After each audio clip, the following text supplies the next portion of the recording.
I have to unmute. 1 second. I forgot that my music was set up to do that thing. Scrub! Hello, everyone. Good evening. Good evening, everyone. Good evening, good evening, good evening. Hello. I've decided that we should be twin ping tubers tonight. I thought would be cute. So we're little guys on the screen today. Good evening, everyone. It is Thursday. Hell of a year, huh? Hell of a year, 2026. It's been a hell of a year. Wait, it's only February? What are you telling me it's only February? Oh shit, it's February? I know, it's crazy. Oh no. It's crazy. I can't believe how much of a year we've had since the year started. Scrub, could you introduce yourself to the stream, please? I'm the world's least literate Garfield.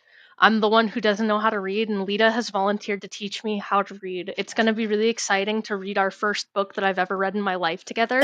Pay no mind that I have a book club in my server. I don't know how to read. I just listen to the audiobook. Scrub reads good books. Scrub reads good books. Right? What? What? Power, what? What? Oh. What? Like, if you have to add DBZ announcer real quick? Okay, well, I don't have DBZ announcer. I'm gonna have to... you need to hurt Scrub. I'm sorry. We'll have to add more fucking redeems on this. I don't have it. I don't have the ability to set that up right now. I got too much shit going on my desktop. I'm trying to run late. I got too many fucking tabs open. We have entire books to read. We're not going to read. We might. Where you got to get creative about how to hurt me. I'm sorry, but I don't think you really have to on this. Yeah, this stream is going to be painful. Yeah, this stream. Hell yeah! I fired the stream up, and then I realized that I never got us an excerpt from the Dangerous Crow Boy Who Exists to Destroy Plastic. So we're going to have to do another one of these at some point. I guess. I don't know. I didn't even think of it until we went live, and then I thought, oh man, I don't have any excerpts from Dangerous Crow Boy. Are you familiar with Dangerous Crow Boy Whose Job It Is to Destroy Plastic? Have I talked about that before? The thing is, I'm not familiar with anything. Okay. Lita has given me the smallest amount of information to go off of, which is how I wanted it. Okay. Because I don't want to know what I'm in for. Okay. So you were making the thumbnail this morning. Yes. And I didn't know that Dilbert would factor into this, so I'm really excited. I'm scared and excited. Hang on, we'll add that on the stream. Yeah, Dilbert's involved. Actually, the reason I decided to do the stream, give you a little backstory about why I decided to do the stream. I reached out to Scrub because Scrub, you're a very funny friend, and also you're younger than I am, and therefore you need to be taught the ways of the elderly, the old ways. The old ways of cringe, the old magic, pre-internet cringe. Although most of this is actually internet cringe. This is the only one that is pre-internet cringe. And then I have a delicious assortment of internet cringe. Oh, I forgot to open, there was one tab I needed to open with this article. And the thing is, I am such an internet cringe sponge. I take the bit so far that I worked at DeviantArt as their social media manager. Right, so you know I take the internet cringe way too far. Scrub has been on the internet. Scrub is familiar with all the cringe, just like the old school cringe. The really old school cringe that's like, okay, so I'm old enough that I remember 9/11, right, and young enough that I did not consciously really experience very much of the 90s. So if that gives everyone a baseline of what I'm going to understand on this. Right. That's a good baseline. That's a good baseline. Yeah, you just young enough that you don't remember like some of this old ass geek shit that I'm gonna get into here. Oh, well, this is the only one that's really old. The rest of them are newish. I wanted to do a stream reading. I'll spoil this. We're gonna get into it eventually, but I wanted to do a stream reading one of Scott Adams' books. Are you familiar with the oeuvre of Scott Adams? No. Scott Adams is the Dilbert Guy. Oh, okay. The Dilbert Guy passed away 2 weeks ago. Let's say. Is that right? Yes, he died of ass cancer.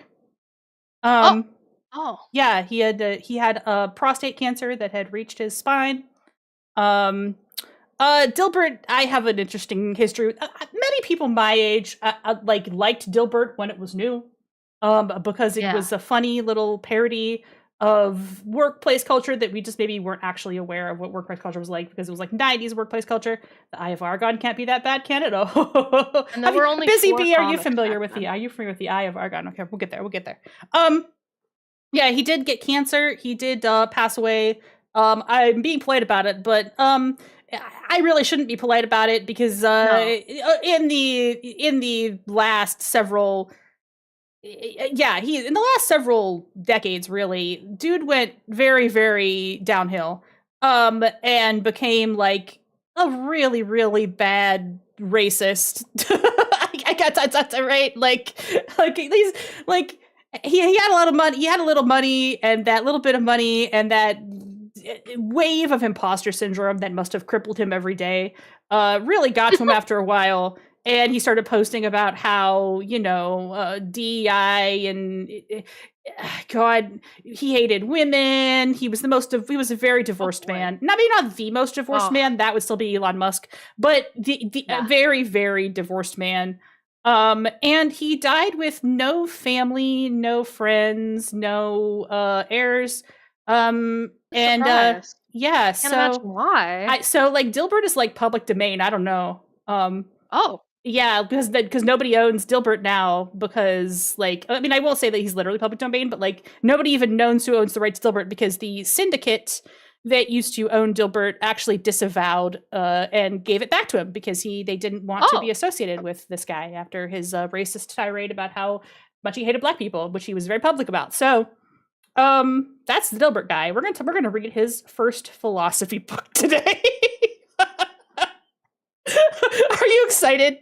I'm so excited. So I thought I signed up for a 101 class, and I think this might at least be a 201 This class. is a 201. Every Lita class is at least a 201.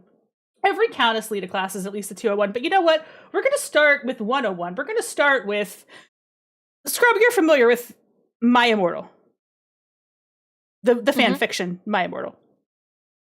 Mm-hmm. Yeah. That's a classic of bad things to read, right? People would post that online and be like, hey, how far could you So this is The Eye of Argon. It's by Jim Thies. This is a real book. Actually, it's a zine.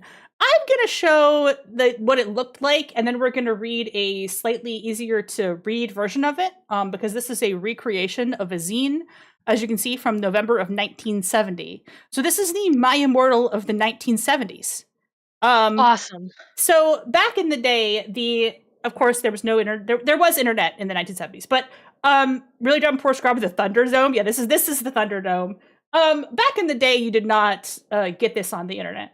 You got a basically read out the quote unquote book. Yeah, the book ? I love this fucking book ? I'm glad I could continue the tradition of people being forced to read this. It's great. It's a great piece of work. It's very influential, I think, on bad writing. Bad writing would be influenced by this particular piece of writing for at least a good 2 decades. I think this is a highly influential work. It's terrible. It's a fucking terrible, terrible story. But it was written by somebody who had like read too much gore. I don't know, like Conan. That was the zeitgeist. My Immortal. Oh yeah, My Immortal. You watch it. Yeah. You watch somebody read My Immortal. Yeah, this is the older version of that. So this is some of the illustrations that you'll see in the. Thank you. We will. I'm gonna adjust. I love this guy. Oh yeah, he's great. This guy rules. He's great. I love a good zine. By the way, I think the zines are truly a.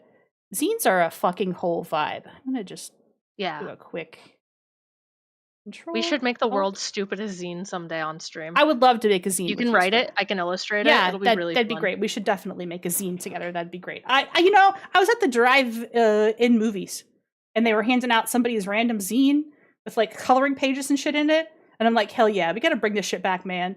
The internet can distribute these things, but it's not the same as having somebody hand you this whimsical document. So what we used to do is somebody would hand you a printout of this document. I'm not gonna lie. I had this somebody hands you a printout of this document. You would go to like a science fiction convention. And it was a drinking game. It was basically a you laugh, you lose of the 70s and 80s.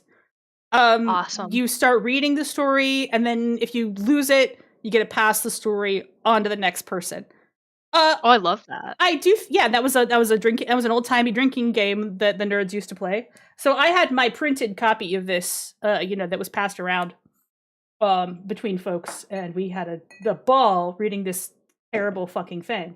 A well-loved copy. Yeah, I did. I don't know. So I still have my printed copy. My printed copy is not formatted like this. This is like a recreation of the Yeah. original. Mine was just like a printout of the story. And there's something that I want to point out because this particular version of this is restored from the original, Uh-huh. but when you would read the original, and you'll see it more clearly in there's like a more readable, more legible version because it's gonna be very messy. You'll see more clearly, but the last page was missing for Oh, that's about fun. 2 decades. They did not find the last page of this zine, so it just kind of abruptly ended, and that was what you were left with. At some point, That adds to it. some hero dug up the original zine and found the final page of the story. But the version of it that was passed around for decades was considered lost media. So they did find the last page. The last page doesn't add anything. It's much funnier to not have it and just have the story fucking end in the middle. Or That's a fucking delectable end little on a mystery to cliffhanger. have. But yeah, but they did find the last page. Yeah, we're gonna read the Eye of Argon. So this is what it looks like in the original. Mhm. It's kind of hard to see, I think.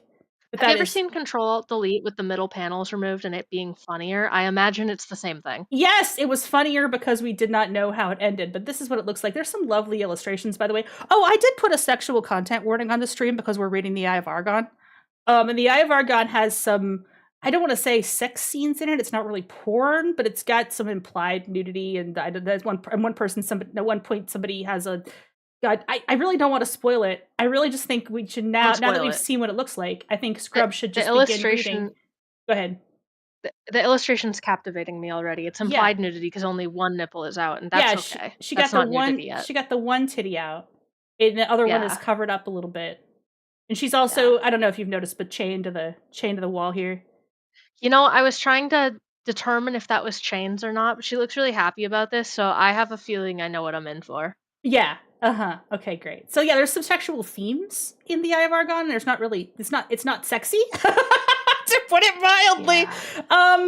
It's bad, but we're gonna go ahead and I'm start excited. reading this. I zoomed in a little bit. It should be easier to see on your screen. Yes. This is much more legible than the other version. So Are we taking shots and doing it that way? I am drinking and vaping because I've read this. I would like for you to get as far as you can reading this particular, and if you get stuck, I'm Okay. happy to pick it up for you. It's so nice of you to teach me how to read. I'm this teaching you how to way. read. Teaching you how to read English. This is in really, really good English that will challenge you and test your skills. That's my brain's abilities. Mm-hmm. All right, everybody, are we ready for the Eye of Argon? Fucking love this book.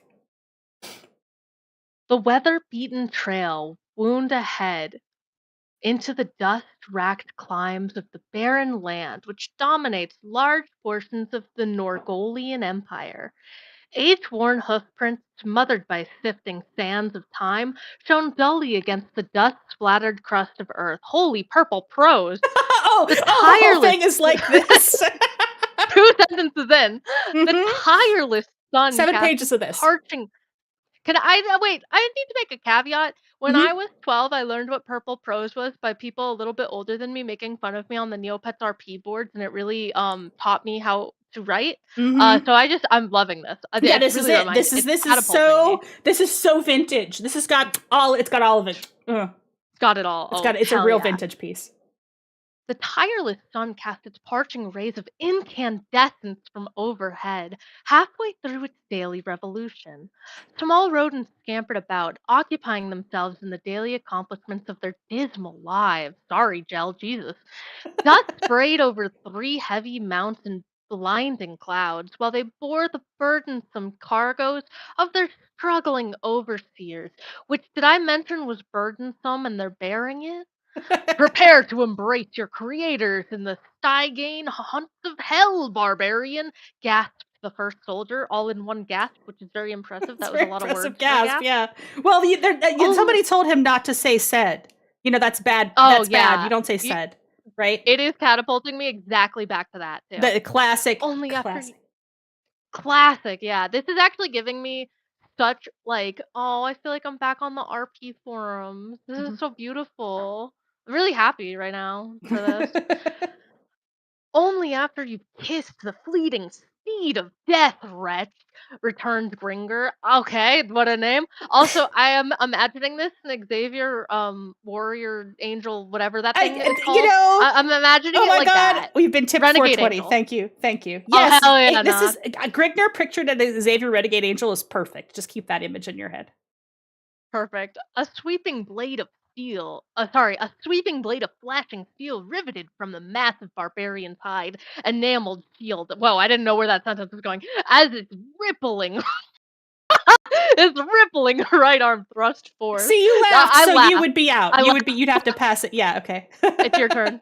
Okay, I'll go. Stealing a Rippling. oh my god, I can't be through words. Sending a steel shod blade to the hilt to the soldier's vital organ. Saying said in a book is bad. It's not. The joke is that people will tell you, like your teachers will be like, don't repeat the word said over and over again. You should be more descriptive. That's like old bad writing advice that you should ignore. Yep. But this guy has not ignored it. He has decided never to say said. Somebody is always adding more words than said. No, feel free to say said. Obviously, write your dialogue. Don't worry about that word. But that is how people teach people to write sometimes.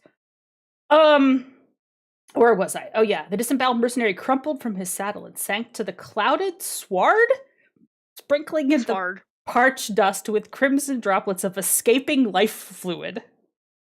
Jesus Christ! The enthused barbarian swiveled about, his shock of fiery red hair tossing robustly in the humid air currents as he faced the attack of the defeated soldier's fellow-at-arms. Damn you, barbarian! Shrieked the soldier as he observed his comrade in death.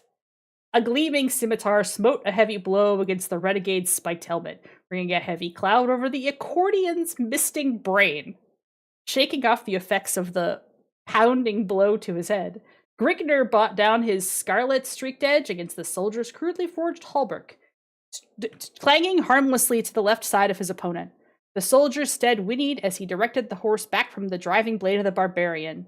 Grigner leashed his mount forward as the hoarsely piercing battle cry of his wilderness-bred race resounded from his grinding lungs.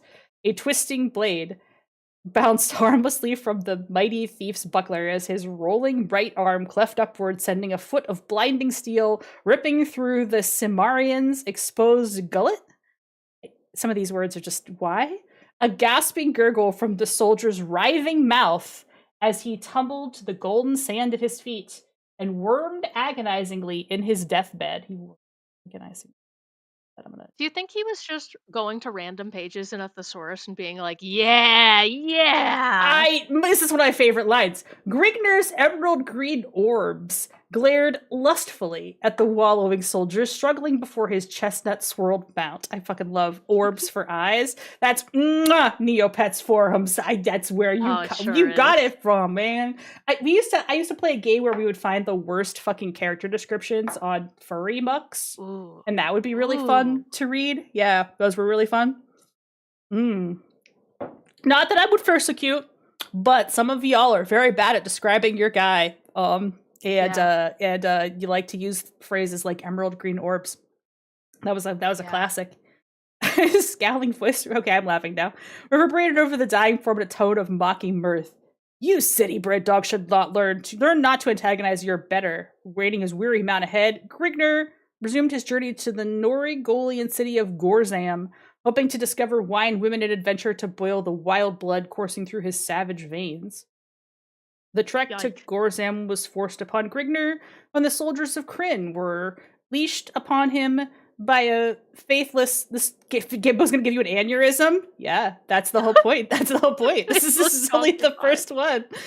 I'll get down to chapter 2 and page 2 and let you take over. They're chapters, but some of them are very short, and like there's some fun to be had. You'll see. He had barely managed to escape through the back entrance of the inn he had been guzzling in as a squad of soldiers pounced upon him. After spilling a spout of blood from the leader of the mercenaries as he dismembered one of the officer's arms, he retreated to his mount to make his way toward Gorzom, rumored to contain hordes of plunder and many young wenches for any man who has the backbone to wrest them away. All right, you can pick up from chapter 2. Book club, I would just like to say that if you describe as having eaten in a restaurant as I've been guzzling in the Chipotle, He will respect you more. That is really funny. That is good. Um, And he's been guzzling, and yeah. the spout of blood part. When did Monty Python and the Holy Grail come out? Oh, Was it after this? right after this, I think. Yeah, I think it postdates. Oh, okay. Because I was like, if it's before, I have a vivid image in my brain that you probably all do too now. Yeah, that's got to be what it looked like. 1975. This actually predates Monty Python by 5 years. Wow. Yeah. Wow, that's crazy. Yeah, it's crazy. Arriving after dusk in Gorzom, how are you pronouncing it? Grigner? I don't know, Grigner. I think it's Grigner. Grigner sounds right. It doesn't sound right, but it sounds right. Better than what I was saying. Descended down a dismal alley, reining his horse before a beaten tavern. The red-headed giant strode into the dimly lit hostelry? Hostelry. I'm sorry, I don't know how to read. It's not a good word. It's reeking of foul odors and cheap wine. The air was heavy with shocking fumes spewing from smoldering torches encased within Thaden's earthen-packed walls. The tables were clustered with groups of drunken thieves and cutthroats tossing dice or making love to willing prostitutes. I guess they don't really have food safety yet. You can just fuck in the tavern. Just on fucking the food, right whatever. in the tavern, just right on the tables. Lots of yeast infections. Yeah. Eyeing a slender female crouched alone at a nearby den. A female. A femoid. Grinkner advanced wishing to wholesomely occupy his time? What do you mean? Advanced wishing. He advanced wishingly to wholesomely occupy his time. I'm gonna put my little. Oh, there's no ly on my. Okay. I don't know. Yeah, he advanced wishing. He advanced wishing to wholesome. Yeah, there. Okay, yeah. The flickering torches cast weird shafts of luminescence dancing over the half-naked harlot of his choice. Her stringy orchid twines of hair. What a descriptor! Swaying gracefully. It doesn't sound graceful. Over the lithe, opaque nose. What do you mean opaque? That's another one of my favorite lines. She's supposed to have a transparent nose? Yeah, as opposed to a transparent nose. Crazy. Anime girl from the front nose. As she raised a half-drained mug to her pale red lips. Glancing upward, the alluring complexion noted... That's how you're using the noun? The alluring complexion. Yes, the alluring complexion noted the... Yup. Yeah, okay. That's it. Noted the stalwart giant as he rapidly approached. Lita, I should start writing again. Yeah, doesn't this make you feel inspired? I'm going back to... feel like I'm less of a failure than this guy. Hands in unlovable hands. You're less of a failure than every writer we're going to feature tonight. Both of us are. Hell yeah. You're going to really raise my confidence. Yeah, we're going to be, This is a classic piece of work. Yeah.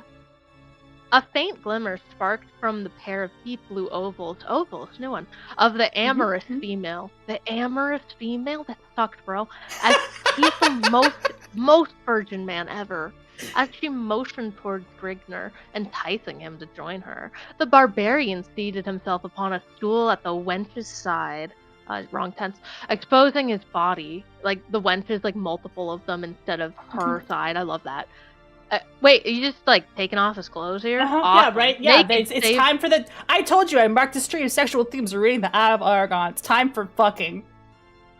Well, there should have been at least three full, nice 5-sentence paragraphs about him taking off his pants, but I guess not. Naked save for a loincloth brandishing a long, steel broadsword, and an iron spiraled battle helmet, and a thick leather sandals to her unobstructed view. A thick leather sandal, yeah. Thou hast need to occupy your time, barbarian, questioned the female question mark at the end of the sentence for some reason.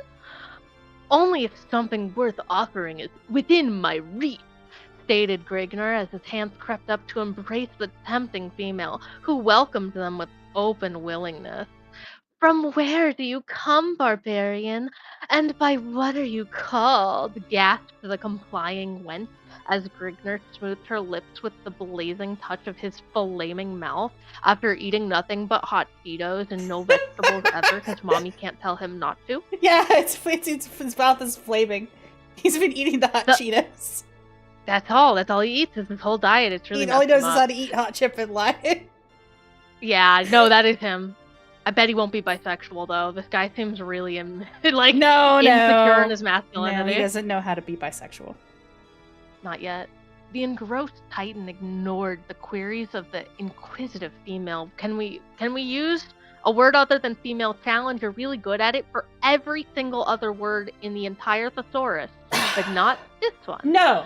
Pulling her towards him and crushing her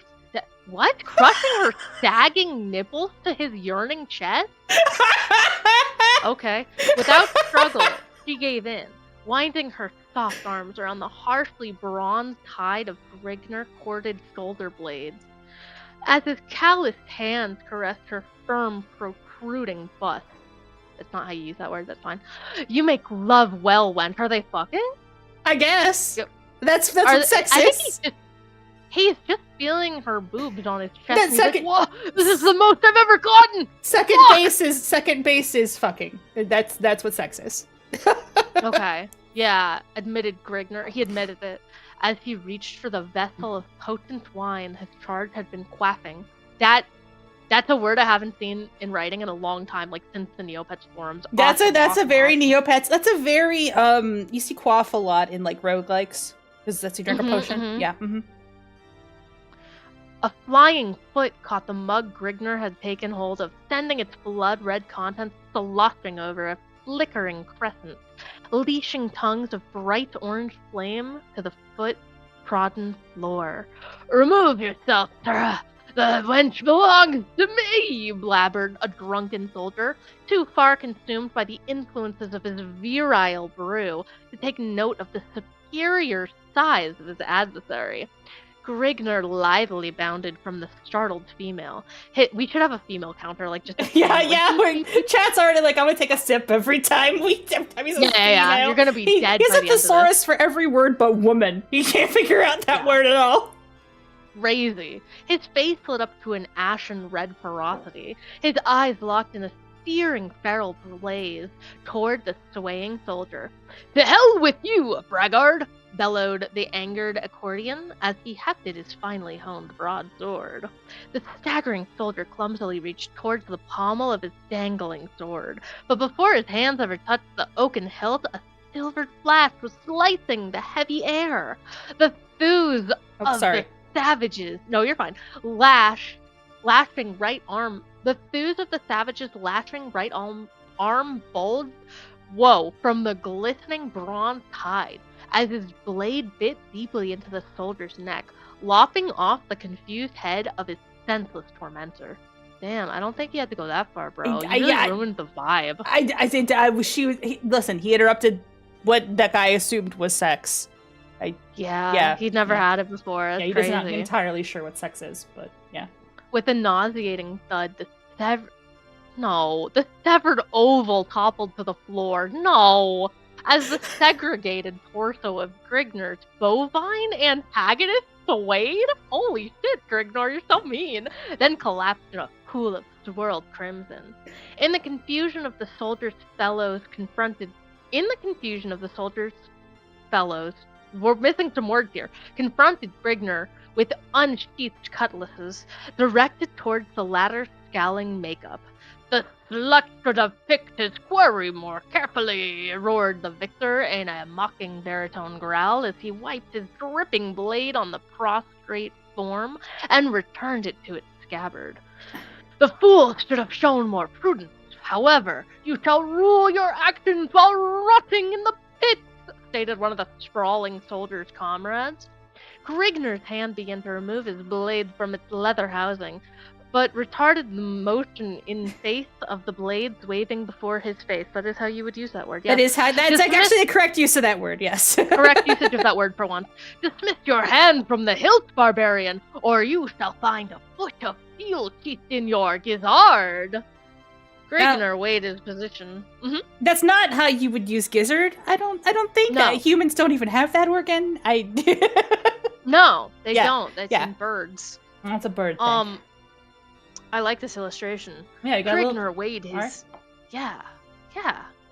Let me know if you want to switch at any point, or if you want me to get to the end Gizzard of is the a chapter standard. right Yeah, now. we get to the end of this chapter, and then I'll do a Okay, chapter. cool. Yeah. Grigner weighed his position, observing his plight, whereupon he took the soldier's advice as the only logical choice.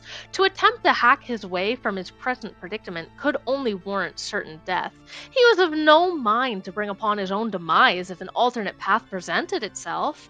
The will to necessitate his life forced him to yield to the superior force, in hopes of a moment of carelessness later upon the part of his captors, in which he could effect a more plausible means of escape. You may steady your arms, I will go without a struggle.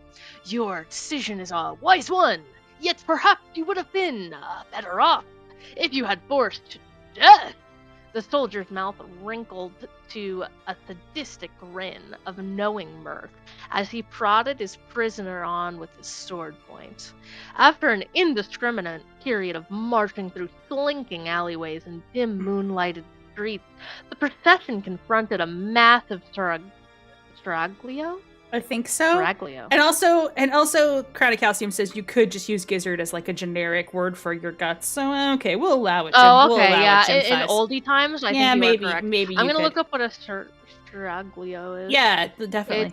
It's the stereo of a castle, Okay. like a government I building. mean, it's Okay, got to sure. be a real word. That's a real place. He loved words. He loved real yeah. words. Yeah, he loved words. Except, yeah, he really loves words. I don't think anyone loves words as much as him. No. I love words, folks. I have so many words. I He's know. the best, folks. but people I'm have the sorry. best words.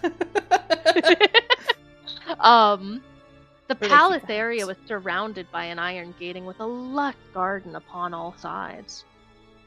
The group was admitted through the gilded gateway, and Grigner was led along a stone pathway bordered by plush vegetation, lustfully enhanced by the moon's shimmering rays. Who up lustfully enhancing their gardens with the moon? Actually, you know what? I feel it. The word lustful is definitely used improperly a lot of times in this manuscript. You just really like that word. But He's kind really of like that word. kind of cunty. It's kind of Yeah, cunty. it's kind of fun. The reason this is a classic is like it's bad, but it also kind of serves. Like, you know. Yeah. Yeah. It's got a little je ne sais quoi to it. Yeah, for sure. Upon reaching the palace, the group was granted entrance, and after several minutes of explanation, led through several winding corridors to a richly draped chamber. I'm really disappointed at him. He used several in a sentence twice. Yeah, he did. He Come on, repeated man. himself. You know where the thesaurus out, is. motherfucker. Confronting the group was a short, stocky man seated upon a golden throne. Tapestries of richly draped regal blue silk covered all the walls of the chamber, while the steps leading to the throne were plated with sparkling white ivory. I don't know that you plate with ivory. I don't think that's correct, but the man upon the throne had a naked wench seated at each of his arms. Oh, he's a cool bro. Yeah, he's cool. He's cool. He's got a wench. Yeah, he's got some wenches. This guy's so cool. Oh, yeah. You can figure out that it's cool because he's got two naked wenches. Do you have two naked wenches? I don't think so. No, you only had one naked wench, and her nipples were sagging. I hate to say. Her nipples were sagging, bro. And a trusted advisor seated in back of him. At each corner of the chamber, a guard stood at attention with upraised pikes supported in their hands, golden chainmail adoring their torsos. I don't think gold would make a good chainmail material. It's very soft. And barred helmets emitting scarlet fumes and shrouding their heads. Oh. Was he supposed to lack eyes? That is the illustration. I have no further information. I know they did not draw eyes on this man. He doesn't have orbs. He does not have the orbs. Yeah, they just did not draw eyes. I don't know what to say. The man rose from his throne to the dais surrounding it, his plush turquoise robe hanging loosely from his chunky frame. The soldiers surrounded Chunky always gets me. Chunky. It's spelled wrong. It's really good. The soldiers surrounding Grigner fell to their knees, with their heads bowed to the stone masonry of the floor, in fearful dignity to their sovereign liege. I don't think fearful dignity is like... I think that's an oxymoron, but okay. Explain the purpose of this intrusion upon my chateau! Ah, your sincerity, resplendent in noble grandeur. We have brought this yokel before you, the soldier gestures towards Grigner. for the redress or your all-knowing wisdom and judgment regarding his fate. Down on your knees, lout, and pay proper homage to your sovereign, commanded the pudgy noble of Grigner. By the stealthy beard of Mrisk, Grigner kneels to no man, scowled the massive barbarian. You dare to deal this blasphemous act to me. You are indeed brave, stranger, yet your valor smacks of foolishness. I find you to be the only fool sitting upon your pompous throne, enhancing the rolling slabs of your belly in the midst of your elaborate luxury. And the soldier standing at Grigner's side smote him heavily in the face. I don't think that's how you use that. No, with the flat of his sword, cutting short the harsh words and knocking his battered helmet to the masonry with an echoing clang. The paunchy noble's sagging round face flushed suddenly. He loves sagging. Yeah, he's got a lot. That's a lot of adjectives got a lot in of that one. sagging. Yeah, he got some adjectives in there. Then hastily lit up to a lustrous cherry red radiance. His lips trembled with malicious rage while emitting a muffled, sibilant gibberish. Much like all of this. Like all of this. Yes, it's all just gibberish. This is a hard descriptor. This is difficult post. His sagging flabs rolled like a tub of upset jelly, then compressed as he sucked in his gut in an attempt to conceal its softness. That's a rough sentence. Mm-hmm.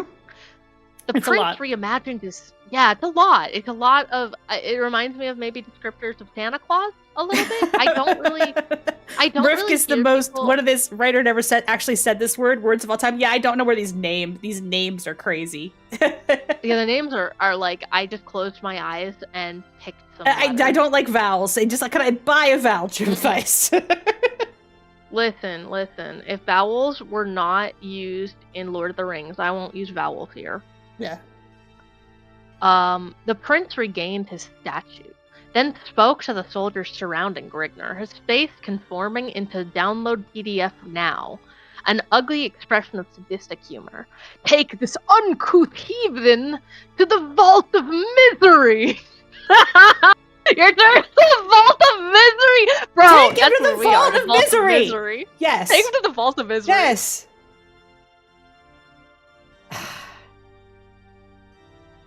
Did I lose you? Oh, I laughed. I laughed at Vault of Misery. You clipped off. You clipped off. Okay. Well, I will read. And be sure that his agonies are long and drawn out before death can release him.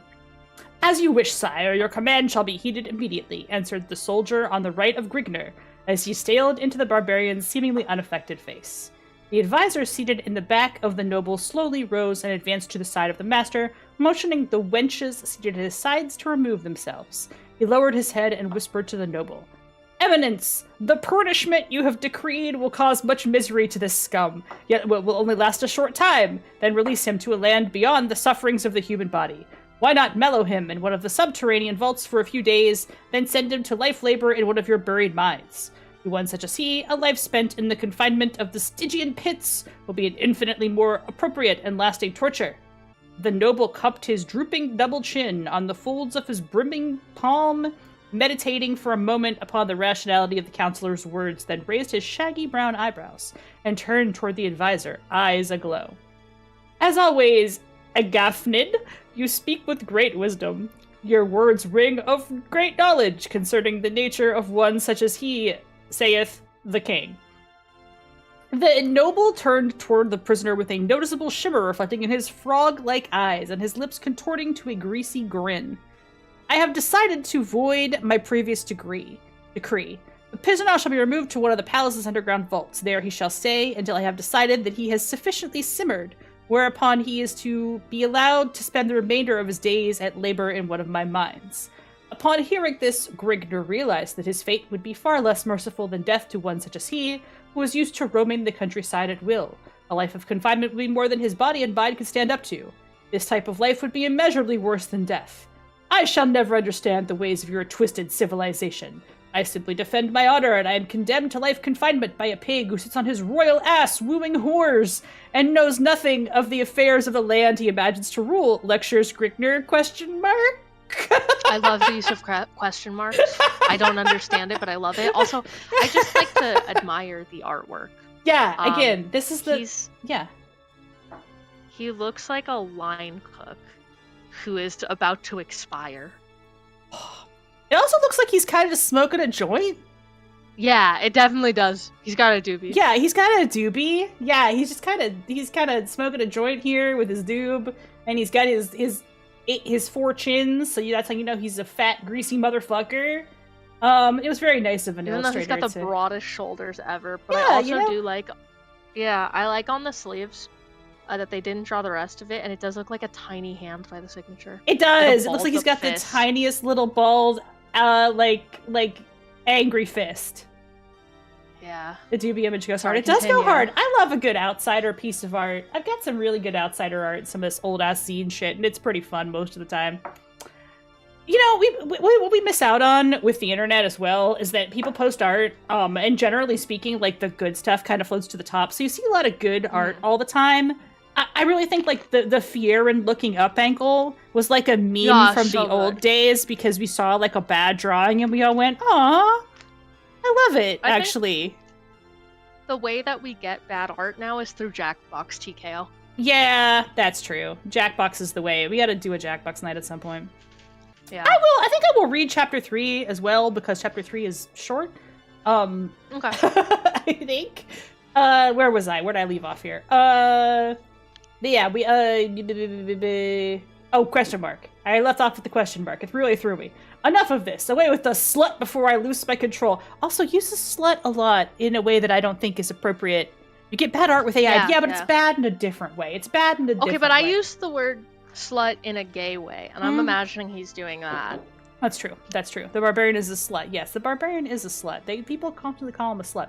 I don't know why slut is still blocked by Automod. That's crazy. Seeing the peril of his position, Grickner searched for an opening. Crushing prudence to the sward, he plowed into the soldier at his left arm, taking hold of his sword and bounding to the dais supporting the prince before the startled guards could regain their composure. I didn't know this guy's a prince. He's a prince now. Agefnid leaped Grickner and his sire, but found a sword blade permeating the length of his ribs before he could loosen his weapon.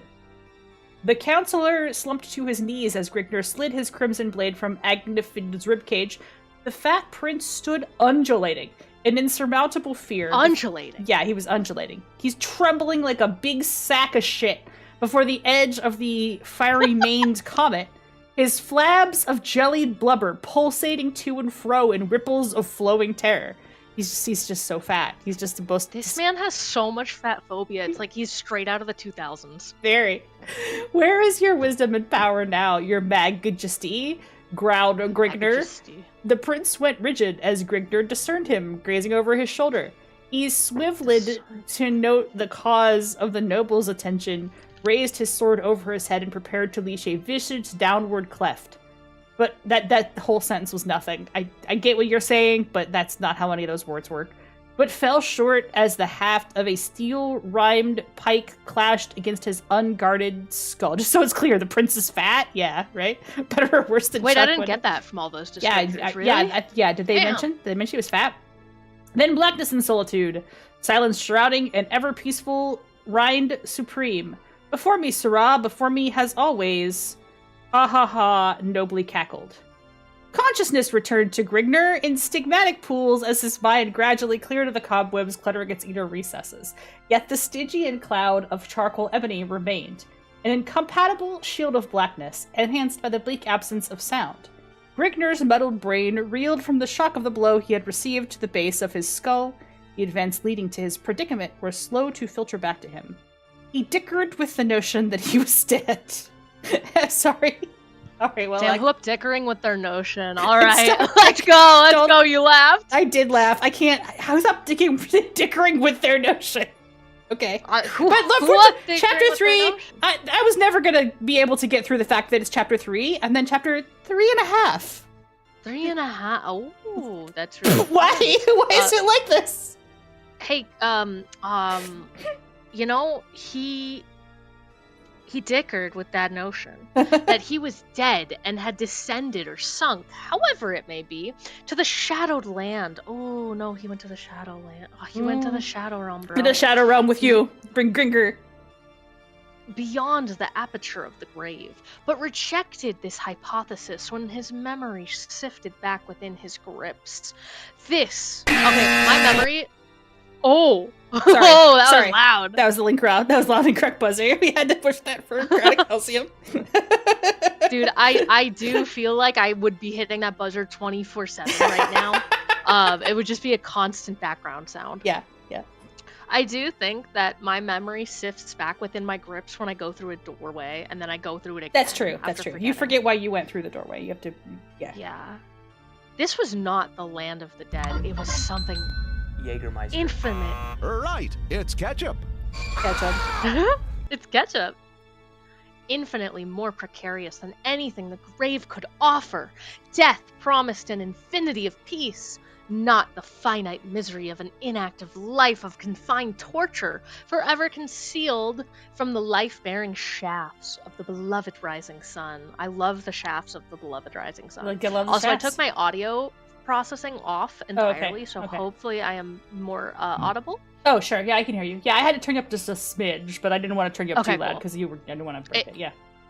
It always cuts me off when I laugh because it's like a higher register, and it's like, you're not Yeah, at I had the that problem end too. anymore. Yeah. Yeah. The orb that had been before taken for granted, whoa, holy passive voice, Batman, yet now cherished above all else, to be forever refused further glimpses, who up being refused further glimpses of the snow-capped summits of the land of his birth. I think he's getting worse Yeah. at writing. And as this goes. it's just Like, disintegrating. significantly. It's disintegrating. Yeah. Because the first couple Never- chapters are almost sort of coherent, like you can kind of tell what's Yeah. happening. Don't get used to that. At chapter 3, it's really starting to go to shit. I Yeah. can't wait for 3.5. Never again to witness the thrill of plundering unexplored lands beyond the crest of a bleeding horizon. And perhaps, worst of all, the denial to ever again encompass the lustful excitement of caressing the naked curves of the body of a trim, yound wench. He doesn't know what sex is. He does He just not knows know. caress. He is not. thinks Does it's not sex. know what sex is. Does not know. This was indeed one of the buried chasms of the hell concealed within the inner depths of the palace's despised interior. A fearful ebony chamber was devised to drive to the brinks of insanity the minds of the unfortunately condemned insane in the membrane through the inept solitude of a limbo of listless, dreary silence. Back to you, Lita. A tightly rung elliptical circle, or torches, cast their wavering shafts prancing morbidly over the smooth surface of a rectangular, rigid altar. Expertly chiseled forms of grotesque gargoyles graced the oblique rim protuberating the length of the grim orifice of death. My fucking god. Protuberating. What is that? SAT Jim, word. what is that sentence, Jim? Protuberating. What is that? Staring forever ahead into nothingness in complete ignorance of the bloody rites enacted in their presence. Brown, flaking stains decorated the golden surface of the ridge surrounding the altar, which banked to a small slit at the lower right-hand corner of the altar. He spelled it wrong, and then he spelled it right. So he's just hedging his bets In here. the same sentence. in the same That's in the awesome. same sentence. That's yes. awesome. The slit stood above a crudely pounded pail, which had several silver mesh chalices hanging at its sides. Dangling at the rim of golden mallet, the handle of which was engraved with images of twisted faces, engraved at its far end with slots designed for a snug head grip. The head of the mallet, was slightly larger than a clenched fist and shaped into a smooth oval mass. Encircling the marble altar was a congregation of leering shaman. Is this sex? I don't know. Jim Thies has no idea what sex is. Earring chants. He keeps trying to figure He it out. keeps trying to. Someday he He's will. working through it with this. He's working through it. He's trying to figure it out. He hasn't quite got it, but maybe he'll get there. Spoilers: he does not figure it out by the end of the story. Eerie chants of a bygone age, originating unknown eons before the memory of man, were being uttered from the buried recesses of the acolyte's deep lings. What? Orange paint was smeared in generous globules over the tops of wet priests' wrinkled, shaven scalps, while golden rings projected from the lobes of their pink ears. Ornate robes of lustre purple satin enclosed their bulging torsos. Attached around their waist was silvered silk lashes latched with ebony buckles in the shape of morose, misshapen skulls. Dangling around their necks were oval-fashioned medallions held by thin gold chains, featuring in their centers blood-red rubies which resembled crimson fetish eyeballs. What?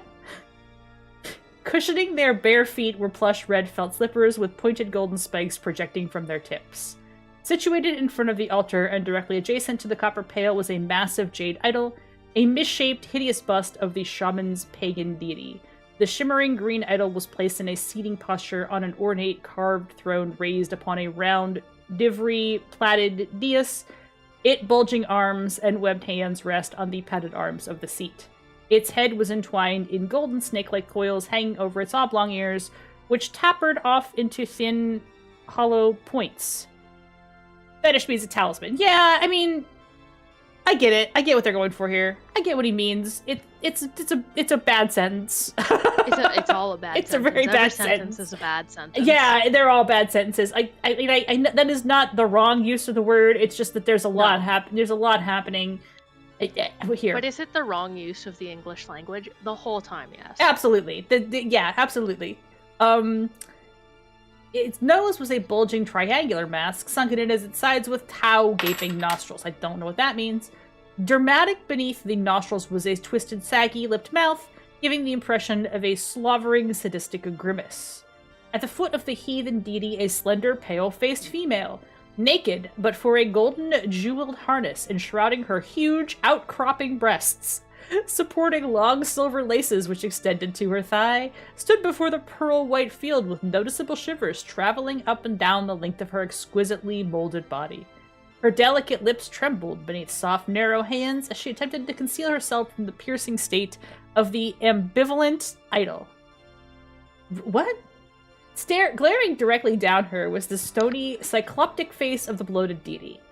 Gaping from its single oblong socket was a scintillating, many-faceted scarlet emerald. A brilliant... That always throws me off, too. The many-faceted scarlet emerald. A brilliant gem seeming to possess a life all its own. A priceless, gleaming stone capable of domineering the wealth of conquering empires. The Eye of Argon. All right, I think you can take a... We're about halfway through the piece. How are you liking it so far? I love this. This is great. Isn't it great? I haven't read anything like this since I was like 14, and I forgot how much fun this is. It's very fun. All knowledge of measuring time had escaped Grignr and this chat. When a person is deprived of the sun, moon, and stars, he loses all conception of time as he had previously understood it. It seems as if years had passed, if time were being measured by terms of misery and mental anguish, just like everyone is experiencing right now. Right, everyone in the chat is experiencing that right now. They say that a good story really gets you into it. You really feel like you're there. And you know what? Yeah. Yeah. We're experiencing it with Grignr. Yeah. He estimated that his stay had only been a few days in length.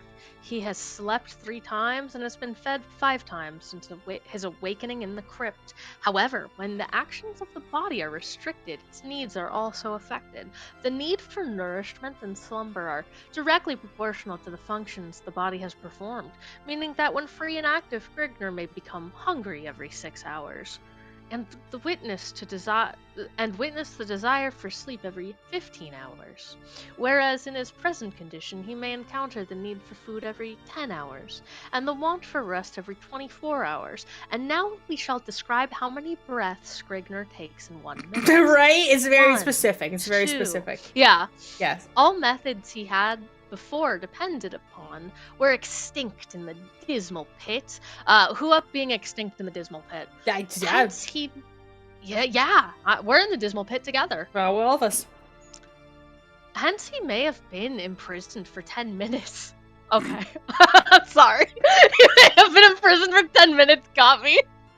Okay, yeah, because, he doesn't know how much time has passed, you see. He slept 3 times and been fed 5 times. It could have been 10 minutes, for all he knows. This is the description of, like, a dog who's, like, hungry. He's a dog, dude. It couldn't have been 10 minutes. It could have been 10 minutes. Fuck. I haven't been fed in 10 whole minutes. He did not know, resulting in a disheartened emotion deep within his being. The food, if you can honor the moldering lumps of fetid mush to that extent, was borne to him by 2 guards who opened a portal at the top of his enclosure, like fucking portal. They're just like a whoop, and they're just tossing it. Oh god, now I laughed. Fuck. Perfect. I can't wait for us to not be able to get through this chapter. I finished my whiskey. I'm gonna have to get another one after this book.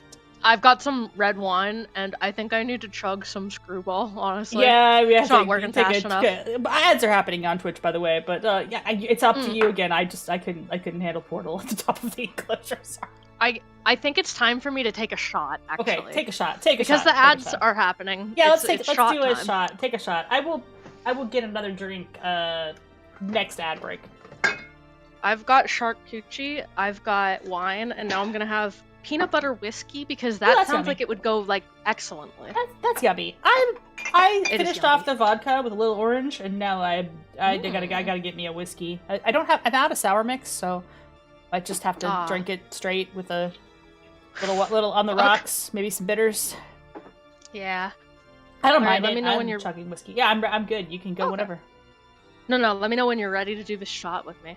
Oh yeah, I gotta go get a shot. Okay.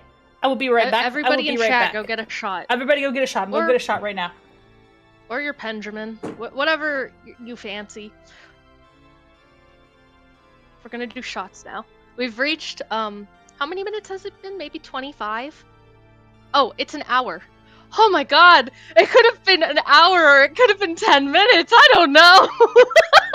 I'm getting closer to Grigner with every moment here. I really thought that it had been 25 minutes and not an hour. That's crazy, bro. I think we did at least 10 minutes of talking. Well, I think the best thing that you can do if you don't want to have any substances is just imagine yourself in the metaverse and how much that sucks. No, imagine yourself as an engineer that has to work on the metaverse. And I think that might give you some sufficient mental anguish. Or play an episode of Xavier Renegade Angel at like 5 times speed and stare deeply into it. Like, get as close to your screen as possible. I think that might help. Do you feel disheartened deep within your being? Yes. Grigner mentality. Grigner type mentality. What if I made the most niche TikTok ever? Like, you know those ones that's like blank mentality and it's like just short clips and it does that between them? I do one of those, but it's Grigner mentality. I could have slept 3 times and ate 5 times. Fuck! I did eat 5 pieces of cheese. I think that counts. Can't stop seeing Grinder. Dude, it would be better if it was Grinder. If you have connotations for more than an hour, you should call a doctor. Truly. Butt dial versus booty call, but for fetish eyeballs. I do like that he's really exploring the English language with us. He's really like, guess what, guys? I just got a hold of this thing called the thesaurus. We're gonna have so much fun learning new words, and I love that.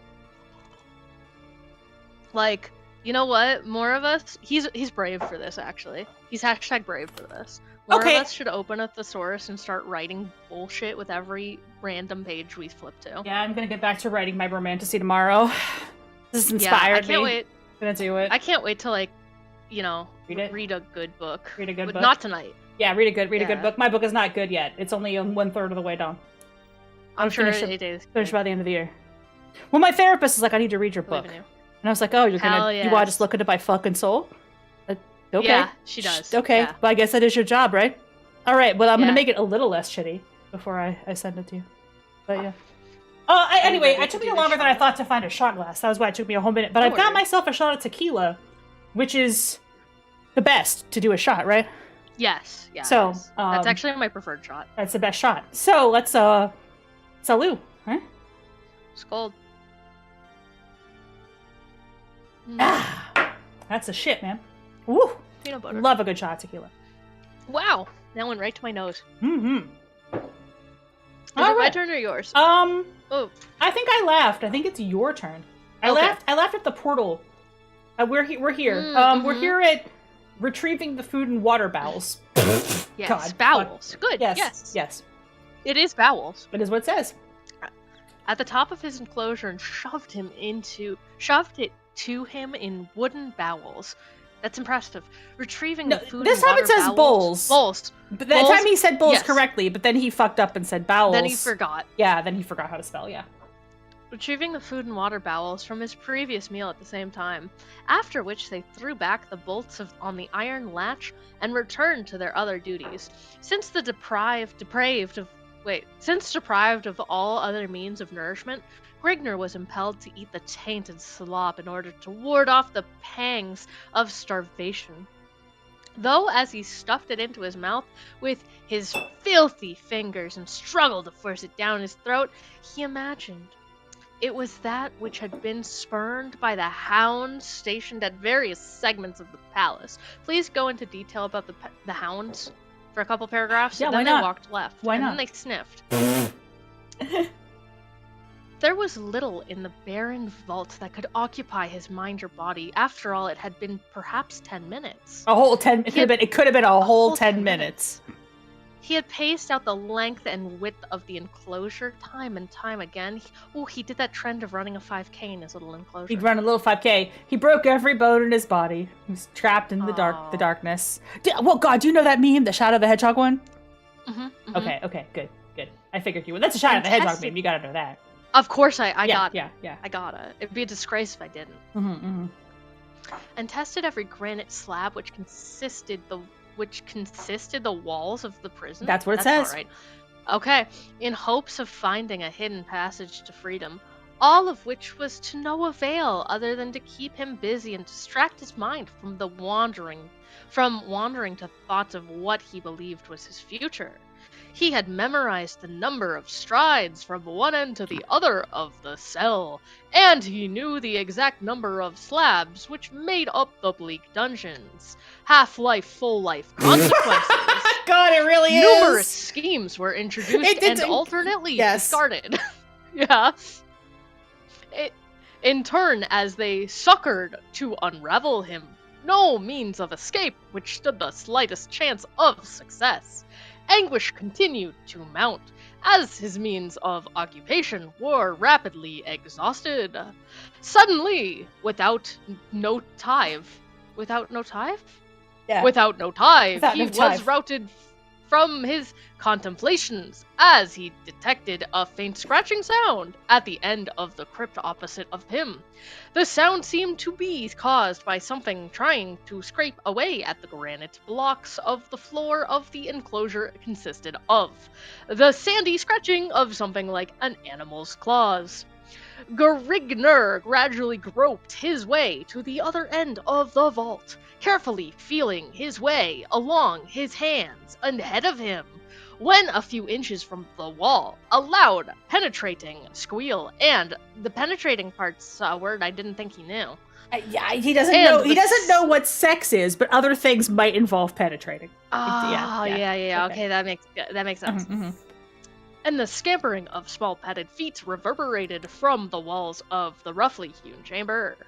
Grigner threw his hands up to shield his face, and flung himself backwards upon his buttocks. A fuzzy form bounded to his hairy chest, burying its talons in his flesh while gnashing towards his throat with its grinding white teeth, its sour, fetid breath.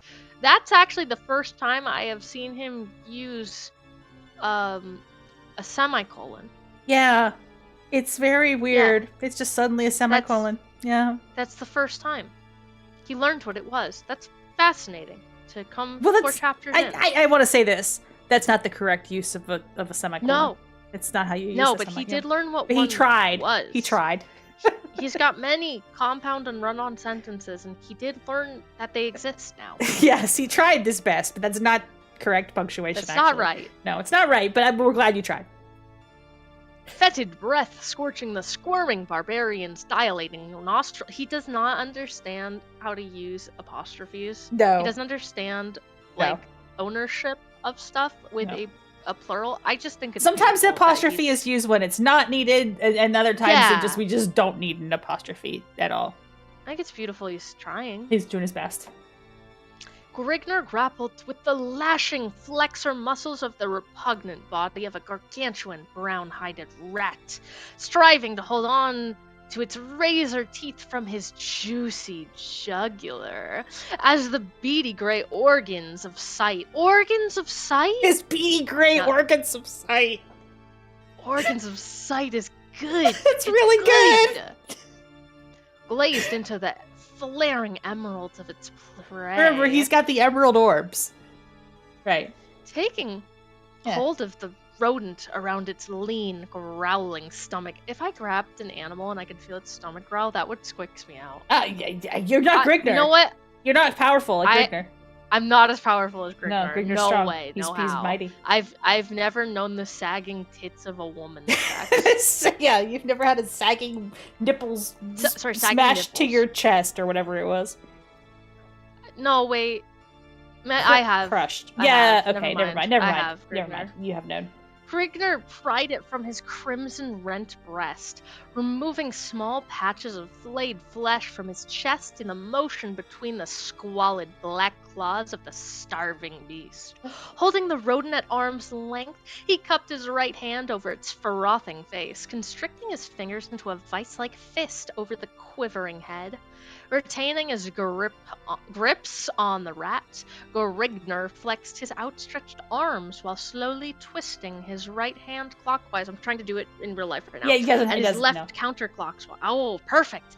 The rodent let out a tortured squall. That's not how you'd use that. Drawing scarlet as it violently dug its foam-flecked fangs into the barbarian's sweating palm, causing his face to contort to an ugly grimace as he cursed beneath his breath. With a loud crack, the rodent's head parted from its squirming torso, yuck, sending out a sprinkling shower of crimson gore, and trailing a slimy string of disjointed vertebrae. Oh, I forgot to Snapped put a violence warning on this stream. I completely forgot. Damn. I gotta add that. Snapped trachea, esophagus, jugular, disjointed hyoid bone, morose purpled stretched hide, and blood-seared muscles fresh on the menu for you today only. $15.99 special. Flinging the broken body to the floor, Grigner shook his blood-streaked hands, then wiped them against his thigh until dry. It never really describes that he puts his pants back on, so I am imagining he's Conaning it. I think he's Conaning it. Yeah, I think it's just a loincloth, yeah. Then wiped the blood that showered his face and from his eyes. Again, sitting himself upon the jagged floor, he prepared to once more revamp his glum meditations. He told himself that as long as he still breathed the gust of life through his lungs, hope was not lost. He told himself this, but found it hard to comprehend in his gloomy surroundings. Yet he was still alive, his bulging sinews at their peak of marvel. Struggling mind floating in a... Yeah, it's a lot. It's a lot. His bulging sinews are at their peak of marvel. Sorry. Hey, no, don't be sorry. This is we're exploring. Just to recap what has happened so far, Grigner got arrested by a very fat, wet man. He got thrown in the dungeon. I forgot he was wet. He was like greasy, right? He got thrown. Yeah, he got thrown in the dungeon. It may have been as long as 10 minutes, or hours. It could be hours, whatever. Maybe 10 minutes though. And then a giant rat attacked him, and now he's sad again. That's what's happened so far. Got the question. Yeah. The very little has happened. Very little has happened. Very little has happened. Do you go? The last book we have to read today, even less happens. So get excited. Perfect. Yeah, that's awesome. Yeah, that's awesome. Where was I? His gloomy surroundings and his bulging sinews at their peak of marvel. His struggling mind floating in a mirror of impressed excellence of thought. Impressed excellence of thought. He's very smart. He's a smart barbarian. Plot after plot sifted through his mind in energetic contemplations. Then it hit him. Minutes may have passed. Minutes. Maybe. Entire minutes. Entire minutes in silent thought or days. He could not tell, because he was waiting for his owner to come home and meet him, and he had no idea how long time was. We don't know how time works. He stumbled at last upon a plan that he considered as holding a slight margin of plausibility. He might die in the attempt, but he knew he would not submit without a final bloody struggle. It was not a foolproof plan, yet it built up a store of renewed vortexed energy in his overwrought soul. Though he might perish in the execution of the escape, he would still be escaping the life of infinite torture in store for him. That life might have lasted maybe 4 or 5 minutes. Days. Maybe several days, yes. He could not imagine days. Yeah, that's hard. He can't count. It's hard. More than 2. Well, the math is difficult when you're a barbarian on the plains. Yeah. Yeah. Either way, he would still cheat the gloating prince of the succored revenge his sadistic mind craved so dearly. The guards would soon come to bear him off to the prince's buried mines of dread, giving him the sought-after opportunity to execute his newly formulated plan. Groping his way along a rough floor, Gorigner finally found his tool in a pool of congealed gore, the carcass of the decapitated rodent, the tool that the very filth he had been sentenced to spawned. When the time came for action, he would have to be prepared. So he set himself to rending the sticky hulk in grim silence, searching by the touch of his fingertips for the lever to freedom. All right, I'll grab chapter 5, yeah. Up to the altar and be done with it, wench, ordered a fidgeting shaman as he gave the female a grim stare, accompanied by the wrinkling of his lips to a mirthful grin of delight. The girl burst. I finally figured out another word for female, by the way. I'll give Jim Thighs a hand. I mean, it's not the best word, but it took him 5 chapters. Yeah, it took him 5 chapters to figure out. You could say, don't worry, he'll be back to female in a couple more paragraphs. We can't say here. The girl burst into a slow, steady whimper, stooping shakily to her knees and cringing woefully, as are we all. From the priest with both arms wound snake-like around the bulging jade shin rising before her scantily attired figure. It does say jade shin, yes. It sure does. Yeah. Her face was redly inflamed from the salty flow of tears spouting from her glassy, dilated eyeballs. How many chapters are there? 7. With short, heavy footfalls, they're pages really, they're not super long. The priest approached the female, his piercing stare never wavering from her quivering young countenance. Actually, maybe 7.5. Halting before this, I don't know what counts as a half chapter, but that's just fucking how it's done. There's half chapters, don't fucking ask questions, it's the Eye of Argon. Halting before the terrified girl, he projected his arm outward and motioned to her to arise with an upward movement of his hand. The girl's whimpering increased slightly, and she sunk closer to the floor rather than arising. The flickering torches outlined her trim build with a weird, ornate glow, as it cast a ghostly shadow, dancing in horrid waves of splendor over smoothly worn whiteness of the marble-hewn altar. The shaman's lips curled back farther, exposing a set of blackened, decaying molars, which transformed his slovenly grin into a wide, greasy arc of sadistic mirth and alternately interposed into the female, there, we're so back, a strong sensation of stomach-curdling nausea. "Have it as you will, female," gloated the enhanced priest as he bent over at the waist, projecting his ape-like arms forward, and clasped the female's slender arms around with his hairy, round fists. With an inward surge, I don't know what he's enhanced by, that's just fucking what it says. He harshly jerked the trembling girl to her feet and smothered her salty, wet cheeks with a moldy touch of his decrepit, dull red lips. The vile stench of the shaman's hot, fitted breath overcame the nauseated female with a deep, soul-searing sickness, causing her to wrench her head backwards and regurgitate a slimy, orange-white stream of swelling gore over the richly woven purple robe of the enthused acolyte. The priest's lips trembled with a malicious... Yes, go on. I have never heard Someone described puking as gore? It's orange-white stream of swelling gore. That's what it says. Yeah, it is puking. I do feel she's puking, but yet he's calling it gore, which is probably not what you'd say. Where was I? Her undulating neck shaking her violently to and fro. The girl gasped a tortured groan from her clamped lungs. Her sea blue eyes bulging forth from damp sockets? The fuck?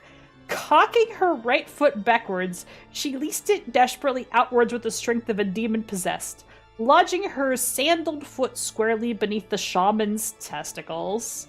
All right, girl. Nice. You Awesome. go. You go, girl. The startled priest released his crushing grip, crimping his body over at the waist, overlooking his recessed belly, wide open in a deep chasm.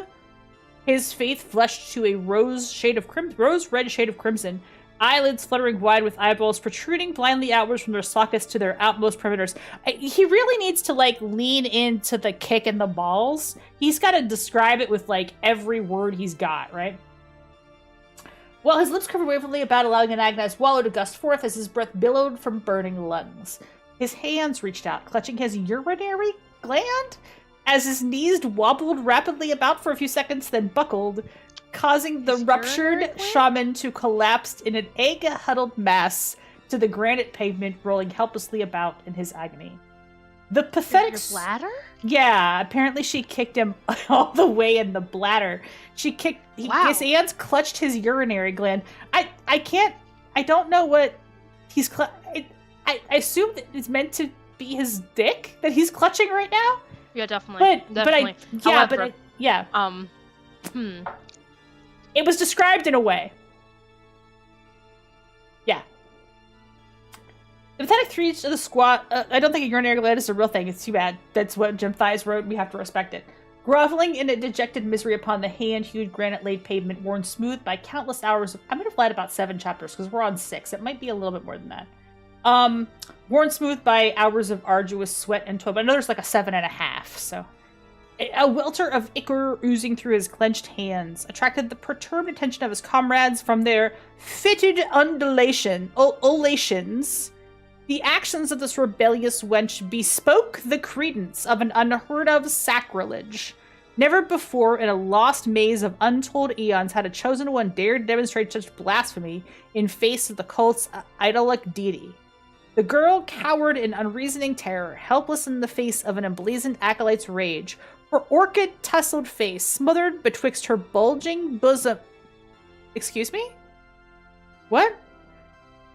I'm trying. She's a contortionist. I guess. She's got purple hair, and she shoved her face all the way between her titties. As she shut her curled lash tightly, hoping to open them and find herself awakening from a morbid nightmare. Yet the hand of destiny... Yes. It did describe her boobs as a shelf. Yeah. So I feel like if she looks down really far, she lifts them up, and that's a really good mental image. Maybe she could do that. She's got that the Jurassic Park trespasser fate, where you just look down and your view is obstructed. And that's another stream I meant to do. But she's looking down, her view was just partially obstructed by her gigantic cans, right? This is in the 70s, so they were really ahead of themselves in the gigantic cans matter here. I guess gigantic cans are immortal. Throughout time, there have been men who wanted to see some big old knockers on a orchid. The orchid hair always throws me off too. Why is her hair purple? I don't know what's going on there. That's definitely a purple hair. She shut her curled, lashed tightly to open... I'm assuming eyes should be in there somewhere, but that's not what it says. And find herself awakening from a morbid nightmare. Yet the hand of destiny decreed no such mercy. The antagonized pack of leering shaman converging tensely upon her prostrate form were entangled all too lividly in the grim web of reality. Shuddering from the clammy touch of the shaman as they grappled with her supple form, hands wrenching at her slender arms and legs in all directions, her bare body being molested in the midst of a labyrinth of orange smudges, purpled satin, and mangled skulls, enshadowed in an eerie crimson glow. Her confused head reeled and then clouded in a mist of enshrouding ebony as she lapsed between the protective sheet and unconsciousness to a land, peach, and resign. What? Fucking what? Land, Peach, and Resign is an interesting conservative band. This is the name of my new band. Yeah, Land, Peach, and Resign. Can we get that one started? Oh yeah, go ahead. Chapter 6. I have a quick question, and it's how much furry fanfic? Oh, it is 7.5. It is 7.5 chapters. I was correct. Okay. It is 7.5 chapters. The 6th chapter is long, I believe. Okay. How much furry fanfic? Classic bad furry fanfiction have you read?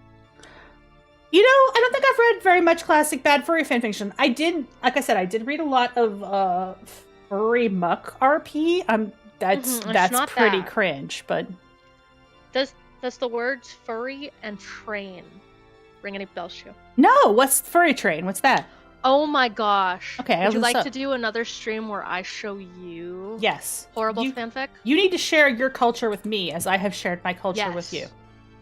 Yes. Beautiful cultural exchange. Absolutely. You'll lose your mind. Okay, I'd love to. All of you will lose your mind about this fanfic. Yeah. Yes. There's Go on. panels at cons that people will run, reading truly the worst of the worst famous furry fanfics, okay. and I will prepare them for you. Oh, wonderful. I'd love to see that. I have not read a lot of the terrible furry.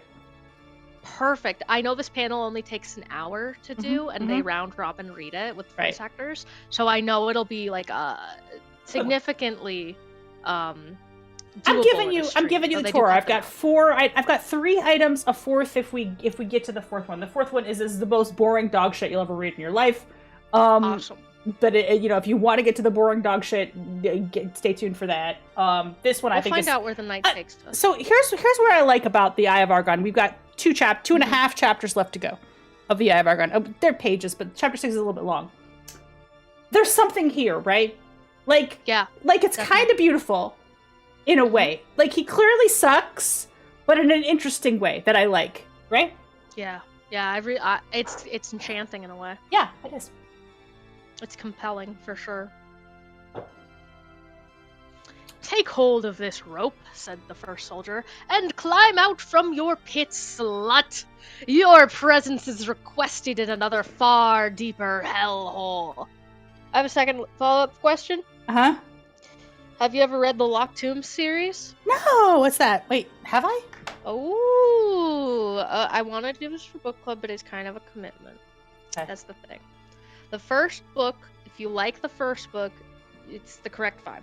Oh, okay. The Locked Tomb is The Mysterious Study of Dr. Sex? Yes, okay. That's one of the short stories. All right, okay. Lesbian necromancers in space. It is very good. The thing is that the author really liked Homestuck, and she is an extraordinary writer who puts so many things in it that I've only started to understand things by like the 4th reread. Homestuck. That's a great influence to have on your work. Yeah, definitely. Yeah. And it's very good to reread because you'll learn things and you'll be like, "Oh my god." And it just keeps unfolding like a cool puzzle for you. All right, I got to definitely keep that in mind. Yeah, it's still in progress, and she was supposed to come out with the 4th book 4 years ago, and there's no word on it. Oh, Gideon the Ninth is the book. I've heard of this. Gideon the Ninth. I've heard of this book. And there is a line at the end of one of the books that's like, "Unhand her, thou'st big slut," and I just thought of that. Oh, okay. Well, I gotta grab this one. That sounds it's very fun.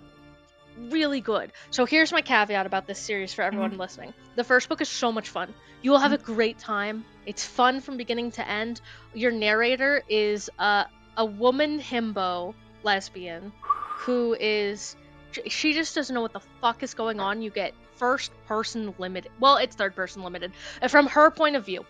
And so the second book is a different genre of book. Okay. And from a different person.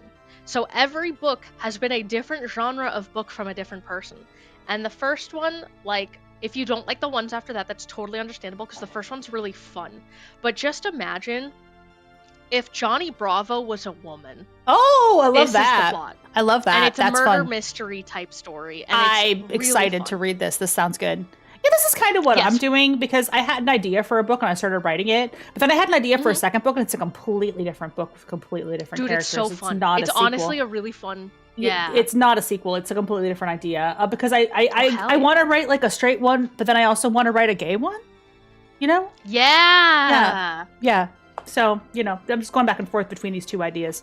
But we're going to finish the straight one first, and then we're going to write the gay one, and then we're going to go back. Anyway. Yeah, I love that. No, that's good. That's good. I guess Impossible. I'm really excited. You've read it. Book 2 is a psychic attack on you, the reader. That is a complete correct analysis. I don't want to say too much to not give things away. I'm going to buy the first book. I'm going to buy the first book right now. Well, not right now. And the audiobook's very good. Not right now because I'm literally streaming my desktop, so I'm not going to fucking open up my credit card. But I mean, I'll buy it right after the stream. But if you people like to read audiobooks, the audiobook's great. Okay. I'm into it. I'm fucking so with if you prefer to read that way. So yes, the first book's in first person. The second book is suddenly in second person. That's crazy. That's crazy. It's like a choose your own adventure. Like it's you.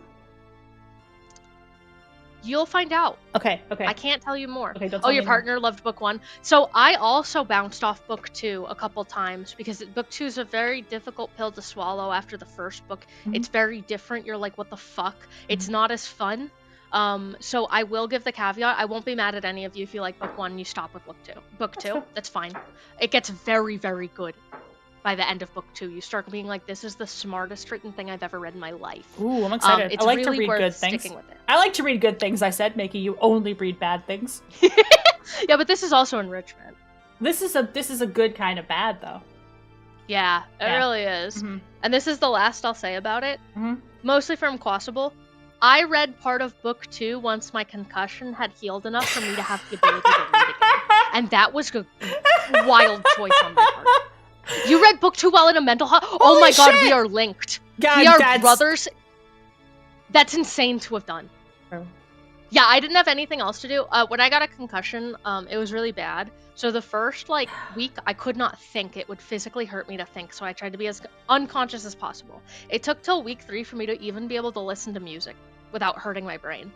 So it was like book 2 was what I was on, and it took till week 4 for me to be able to read a book again and look at a screen. Wow. And I will say that I was so starved for entertainment by this point. I was just trudging through it. What's happening? I don't understand. You'll be confused most of the time. And then you will love this series so much upon the reread. You'll be like, this is the smartest thing ever. And that's the last I'll say about it. And now it's time to climb out of your pit, slut. Yeah, climb out of your pit, slut. Grigner slipped his right hand to his thigh, concealing a small opaque object, his dick, between the folds of the G-string. Yeah, this is his G-string. This cunty little man. Yeah, he's wrapped around you his said, waist. Is he wearing a loincloth? No, he's wearing less than that. Oh, he's cunty. Yeah. I respect him more. Uh-huh. Grigner can't tell time. He's much like a dog in his brain ability. He doesn't know what sex is, and he wears a G-string. Right. I want to draw this Grigner. Draw Grigner. This is beautiful. Don't forget the emerald jade orbs. It will be jade orbs, yeah. Mm-hmm. Brine wells swelled in Grigner's cold. Okay, it's not brine. That's different. That's what it says. Cold jade squinting eyes, which grown accustomed to the gloom of the Stygian. Stygian. Stygian means black. It's just a very fancy word for dark. Yes. Okay. It's like the third time he's used that. He really likes that word. I didn't realize. Pools of ebony engulfing him. 2 words for that. Cool. Were bedazzled and blinded by flickering radiance cast forth by the second soldier's resin torch. To be clear, you don't need to say Stygian pools of ebony. That's just black pools of black. That's dark pools of darkness. Yeah. Tightly gripped in the second soldier's right hand, opposite of the intermittent torch, was a large double-edged axe. A long leather wound. A long leather wound. Isn't wound without a U? Am I wrong? Read the sentence! Sorry! Oaken handle transfixing the center of the weapon's iron head. I think I'm losing the ability to spell. This was a zine. It was a zine. It was a physical zine that was printed and Xeroxed and handed out to people, yes. Yeah, that's fair. Adorning the torsos of both of the sentries were thin yet sturdy hauberks, the breastplates of which were woven tightly hemmed twines of reinforced silver braiding. Cupping the soldier's feet, were thick leather sandals, wound about their shins by 2 inches below their knees. Oh, that's very cunty. They're serving. Very cunty. Wrapped around their waists were wide satin girdles. Oh my god, and they're cinching? Oh, yeah, they're cinching. Girl, work! Yeah. Welcome to the runway. Yeah. With slender bladed poniards dangling loosely from them, the hilts of which featured scarlet-encrusted gems. Next on the runway is resting upon their manes of their heads, girls, and reaching midway to their brows. Smooth copper morions. What?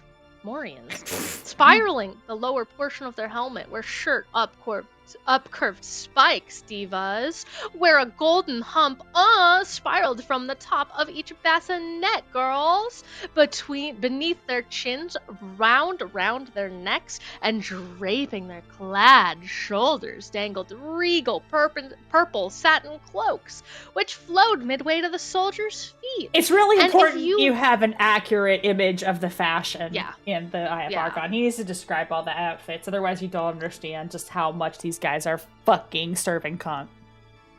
And whichever soldier wins our runway today will get $10,000 and a lifetime supply of Anastasia Beverly Hills.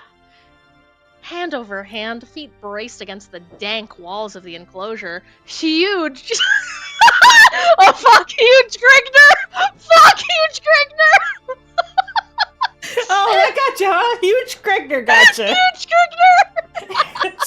It's just huge Grigner. And with the iron chair, it's huge Grigner! Huge Grigner ascended from the moldering depths of the forlorn abyss. His swelled limbs, stiff due to the boredom of a timeless inactivity, could have been as long as 10 hours, compounded by the musty atmosphere and jagged granite protuberance against his body craved for action. The opportunity now presenting itself served the purpose of oiling his rusty joints and honing his dulled senses. He braced himself facing the second soldier. The second sentry's stature was... Oh my god. Fucking what? The sentry's stature was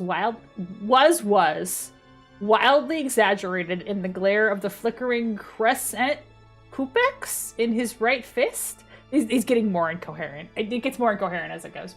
His eyes were wide open in a slightly slanted owlish gaze, enhanced in their sinister intensity by the hawkbill curve of his nose and pale, yellow peak of his cheeks. "Place your hands behind your back," said the second soldier as he raised his axe over his right shoulder blade and cast it a wavering glance. "We must bind your wrists to parry any attempts at escape. Be sure to make the knot a stout one, Broig. We wouldn't want our guests to take leave of our guidance." Broig grasped Grigner's left wrist and reached for the barbarian's right wrist. Grigner wrenched his right arm free and swiveled to face Broig, reach beneath his loincloth with his right hand. He's hiding a lot of shit under that fucking loincloth, which is you wouldn't think we'd be able to do, but... It's in his prison pocket, bro. Yeah, it's in his fucking prison pocket. The sentry grappled at his girdle for the sheathed dagger, but recoiled short of his intentions as Grigner's right arm swept to his gorge. The soldier went limp, his bobbing eyes rolling beneath fluttering eyelids, a deep welt across his spouting gullet. Without lingering to observe the result of his efforts, Grigner dropped to his knees. The second soldier's axe cleft over Grigner's head in a blizz of silvered ferocity, severing several scarlet locks from his scalp. Coming to rest in his fellow's stomach, the iron head crashed through mail and flesh with splintering force, spilling a pool of crimson entrails over the granite paving. They just love to spray blood all over the place. Go up grappling at their griddles. And as a cat, I loved your post. I mean, I don't know. I'm still laughing, dude. I'm still laughing. What's Grigner, bro? Grigner. Broig. The guy's name is Broig. I don't know what else to say about that. Before the sentry could wrench his axe from his comrade's carcass, he found Grigner's massive hands clasped around his throat, choking life from his clamped lungs. With a zealous grunt, the accordion flexed his tightly corded biceps, forcing the grim-faced soldier to one knee. The sentry plunged his right fist into Grigner's face, digging his grimy nails into the barbarian's flesh. ejaculating a curse. I wasn't able to make it through Ejaculating. All right. You laugh. I'm sorry. You gotta take over from Ejaculating got you. I can't make it through ejaculating. Dude, are you guys ejaculating a curse? Maybe sometimes it is like ejaculating a curse, actually. Oh god. I did mean to write who up grappling their girdles, and I think I forgot how to use the English language halfway through because I was laughing so hard. Your brain will shut down. Don't worry, we'll get it back with the intellectual art of Scott Adams. Oh, I understand why I'm here on this stream. This is a bimbofication stream. You're taking away my ability to read. That's true! Actually, this is a bimbofication, yes. God. Fuck yeah. God. Beautiful. Huge Grigner. Alright, it's back to ejaculating a curse. Mm-hmm. Through rasping teeth, Grigner surged the bulk of his weight forward, bowling for soup, the besieged soldier. Over upon his back, the sentry's arms collapsed to his thigh, shuddering convulsively, his bulging eyes staring blindly from a bloated cherry-red face. Rising to his feet, Grigner shook the blood from his eyes. Also, please observe the beautiful illustration now that it's scrolled onto the screen. He's gorgeous. That's a diva. That looks like a Dr. Seuss diva. Adorable. I really have liked it the whole time we've been on this page. Yeah, he's a good little dude. Grigner retrieved a small white object from a pool of congealing gore. Snorting a gusty billow of mirth, I thought he was snorting coke. I so thought it was a baggie of coke and he snorted it. He once more concealed the tiny object beneath his loincloth in his prison pocket. The tediously honed pelvis bone of the Okay, look. I don't have a penis. Okay. I don't think you can tuck things under your dick, between your dick and balls, while it's like, if you're like a shower, not a grower. I don't know how this is there. I do not know how this is being hidden. We just have to assume that it's like under his balls somewhere. Yeah. Under his balls. I don't know where it's going. It's in his taint. I don't know. It's definitely in his hole. Yeah. The thing is, if you have like long... That's a horrible descriptor. If you have long enough boobs, and you know what I mean by this, yes, you could put things in there. Yeah, no. If you have them hanging low enough, you can shove all kinds of shit under there. And I think he's just got a lot of envy about that. Right. Or he doesn't want to mention hole because he also doesn't understand sex. He does not know what holes are on what people. I don't think he knows. My inventory. Yeah, it's just his inventory pocket. Yeah.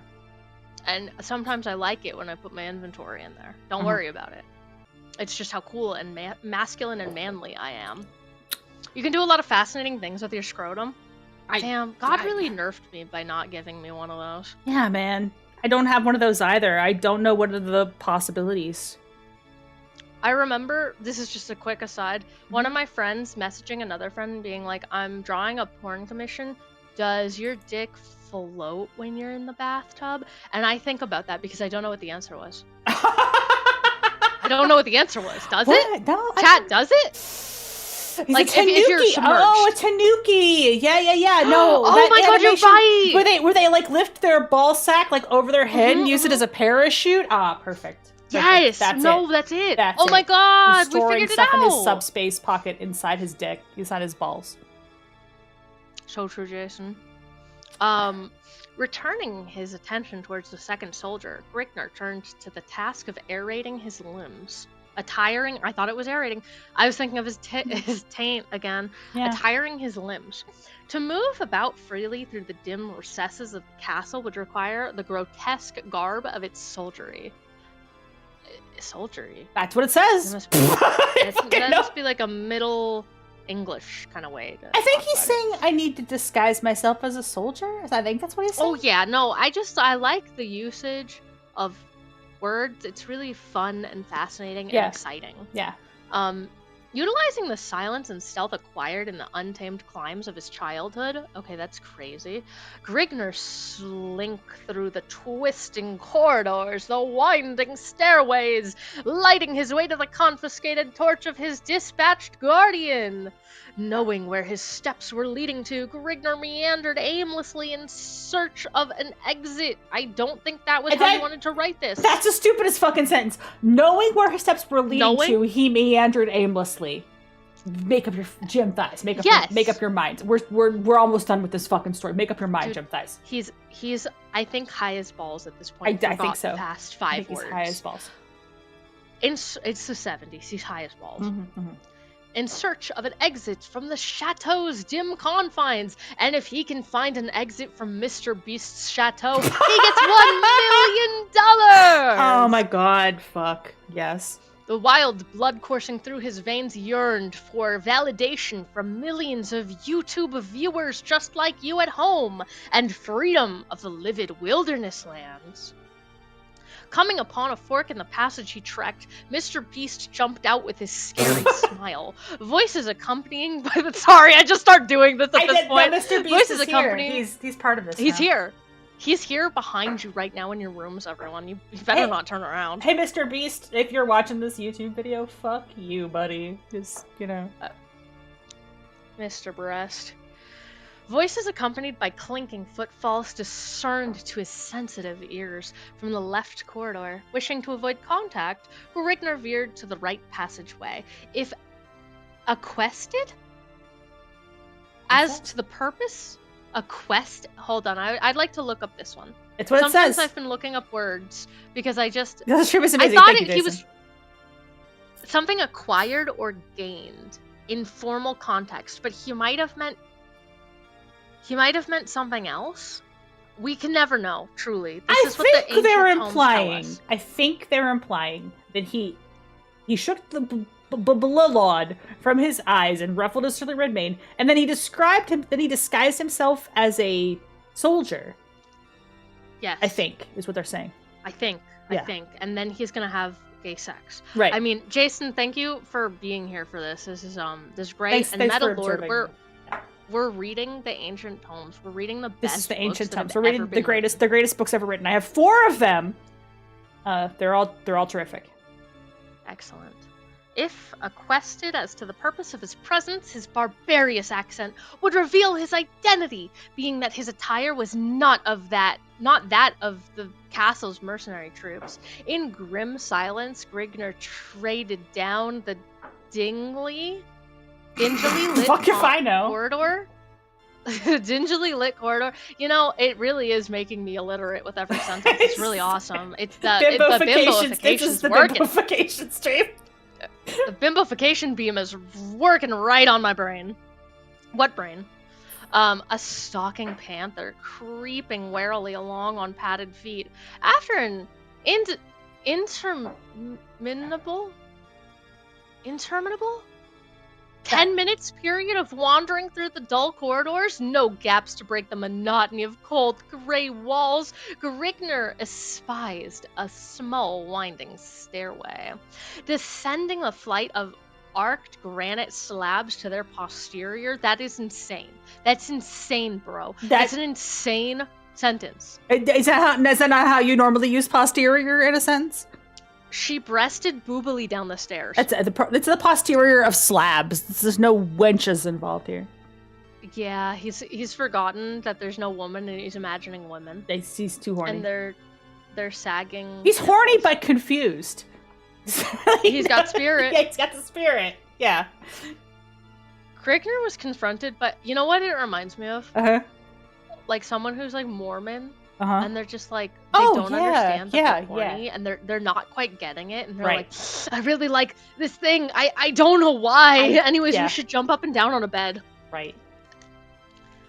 Grigner was confronted by a short hallway leading to it. Oh, I laughed. Fuck. Hallway got me. I do like hallway. That's very good. Hallway's cute. All right. I'll take over. Leading to a tall arched wooden doorway, halting before the teeming portal. Grigner resties his shaggy head sideways against the barrier.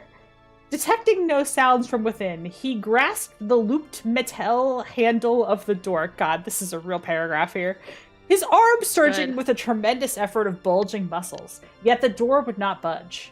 Retrieving his axe from where he had sheathed it beneath its girdle, he hefted it in his mighty hands with an ass-beat grunt? and wedging one of its blackened... Is Ash grunt? It says... I don't even know. And wedging one of his blackened edges into the crack beneath the portal at its iron-rimed sill. Bracing his sandaled right foot against the ruggedly-hewn wall, teeth tightly clenched, Gringner... The word... Wait, I need to tell you, this word does not exist anywhere. If you look it up and you say don't autocorrect it, it only comes up with this fanfic. Yes! This word here. Appelievered? The Appelievered. oaken half. Does that count as you laughing? I did. I can't get through Appelievered. I'm sorry. I guess it's up to you again. The oaken haft, employing it as a lever whereby to pry open the barrier. The leather-wound hilt bending to its utmost limits of endurance. The massive portal swung open with a grating of snapped latch and rusty iron hinges. Glancing around the dust-swirled room in the gloomy dancing glare of his flickering crescent... Is that his eyes? I don't even fucking know at this point. I don't even know what flickering crescent is. It's either the torches or his eyes, and I'd like to know, but I never will. Grigner eyed... He used the word eyed. Yes. He knows the word. That's crazy. He knows the word eye. Yes, he does know that word. Oh my god. Maybe he just learned. How they get the spelling errors like this? Well, keep in mind, this was written on a typewriter. They did not type things on computers in 1970, right? This was typed on a typewriter and thrown into a Xerox. So you can understand all the mistakes. The typos are the typewriter typos. Yes, You just gotta keep going. Yeah. Grigner eyed evidences of the enclosure being nothing more than a forgotten storeroom.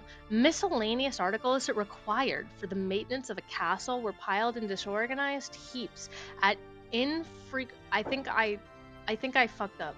Wait, no, I didn't. I already forgot. You've got it. A chapter. You forgot how words work, but you're still there. You're there. I forgot words. At infrequent intervals toward the wall opposite of the barbarians. The problem is you have no idea what's happening in the fucking story at this point. No. I don't know what's happening yet. Yeah. It's like people who try to free climb, like whatever that big monolith in Yosemite is. Yeah. You have nothing to grab onto, and you have to put like a pike in. That's how I feel. Yeah. And it's just words slipping by me, and I'm like, fuck if I know what's happening. Yeah. What is this? The imagery is gone. It's gone. Mm-hmm. Utilizing long bounding strides, Grigner paced his way over to the mounds of supplies to discover if any articles of value were contained within their midst. Detecting a faint clicking sound, Grigner sprawled to his left side with the speed of a striking cobra, landing harshly upon his back, torch and axe loudly clattering to the floor in a morass of sparks and flame. The elm-woven board leaped from collapsed flooring, clashing against the jagged flooring. You used flooring twice, you fucked up, go back to the thesaurus, and spewing a shower of orange and yellow sparks over Grigner's startled face. Rising uneasily to his feet, the half-stunned Corian glared down at the gruesome arm of death he had unwillingly sprung. Murph. If not for his keen auditory organs. His auditory organs! What the fuck is an ear? Well, there's multiple things in there. Yeah. So it is organs with an S. He is correct there. It's not considered your auditory organs, but that's okay. And lightning steeled reflexes, Grigner would have been groping through the shadowed hell pits of the Grim Reaper. He had unknowingly stumbled upon an ancient, long-forgotten booby trap, a mistake which would have stunted the perusal of longevity. Wow! Stunted the perusal of longevity of one less agile. That's a beautiful sentence. It's good. He's a poet. He's good. A mechanism similar in type to that of a miniature catapult was concealed beneath two collapsible sections of granite flooring. Hey, author, is it going to be a catapult or a trebuchet? Which is it going to be? I don't know. He doesn't know. The arm of the device was 4 feet long, boasting razor-like cleats at regular intervals along its face, with which it was to skewer the luckless body of its would-be victim. He doesn't know how to use hyphens either, and I love that. Wait. Did a standard typewriter have a hyphen? It did. Yeah, it did. It did. Yeah. Okay. It's just not employed in this story. Not used. No, it's okay. That's kind of anti-chat GPT of him. Mm-hmm. Grigner had stepped upon a concealed catch which released a small metal latch beneath the 2 granite sections, causing them to fall inward, and thereby loosed the spike arm of death they precariously held in. I can't tell if it's a trebuchet or a catapult at this point. Partially out of curiosity and partially out of an inordinate fear of becoming a pincushion for a possible second trap, Grigner plunged his torch into the exposed gap in the floor. The floor of a second chamber stood out 7 feet below the glare. Tossing his torch through the aperture, Grigner grasped the side of the adjoining tile, dropping down. Glancing about the room, Grigner discovered that he had descended into the palace's mausoleum. Rectangular stone crypts cluttered the floor at evenly paced intervals. The tops of the enclosures were plated with thick layers of virgin gold. Okay. Sure. Okay. Sure. While the sides were plated with white ivory, again, I don't think you can plate with ivory. I don't think that's true. Because plating requires you melting it. At one time sparkling, but now grown dingy through the passage of rays of all-encompassing mother time? All-encompassing mother time, correct. All-encompassing mother time is my new band name. Featured at the head of each sarcophagus, in tarnished silver, was an expunge is Sively. Expungisively? I'm losing it. That's what it says. Expungisively? That's what you came up with? Expungisively? Carved likeness of its rotting inhabitant. A dingy atmosphere pervaded the air of the chamber. Air and atmosphere, we love it. Which sealed in the enclosure for an unknown period had grown thick and stale. Intermingling with the curdled currents was the repugnant stench of slowly moldering flesh, creeping ever slowly but surely through the minute cracks in the numerous vaults. Due to the embalming of the bodies, their flesh decayed at a much slower rate than is normal, yet the nauseous odor was nonetheless repellent. If they were in a sarcophagus, you wouldn't have smelled it, but okay. Towering over Grigner's head was the trap he released. The mechanism of the miniaturized catapult was cluttered with mildew and cobwebs. Notwithstanding these relics of antiquity, its efficiency remained unimpinged. To the right of the trap wound a short stairway through a recess in the ceiling, concealed entrance leading to the mausoleum, for which the catapult had obviously been erected as a silent, relentless guardian. And if you can manage to get through this, you win the temple run. Yeah, there you go, there you go. The Shrine of the Silver Monkey! This is the Shrine of the Silver Monkey. Yeah. Climbing up the side of the device, Grigner is a maladaptive, daydreaming, ADHD 10-year-old. Maybe 12. He's hit puberty. Sort of. He doesn't quite get it yet. That's it. That's what this is. I figured it out. Oh my god. Grigner set to the task of resetting its mechanism. In the event that a search was organized, it would prove well to leave no evidence of his presence open to wandering eyes. Besides, it might even serve to dwindle the size of an opposing force. Descending from his perch, Grigner was startled by a faintly muffled scream of horrified desperation. His hair prickled yawkishly. That's what it says. Is that a word? I'm looking it up. That's what it says. What it says. Yawkishly is not a word, but this book comes up whenever you look it up. Okay. Anyways, in a disorganized clump. So you've learned like 4 new words tonight that don't exist anywhere else. Yeah, that are all not real because they're in this. Yes. He's Dr. Seuss. He's the Dr. Seuss of Conan. He's the Shakespeare of his time, really, if you think about it. He is. Yeah. As a cold danced along the length of his spinal cord, no moral/mortal barrier, human or otherwise, was capable of arousing the numbing sensation of fear inside Gringer's smoldering soul, except for the delicious taste of Szechuan. Come on down to our Szechuan Soul Bistro right now at 1234 Cunt Ass Lane, and you could feel like Gringer. I'm like, however, what it feels like to chew 5 gum. He was overwrought by the forces of the barbarian's instinctive fear of the supernatural. His mighty thews had always served to adequately conquer any tangible foe, period, comma. But the intangible was something distant and terrible. Dim, horrifying tales passed by word of mouth over glimmering campfires, and the skins of wine had more than once served the purpose of chilling the marrowed core of his sturdy-limbed bones. Huge Gregner moment. Mm-hmm. Yet, the scream contained a strangely human quality, unlike that which Grigner imagined would come from the lungs of a demon or spirit, making Grigner take a short, nervous strides, advancing to the sarcophagus from which the sound was issuing, clenching his teeth in an attempt to steel his jangled nerves. My nerves are jangled too, Grigner. Grigner slid the engraved slab from the vault with a sharp rasp of grinding stone.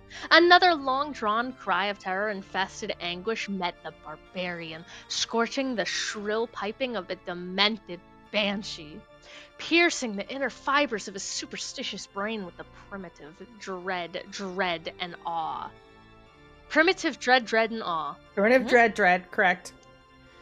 Stooping over the stooping over to Espy, the tomb's contents, the glittering accordion's nostrils. He describes his nostrils like 3 times. Yeah, he loves Maybe the nostrils. 4. He loves them. He loves them. He loves them. We're singed by a scorching aroma of a moldering corpse, a lung shut up and fermenting, the same putrid scent which permeated the entire chamber, though multiplied to a much more concentrated dosage. The shriveled, leathering packet of crumbly bones and dried, flacking flesh offered no resistance, but remained in a fixed position of perpetual vigilance, watching over its dim abode from hollow, gaping sockets.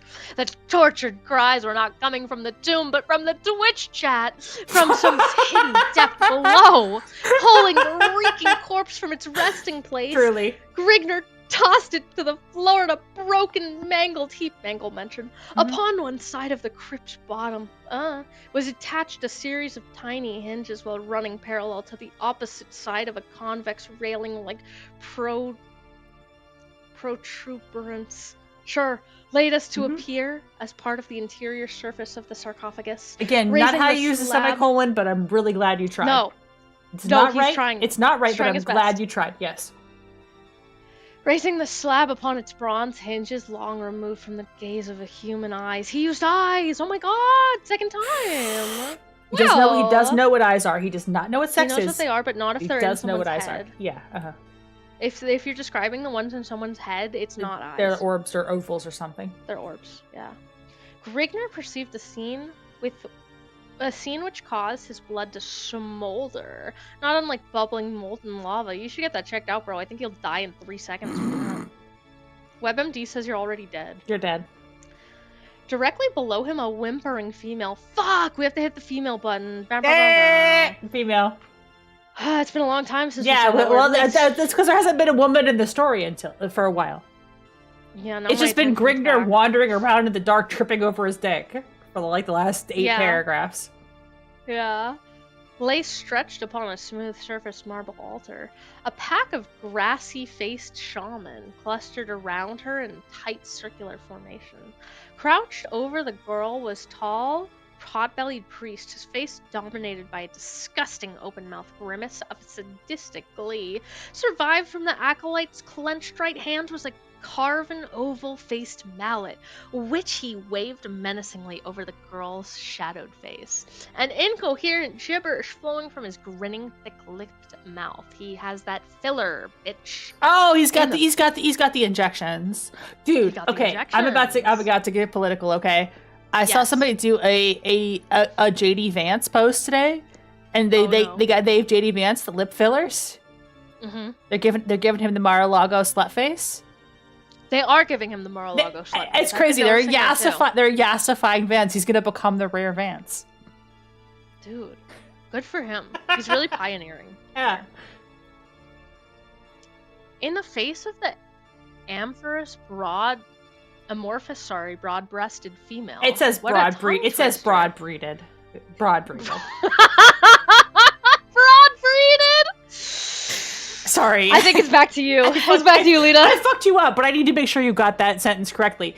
In the face, no, you were correct to fuck me up here. In the face of the amorphous, broad-breeded female, stretched out alluringly before his gaping eyes, the universal whim of nature, filing a plea of despair inside his white-hot soul, Grigner acted in the manly manner he could perceive. So many fucking semicolons in this. It's like he figured out semicolons and then just couldn't stop using them. Giving the part in Spore where your brain gets bigger? That was him learning what a semicolon was. Giving Not correctly, though. To a hoarse, throat-rending battle cry. Grigner plunged into the midst of the startled shaman, torch simmering in his left hand, and axe twirling in his right hand. There's just no space there. A gaunt, skull-faced priest standing at the far side of the altar clutched desperately at his throat, coughing furiously in an attempt to catch his breath. Lurching helplessly to and fro, the acolyte pitched headlong against the gleaming base of a massive jade idol. Writhing agonizedly against the hideous image, foam flecking his chalk-white lips, the priest struggled helplessly, 3 dashes, the victim of an epileptic seizure. This is a very convenient timing for the epileptic. Startled I don't think they knew what epilepsy was back then, but that's okay. That was, but yet it happened to this guy. Startled by the barbarian's stunning appearance, the chronic fit of their fellow, and the fear that Grigner might be the avant-garde of a conquering... What the fuck? That's... No. Of a conquering force dedicated to the cause of destroying their degenerated cult, the Sawmen mostly lost their composure. Giving vent to heedless pandemonium, the priests fell easy prey to Grigner's sweeping arc of crimsoned death and maiming destruction. The acolyte performing the sacrifice took a vicious blow to the stomach, hands clutching vitals, and severed spinal cord he sprawled over the altar. The Dizor-anized priests lurched and staggered with split skulls, dismembered limbs, and spewing entrails before the enraged accordion's relentless onslaught. The howls of the maimed and dying reverberated against the walls of the tiny chamber, a chorus of hell-fraught despair, as the granite floor ran red with blood. I don't really know what's happening, but I know he's chopping these dudes up. That's all I know. The entire chamber is encompassed in the heat of a raw, savage butchery as Grigner luxuriated in the grips of a primitive, beastly bloodlust. Presently, Alwyn Silient, save for the ebbing groans of the sinking shaman and Grigner's heaving breath accompanied by several gutsy curses. The well had run dry. No more lambs remained for the slaughter. Real quick. Yeah. Do you think that ChatGPT read this and that's why it hallucinates sometimes? I would love to talk to a version of ChatGPT trained only on 1970s barbarian fiction. Oh, that'd be awesome. Yeah, actually. like add this and Conan and some other Doyle and Hey, horrible fanfic GPT. Could you write my email for me? Right? Awesome. Yeah. 90% of that makes no sense. Right. It's just writing the Stygian darkness of the well of blood. Although funny enough, I don't think they've said blood even once. I think it's always crimson life fluids or something. They did say blood. Blood was said. Blood with 2 L's and 1 O was said at one point. Yeah. Probably train it. Yeah. Chat GPT with this. Only barbarian fiction. The rampaging stead of death have taken care of Grigner for the moment, left the barbarian free to the exploitation of other perusals. Towering over his head was the misshaped image of the cult's hideous deity, Argon. That's Argon. That's his eye. The eye of Argon is being of pure jade. Was enough to cause the senses of any man to stagger and reel. Yet, thus was not the case for the behemoth. He had paid only casual notice to his incredible feat, while riveting the whole of his attention upon the jewel protruding from the idol's soul socket, its masterfully cut faucets emitting blinding rays of hypnotizing beauty. After all, a man cannot slink from a heavily guarded palace while burdened down by the intense bulk of a squatting statue, providing, of course, that the idol can even be hefted, which in fact was beyond the reaches of Grignor's coursing stamina. The word ceased to have any meaning at this point. I gotta say, that, I was looking down at my wine and cheese for a second, and I did think, Lita's having a stroke, it's over. And I looked back up and I'm like, nope, that's the tomes. That is the tomes. I'm not having a stroke. Also, that's what the book says. My brain's having a stroke too. He uses the word slink a lot for Yeah, a he man does that's like so slink. like huge and brawny and muscular. He's a large man, but He likes yet he slinks. He slink. On the other hand, the jewel, gigantic as it was, would not present a hindrance of any mean concern. What the fuck, Jim? What? You fucking mean? Help me, please. Oh, there she is. Make it. Well, that's her. She's strapped to the wall here. She's tied to the wall.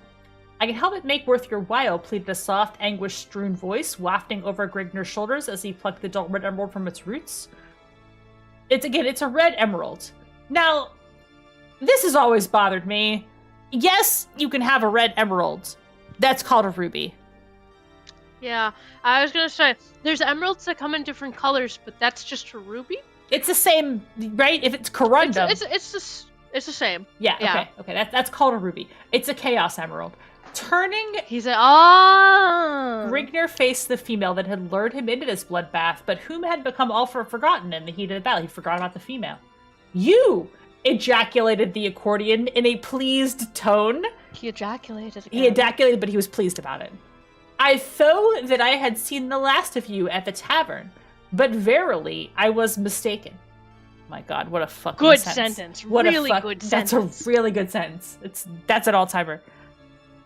Grigner advanced into the grips of the female's entrancing stare, severing the golden chains that held her captive upon the altar's highly polished face of ornamental limestone. As Grigner lifted the girl from the altar, her arms wound dexterously about his neck, soft and smooth against his harsh exterior. Art thou pleased that we have chanced to meet once again? I don't know why Old English all of a sudden, that's just what we're doing. Grigner merely voiced a side grunt, returning the damsel's embrace while he smothered her trim, delicate lips between the coursing protrusions of his reeking maw. Bro. Ew. Yuck. Bro. Let us take to this wretched chamber, stated Grigner as he placed the female upon her feet. She swooned a moment, causing Grigner to give her support, then regained her stance. Art thou able to find your way through the accursed passages of this castle? Brifk!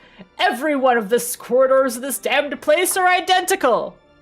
I was at one time a slave of Prince Agaphim. His clammy touch sent a sour swill through my belly, but my efforts reaped a harvest. I gained the pig's liking, whereby he allowed me the freedom of the palace. It was through these means that I eventually managed escape of the palace. It was a simple matter to seduce the sentry at the western gate. His trust found him with a dagger thrust through his ribs. The witch stated whimsically. Oh my fucking God. Whimsically. Also, you laughed. Whimsically. Dude, we have so much whimsically in this chat. This book is making me whimsically. Oh my God. That sounds... All right, you guys take over. I can't do whimsically. Also, I have to pee, so... It's okay. Go we're for almost it. done. I'm gonna go pee. Go ahead and pick up where I was. Pick up from whimsically, please. Yeah, whimsically, it's beautiful. If you search it up, all that comes up is this fic. That's so awesome. What were you doing at that tavern when I discovered you? Asked Rignar as he lifted the female through the opening to the mausoleum. I had sought to lay low from the palace's guards as they conducted their search for me. The taverns, was seldom frequented by the palace guards, and, my identity was unknown to the common soldiers. It was through the disturbance that you caused that the palace guards were attracted to the tavern. I was dragged away shortly after you were escorted to the palace. What are you called by female? Carthenia, daughter of Mincarodos, Duke of Barwego, whose lands border along the northwestern fringes of Gorzom. I was paid as homage to Abaphim, Agabababa, upon his 38th year, husked the femme. Huh. He learned what the word femme was. He's not doing it right. He's not doing it right, and she's not a lesbian, so incorrect. And I got him. And I am called the Barbarian, grunted Grignar in a disgusted tone, exclamation mark. The ways of our civilization are like in many ways warped and distorted. But what is your calling? She queried bustily? She booped boopily down the stairs, bro. She queried bustily. She queried. I'm back. She queried bustily. I query bustily too, girl. Yes, she queried bustily? Question mark. She asked boobed boobily. It's the only way she knows how to ask. She has to ask bustily. Do you think boobs boobily was written because they read this and they thought that was the funniest shit ever? This is now. Sometimes I introduce you to stuff and I'm like, oh, this is the master key. Now you understand. This is very influential. This is very fucking influential. This is the Rosetta Stone. It is. This is very fucking influential. This is what, 1970s. So this is what, 55 years old at this point. 55, yeah. 55. That's all I query. It is. It is. Everything I query is bustily. Yeah, I query boobily all the time. Grigner of Accordia. I have heard vaguely of Accordia. It is the hill country to the far east of the Norgaloyan Empire. I have also, heard of Agababababab, a curse in your land more than once, when his troops were routed to the unaccustomed mountains and gorges. Saith she, period. Saith in caps she, period. My people are not tarnished by petty luxuries and babbles. Who knows what fucking accent this is? I don't know. They remain fierce and unconquerable in their native climes. After reaching in the hidden panel at the head of the stairway, Grigner was at a loss in regard to its operation. His fiercest heaves were as pebbles against burnished armor. That's beautiful. His fiercest heaves were as pebbles against burnished armor. That's a really beautiful sentence. You know, sometimes there's some art in this. The whole thing's art, Lita. The whole thing. Yeah, I mean, I wouldn't have shared it if I didn't believe in it. True. Carthenia depressed a small symbol included within the elaborate design upon the panel, whereupon it slowly slid open to the cleft in a wall, and then she also... Fuck. What the fuck is that sentence? What? Don't worry about it.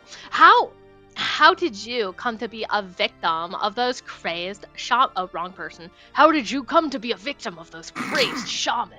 Quested Grigner as he escorted Carthenia through the piles of rummage on the left side of the trap. By Agathim's orders, I was thrust into a secluded cell to await a passing of sentence, which could have been 10 or maybe 15 whole minutes. You don't know. Don't know. We don't know. By some means, the priestesses of Argon acquired a set of keys to my cell. They slew, slay, the guard placed over me and abducted me, not to slay, to the chamber in which you chanced to come upon my sacrifice. Yes. Skostic. Their hellspent cult demands a sacrifice once every 3 moons upon its full journey through the heavens. They were startled by your unannounced appearance, which was pretty rude of you, but also kind of cunty. Through the fear that you had been sent by Agathim, the prince would surely have submitted them to the most ghastly of tortures did if he had ever discovered their unfaithfulness to Sargon, his bastard deity. Duh. Many of the partakers of the ritual were high nobles and high trustees of the inner palace. Agathon's pitiless wrath could have been unparalleled.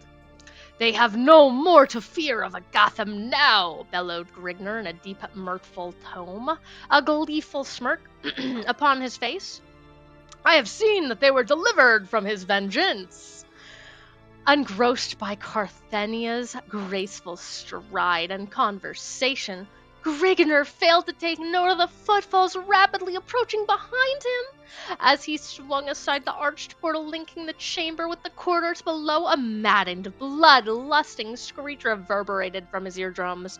Seemingly utilized to the speed of thought, Grigner swiveled to face his unknown foe. With gaping eyes and widened jaws, Grigner raised his axe above his surly mien. But he was too late. All right, I will grab chapter 7. It's a long one. With wobbling well done. knees and swimming head, the priest that had lapsed into an epileptic seizure rose unsteadily to his feet. While enacting his choking fit and writhing agony, the shaman was overlooked by Grigner. The barbarian had mistaken the seizure for the death throes of the acolyte, allowing the priest to avoid his stinging blade. Dude just had a random seizure in the middle of a fight, and Grigner's like, oh, that guy's dead. But actually, the seizure saved his life. Sorry, I just belched because That's I'm awesome. doing shots. That's okay. Oh, it's important. I'm also eating Girl Scout It cookies. is. It's an important part of I have this. 2 Girl Scout cookies left. Oh fuck yeah. Mm-hmm. These are weird. They're s'mores, but they're chocolate cookies with graham cracker cream. Very strange. Very strange. That's different. Pretty Are good, they though. good, strange or no? No, they're good. Okay. I like them. They're chocolate cookie. It's like an Oreo with a little more cinnamon. They sound pretty good. Yeah, I'm liking it. Where was I? The sight that made the person the blade dies. The sacrificial sat it grim. Blood splattered silence all around him, broken only by the occasional yelps and howlies of his maimed and butchered foes. Above his head rose the hideous idol, its empty socket holding the shaman's furbished, infuriated gaze. What the fuck? Huh. His eyes turned to a stony gaze with the realization of the pillage and blasphemy. Due to his high susceptibility, following the seizure, the priest was transformed into a raving maniac bent solely upon wreaking vengeance. With lips curled and quivering, a crust of foam dripping from them, the acolyte drew a long, wicked-looking jewel-hilted scimitar from his silver girdle and fled through the aperture in the ceiling, uttering a faintly perceptible ceremonial gibberish. And take us home. Take us home. Like the rest of this. The rest of this is ceremonial gibberish. It's all gibberish. That's the whole thing. A sweeping scimitar swung towards Grigner's head in a shadowed blur of motion, this time on Dragon Ball Z.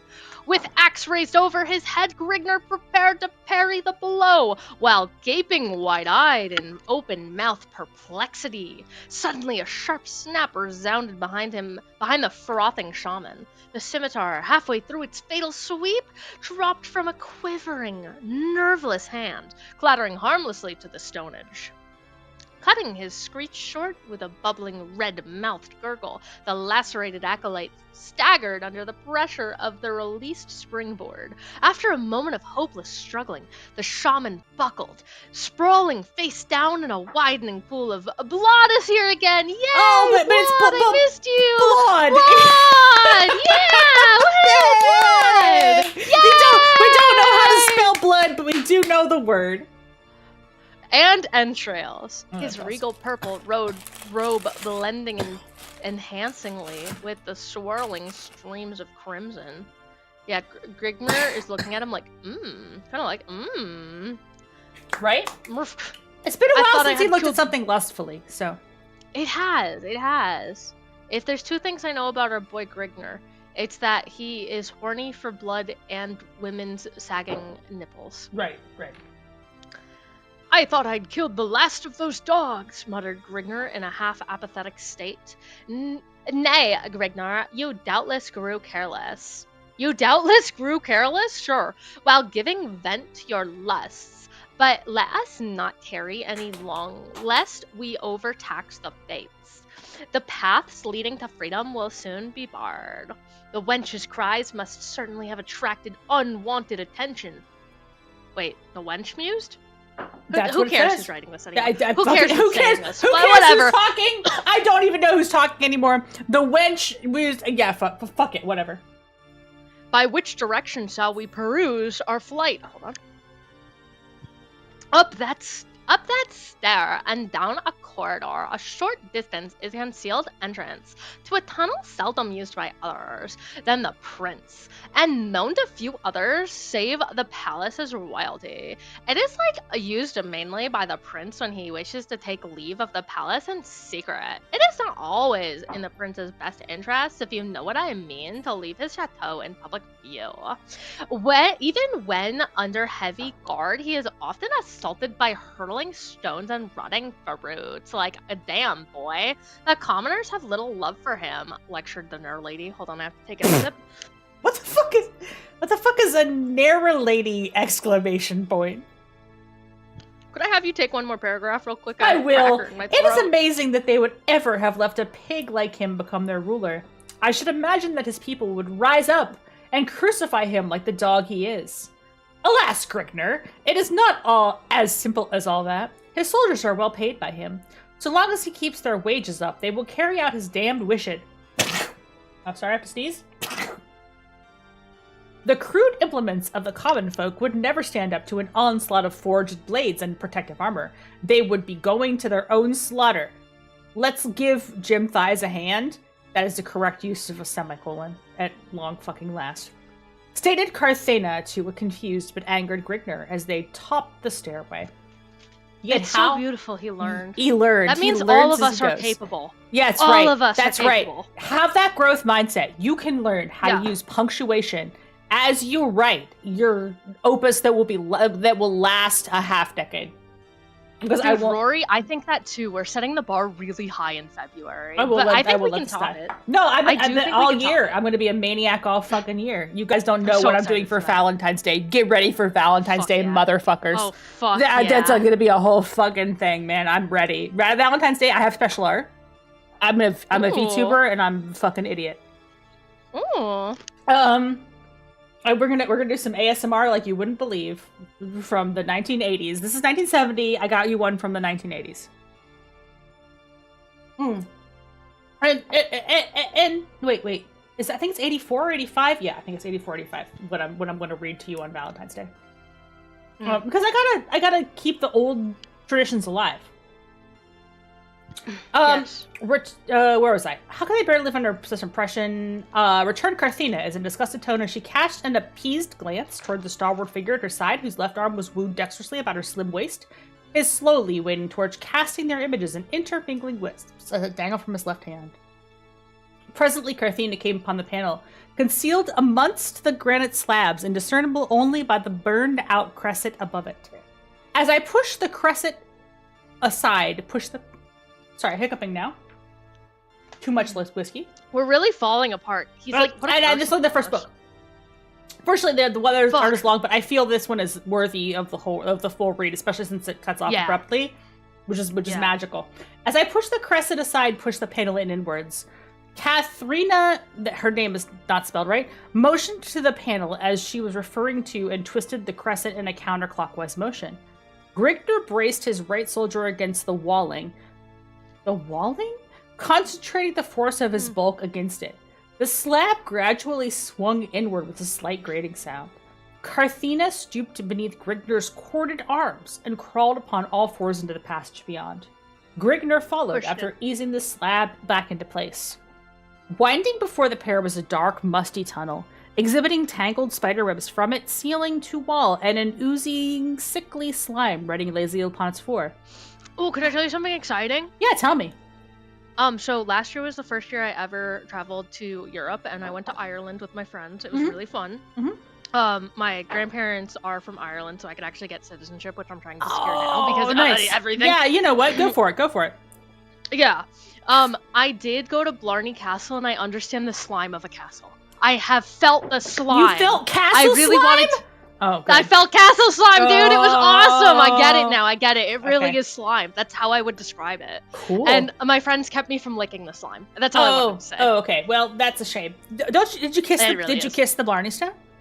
I did not put my lips on it because I was scared, but Walter White, my little action figure from San Diego Comic-Con 2016, he kissed it. There's a photo that I bought of him kissing it. It's wonderful. Okay. That's good. I would kiss it. I would stick my fucking mouth on it. Why not? The thing about me not sticking my mouth on it is that I'm 5'2". Oh, and it is okay. Yeah, to show you reach. This castle, you have to lean backward, right? It's hard to reach. Yeah, okay. This castle is really, really high up. It's like at least 30 stories up. I think it's more than that. And the Blarney Stone, there's nothing under it. They have a little handhold for you, and a guy holds you up so you don't fall to your death. And most people don't look down. I looked down because I was letting Walter kiss it first because they went, do you want Walter to kiss it first? Because they were delighted that I had Walter White with me. Oh, yeah, of course. So I looked straight down, and I have a fear of heights. And when they had, it was my turn to kiss it next, I put my hips almost all the way off, so like a bit of my butt was still on the castle, and I still could not reach it. I still had a foot left to reach it. That's how short I am. That's scary. And they were like, I have your hips, don't worry, you can go all the way over it. I just went, no. Oh my god. I fake kissed it and came back. I was like, all right. No. And 5'2". No. You're a tiny I'm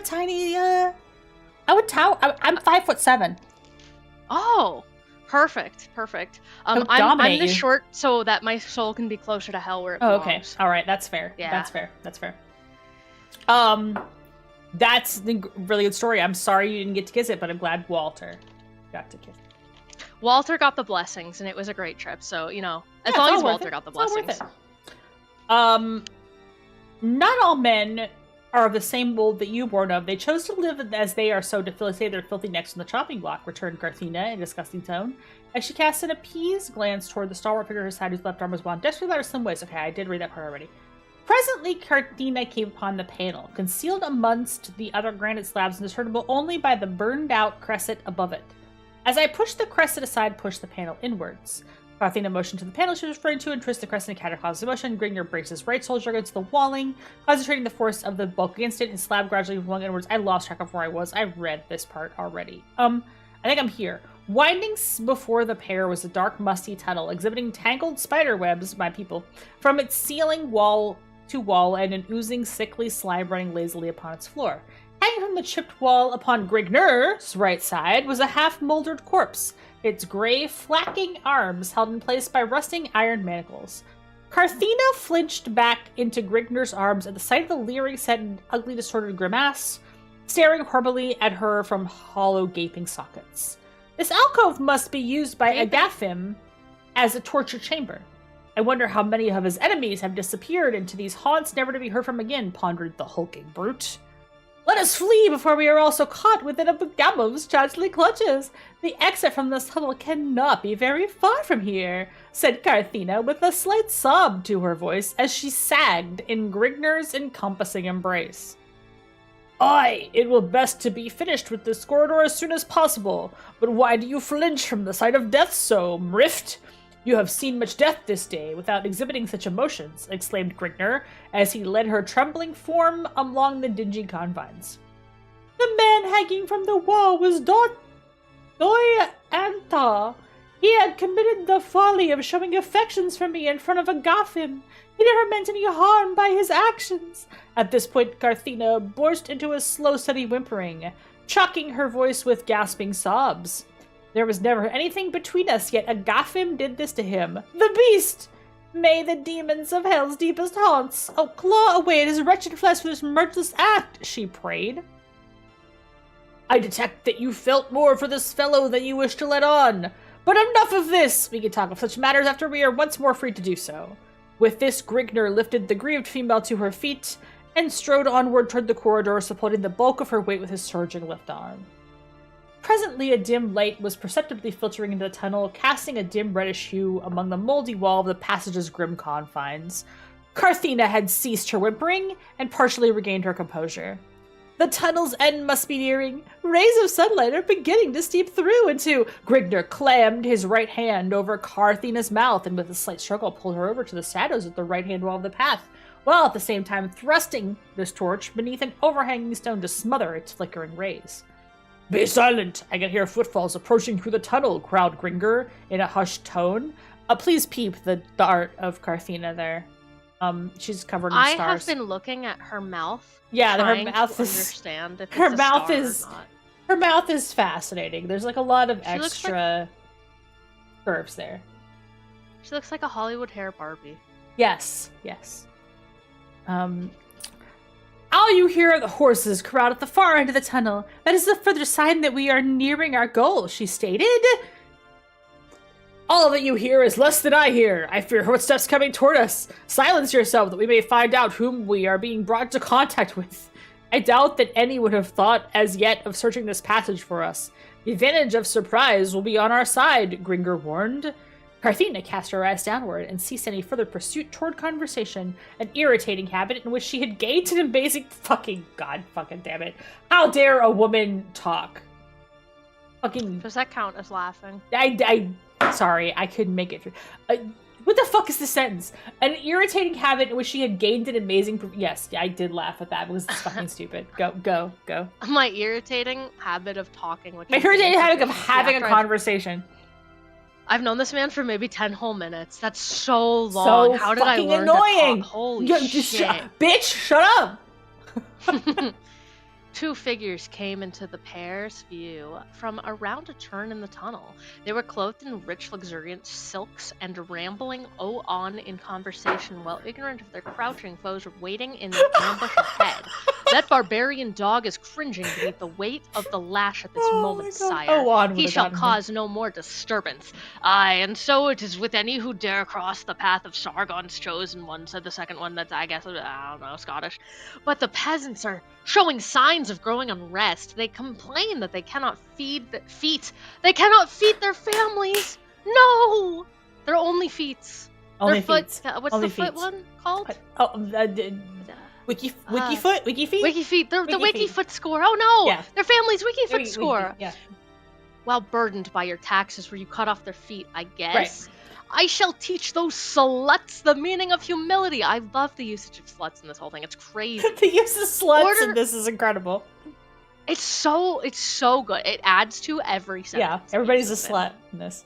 Everyone's a slut. They are queening out. Yeah. Order an immediate increase upon their taxes. Take their hands to, I guess. They dare to question my sovereign authority. Ha! They shall soon learn what true oppression can be. I will. A shadowed bulk leapt out from behind a juddering promontory? Sure. As it brought down a doubled axe with the sped. The sped! Yeah! The sped! Of a striking thought. One of the nobles sagged lifelessly to the ground. Skull split to the teeth.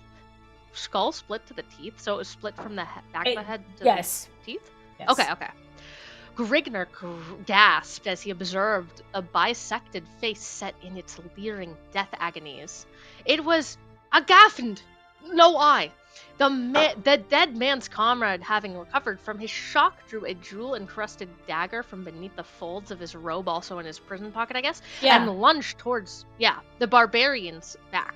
Right. Grigner spun at the sound from behind and smashed down his crimsoned axe once more. His antagonist lunged, howling, to a stream of stagnant green water. Uh-oh, you're getting botulism. Grasped a spouting stump that had once been a wrist. Oh, he just took the tax. Oh, I get it. Yeah. Grigner raised his axe over his head and prepared to finish the incomplete job. He's got to take both, but was deterred halfway through his lunge by a frenzied screech from behind. Carthena leapt to the head of the writhing figure, plunging a smoldering torch into the agonized face. The howls increased in their horrid intensity, stifled by the sizzling of roasting flesh, then died down until man was reduced to a blubbering mass of squirming, insensate flesh. A torch does not get hot enough for that, but sure. Yeah, that's what it does. Grigner. Well, maybe if it's tar. Yeah. I don't know. Grigner advanced to Carthena's side, wincing slightly from the putrid aroma of charred flesh that rose in a puff of thick white smog. No, the part you'd wince at is the hair, not the meat. The meat's fine. You know what? Whatever. Throughout the chamber, Carthena reeled slightly, staring dazedly downwards. I think that's supposed to be a Z, but that's okay. At her gruesome handiwork. I had to, do it. It was a guffin. I had to, she exclaimed. Sargon should be more careful of his right-hand men, added Grigner, a smug grin upon his lips. But to hell with Sargon for now. The stench is becoming bothersome to me. With that, Grigner grasped Carthena around the waist, leading her around the bend in the cave into the open. A ball of feral red was rising through the mists of the eastern horizon, dissipating the slinking shadows of the night. Wait. Are they in Japan? I'm still here. I'm eating another cookie. You know, now that I've eaten enough of these cookies, it tastes a little like Cocoa Puffs. Oh, that's an interesting... They're kind of good, though. Huh. It says a coral. I don't... Well, no. The sun rising on the eastern horizon. Are they in Japan? Maybe. Like, Yeah, they where got are the they? rising It red doesn't sun. matter. They got the rising red A, sun now. co- That's what's happening. a coral, yeah. A coral stood before the pair. A corral stood before the pair, enclosing 2 grazing mares. Grigner reached into a weighted down leather pouch dangling at his side and drew forth a scintillant red emerald. The red emerald again, yes, folks. Yeah, the red right. emerald. Rubies do not exist. Rubies Don't do worry not. about It's that. a red emerald.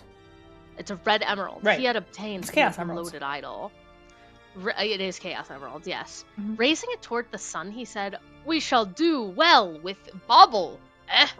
The crowd cheered. Seinfeld burst into the room. That's what he said.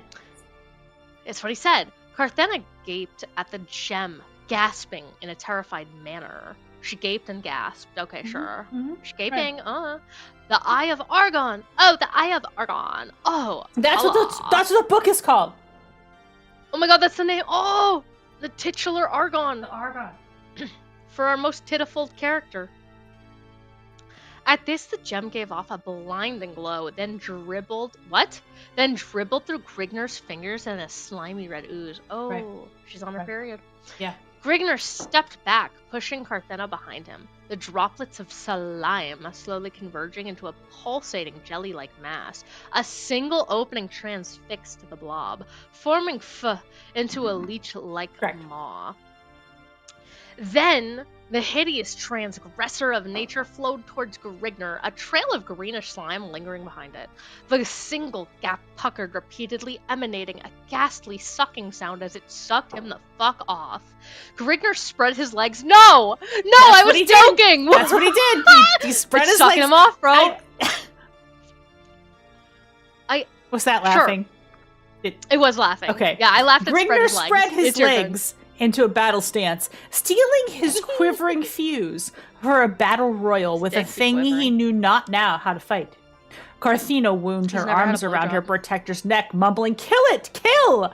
while her entire body trembled. I don't think that'll help you fight if someone's The like choking thing you backwards. was almost upon Grigner when he buried his axe into the gristly maw. It passed through the blob and clanged upon the ground.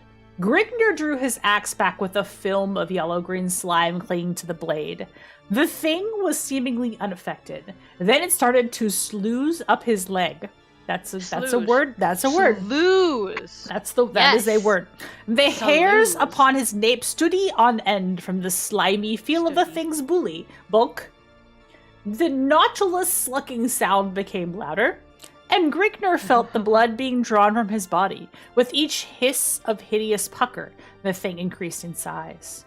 Grigner Dude, shook sucking him his silly foot style. among madly an attempt to dislodge the blob, but it clung like a leech, still feeding upon his rapidly draining life fluid. He grasped with his hands, trying to rip it off, but only found his hands entangled in a sickly glue-like substance.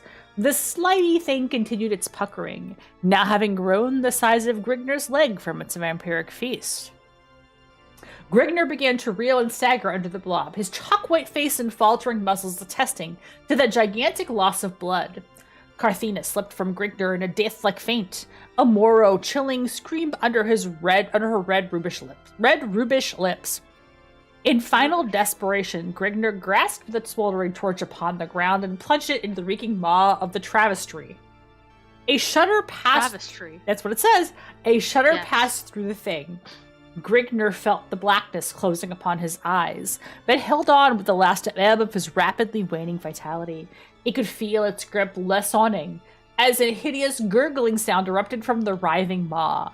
The jelly-like mass began to bubble, like a vat of boiling tar, as quivers passed up and down its entire form. End of available copy. That's a crazy ending. That's a crazy ending. If that's all you had for 20 years? For 30 20 years, they did Wow. not have the last page. I want to let you know that, per tradition, this is the end of the piece. This is where it ends. Should we read the rest? We or will should read pretend we will this is read the where it rest, but I want to give you some I want to give you some historical context here.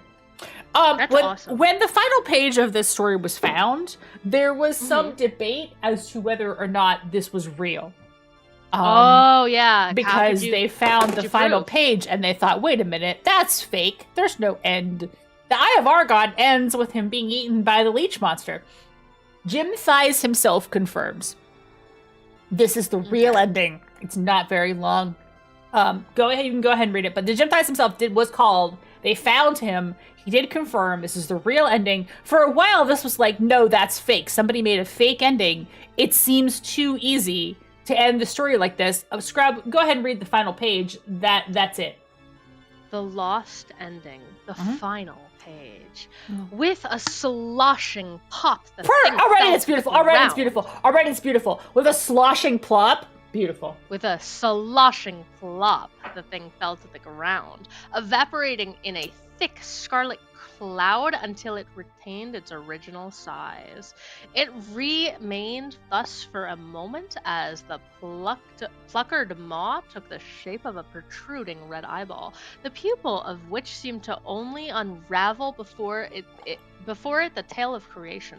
How a shapeless mass slithered from the quagmires of the stigmatic pool of time, only to degenerate into a leprosy of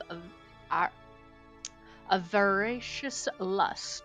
In that fleeting moment, the grim mystery of life was revealed before Grigner's ensnared gaze. The eyeball's glare turned into a sudden plea of mercy, a plea for the whole of humanity. And then the blob began to quiver with violent convulsions. The eyeball shattered into 1,000 tiny fragments and evaporated in a curling wisp of scarlet mist. The very ground below the thing began to vibrate and swallow it up with a belch. The thing was gone forever. All that remained was a dark red blotch upon the face of the earth, blotching things up. Yeah. Shaking his head, his shaggy mane to clear the jumbled fragments of his mind, Grigner tossed the limp female over his shoulder, mounting one of the disgruntled mares and leading the other. The wary, scarred barbarian trooted slowly off into the horizon to become a tiny pinpoint in a filtered field. A filtered field of swirling blue mists, leaving the nobles, soldiers, and peasants to replace the missing monarch. Long live the king. Long live the king. Long live the king. No. Winner of the J.T. Reikosh Award for Excellence. That is how it ends. People thought this was fake because this sentence is incredible. All that remained was a dark red blotch upon the face of the earth, blotching things up. No, I think and ending on long live the king. Long live the it's king. Almost too bad to be real.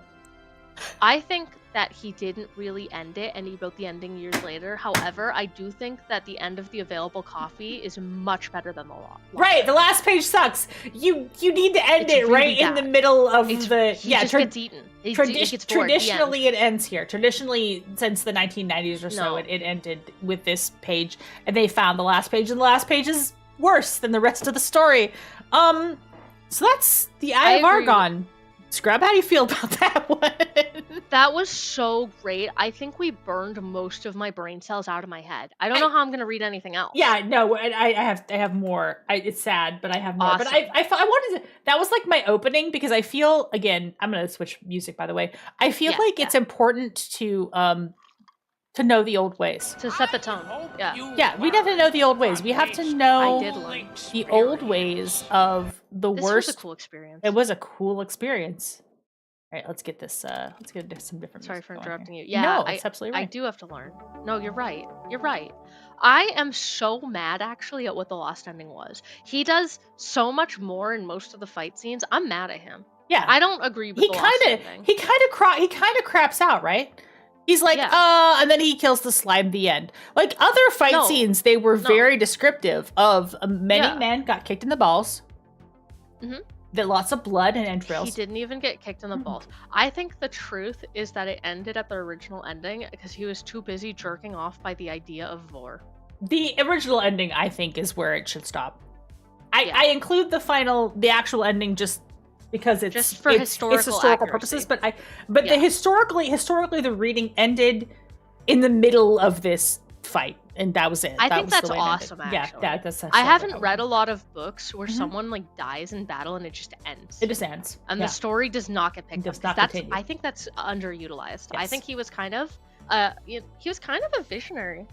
for that. Now, I would like to read this footnote, just this part. Yes. I shall endeavor to keep a copy of the original available for viewing, so it may be appreciated in all its fullness. But as a labor of love for those whose third-generation copies have now succumbed to the bitter vicissitudes of time and entropy, worn away by the ravages of countless rereadings before enthralled audiences, yet who have found the heady flavor of its stylistic paragraphs had seeped into their soul and still grips it with a fervid grasp, I dedicate this machine-readable version of the inimitable Eye of Argon, 5/16/83. Oh my god. That's poetic, bro.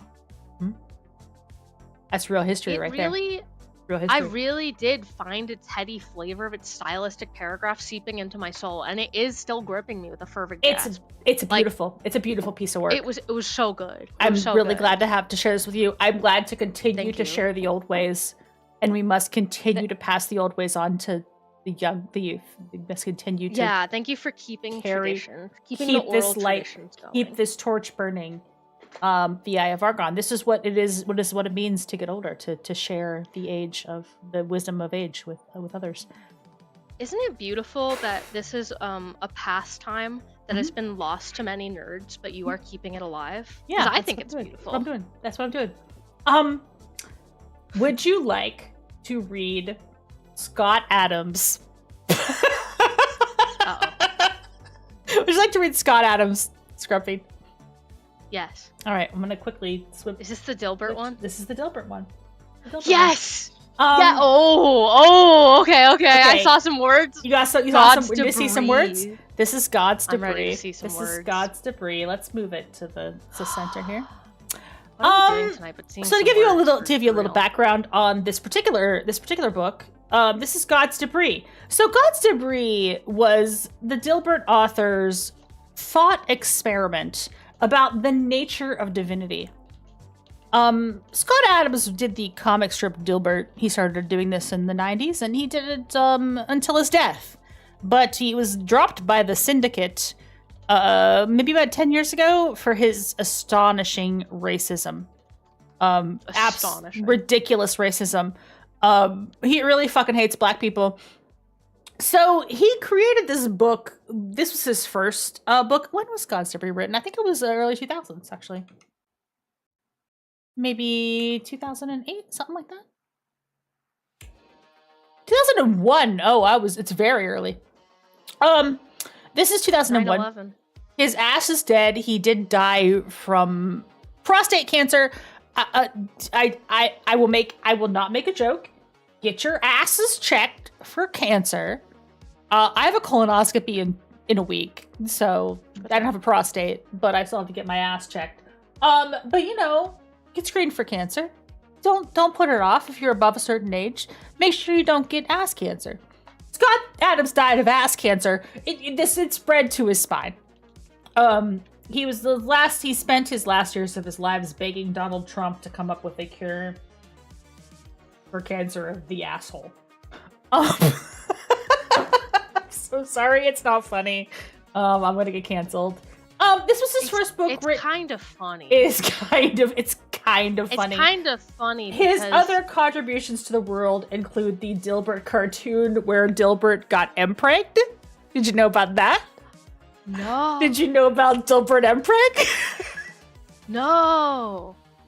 The final 2 episodes of the Dilbert cartoon are Dilbert getting impregnated by an alien. Let me see if I can find an image of Dilbert Empreg. Yeah. He let his whole freak flag fly there. Yeah, wow. Absolutely. Dilbert pregnancy. Yes. Just real quick, if I had a nickel for every horrible YouTuber creator who told someone they should die of ass cancer and that they were also a horrible racist who died of ass cancer, I'd have 2 nickels. I swear that it happened twice. That's pregnant Dilbert. Hi, pregnant Dilbert. He is. Wow. He's pregnant in the final episode of the Dilbert show. Wow. Yeah. Does can we watch the episode? Can we watch the episode? Dilbert pregnancy. We'll have to make that a separate stream, but I think we should dig those out. I think those are historically important. That is what happened in the Dilbert cartoon. He got pregnant with an alien. That's literally what happened on the show. So this book is about his philosophy. Oh, wait, we're not there yet. Ah, I clicked on the wrong book. Special Movie Monday, special edition worst Dilbert episodes. Yeah, you got to watch the last two episodes. That'd be pretty good. The last two episodes are the pregnancy ones. Those are the true art of Dilbert. This is his first philosophy book. It was written in 2001. It is about the nature of God, because if anybody knows about the nature of God, it's clearly the guy who draws the Dilbert cartoon. Yes. Yeah, right. Okay. Else. Yeah, absolutely. So we're going to start at chapter 2 because chapter 1 is boring. Chapter 1 is the setup, right? So I'm going to give you a brief introduction to the setup of this book. By the way, I read this like when it fucking came out because I used to kind of like Dilbert. But do notice that there's a hint to Dilburrito.com, the Dilburrito, which even the Dilbert's creator admitted was the most disgusting fucking shit ever created, because it made you shit your entire ass. And Stacy's... I do remember reading about that, yeah. Stacy'sCafe.com, aka Scott Adams' restaurant, is also plugged in this. Okay. Yeah, okay. So he had a sort of Garfield Eats situation. He had a sort of Garfield Eats situation, but it was the Dilburrito. This website as does every not exist American anymore, comic artist must have. Yeah. They pass it like a cursed amulet back and forth, I think. I want to see a picture of it. What, of the Dilburrito? I kind of do too. Okay, let's find a picture of the Dilburrito. Computer, find us the Dilburrito.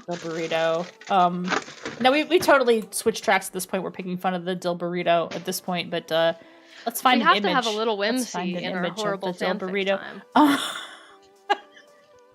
Oh wait, that's somebody else's video. Hang on, somebody recreated the Dilburrito on YouTube, which is incredible. Scrub kitchen idea. That's a scrub. Ooh. That's a scrub kitchen. I don't want the ramifications. Scrub of this kitchen one, idea. Let's just try to get an image of the Dilburrito on. I'm gonna try to find an image of it.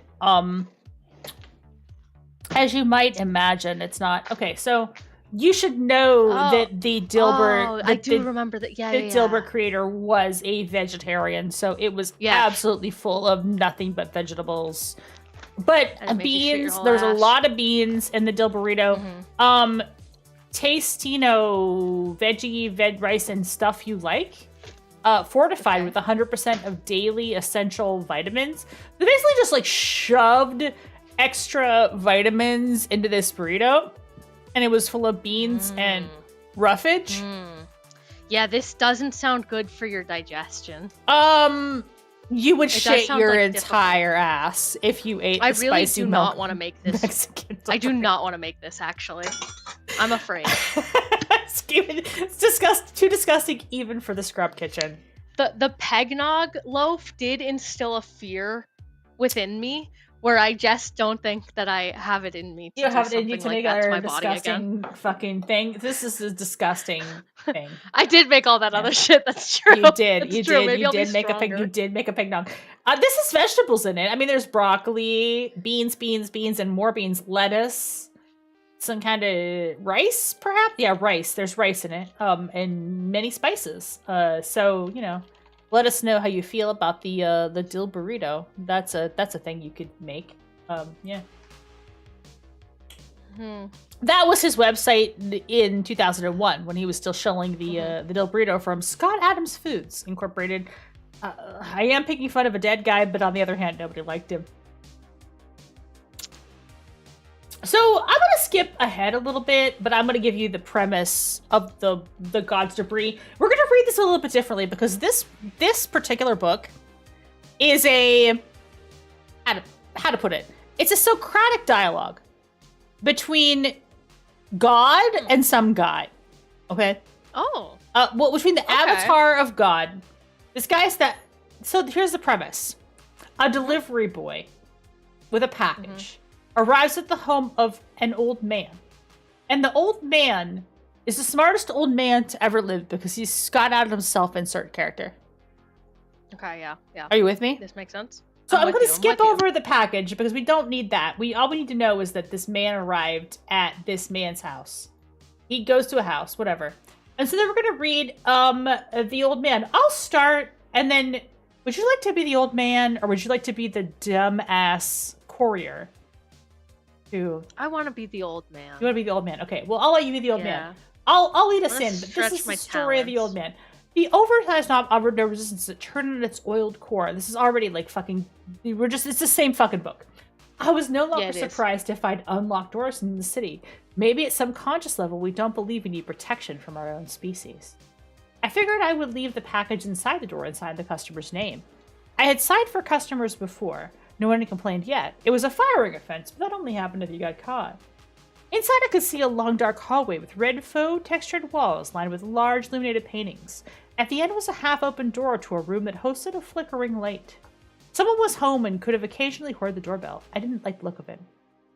Occasionally, you read about an elderly person who dies alone, and nobody knows about it for weeks. Alone. My mind went there. I stepped inside and closed the door, enjoying the warmth, deciding what to do next. "Hello," I said in my professional voice, hoping it sounded non-threatening. I shuffled my way down the hall, noting that the art looked original. Someone had money. Lots. He's a Mormon or a Jehovah's Witness? You never had the fortitude. You never had the fortitude to read this, but you're familiar with the work, though. You're familiar with the piece. Yeah. Okay. The source of the uneven light was a huge stone fireplace. I entered the room, not sure why I was being quiet. Somehow the room was both simple and overwhelming. It was half fire-washed color, half black, brilliantly appointed with antique wooden furniture, elaborate patterned walls, and wood floors. My pupils enlarged to tease out the shadows. Scrub, you're gonna be the old man. An old man's voice rose from the texture. "I've been expecting you." I was startled and feeling a bit guilty about letting myself in. It took me a minute to locate the source of the voice. It was as if, thank you for the hydrate. I do have water. I will drink it. It was as if it came from the room itself. Something moved, and I noticed on the far side of the fireplace in a wooden rocker, a smallish form in a red plaid blanket, looking like a hastily rolled cigar. His tiny wrinkled hands held the blanket like button clasps.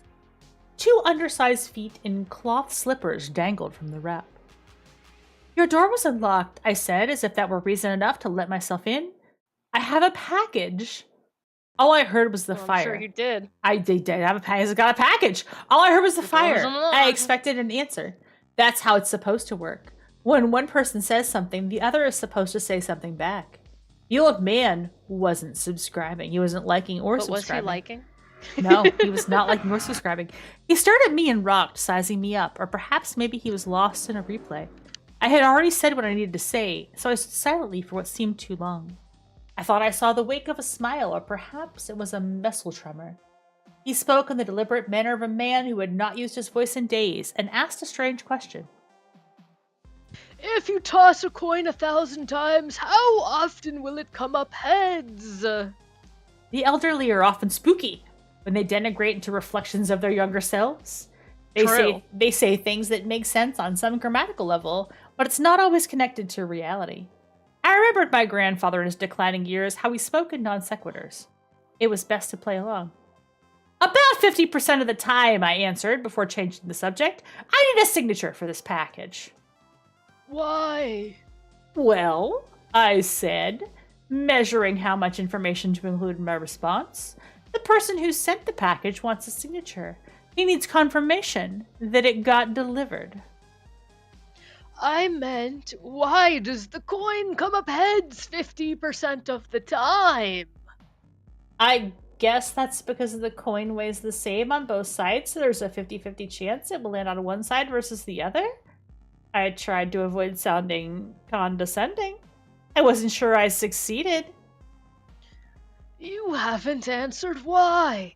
You simply listed some facts." I saw what was going on. The old man pulls this trick on anyone who comes within range. There had to be a punchline or clever answer, so I played along. "What's the answer?" I asked, with all the artificial interest I could muster.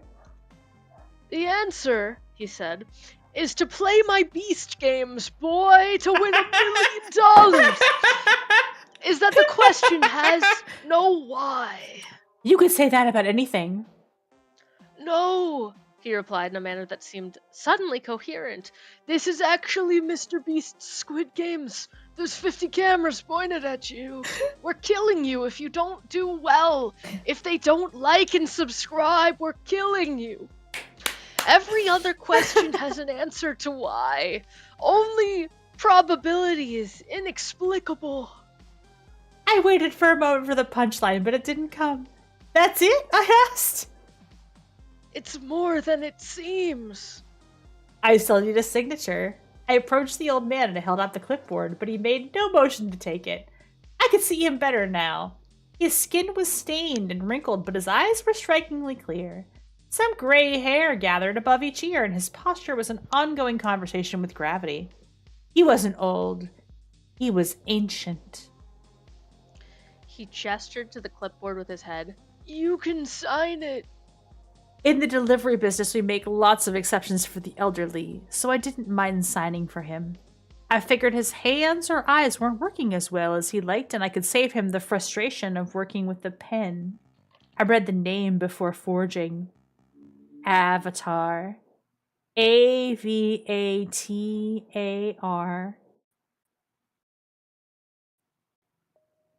This is you, Scrub. It's me. Okay. It's for you. I'm not a blue person, but you are, which you didn't describe. Not that kind of avatar. Yet. What's for me?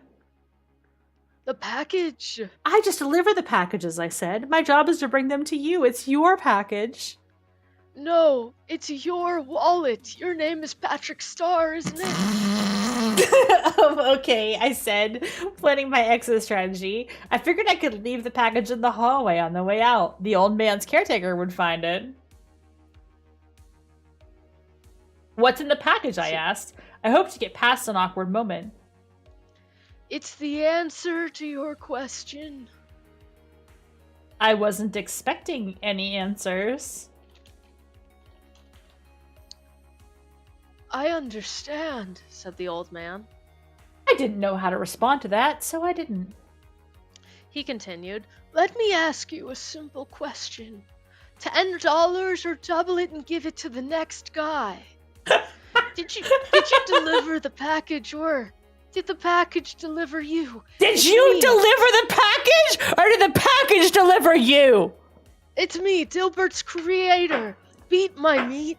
I am the smartest old man of all, and I hate trans people for no fucking reason. I also really hate anyone that doesn't have a light skin tone. Yes, yes, correct. By then I was a little annoyed with his cleverness, but immediately engaged. I didn't know the old man's situation, but he wasn't as feeble-minded as I first thought. I glanced at my watch. Almost lunchtime. I decided to steer this was heading. I delivered the package, I answered. That seemed obvious enough. Yes, you know how it's lunchtime? Open it up. I've made you something vegetarian. You're really gonna like it. If the package had no address, would you have delivered it here? I said no. Then you would agree that delivering the package required the participation of the package. The package told you where to go. Fucking, I hate this fucking book so much. If a swallow is traveling at 35 knots and is carrying Jesus a Christ, coconut. Scott Adams.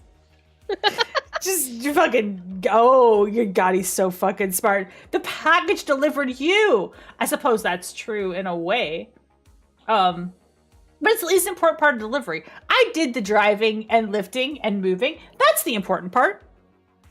How can one part be more important if each part is completely necessary? Said Confucius, other side of fortune cookie. 1, 420, and 69 are your lucky numbers. Look, I said, I'm holding the package, and I'm walking with it. That's delivering. I'm delivering the package. That's what I do. I'm a package delivery guy. That's one way to look at it. Come over here, you young whippersnapper, and deliver that package right to my mouth. Come get this guilt. Another way is that both you and the package got here at the same time, and that both of you were necessary. I say, the package delivered you. This course is non-refundable 501 philosophy, and it does cost you $8,000 a credit. Yes. Please pay for my. Actually, this book was free. This book was free. He wanted us all to read it. There's a sequel. Yeah. So you buy this one, and then you get hooked, and then you buy the sequel, which is called The Religion. And then you buy his Dilbert course. Right. Well, yes, exactly. There's a twisted logic to that interpretation, but I wasn't willing to give in. The difference is intention. If I leave this package here and go on my way, I think that settles the question of who delivered who. I think we're all losing our imposter syndrome for writing tonight. Right? Do you feel more powerful? No one had better. Yeah, no one had more imposter syndrome than Scott Adams, and yet he wrote this bullshit. Perhaps it would, he said, as he turned towards the warmth. Would you mind throwing another log on the fire and turning on the record that's going to play sexy funk music? I picked out a big one. The retiring embers celebrated its arrival. I had the brief impression that the log was glad to help, to do its part, keeping the old man warm. It was a silly thought. I brushed off my hands and turned to leave. This is kind of like a certain beliefs of like Buddhism and stuff, like, oh, the thank you to the fire for keeping me warm sort of thing. He kind of reinvents some random religion from his fucking weed ass ramblings in this thing. Wrapped in the most bullshit self-dick writing shit I've ever heard. It's incredible. Yeah. That chair is yours, he said, gesturing to a wooden chair with a big old dildo rocker next to his. I hadn't noticed the second chair or the Chance XL upon it. The old man's face revealed a life of useful endeavor. I had a sense that he deserved companionship, and I was happy to give some. My other choice involved a bag lunch in the back of my truck. Maybe there wasn't any choice at all.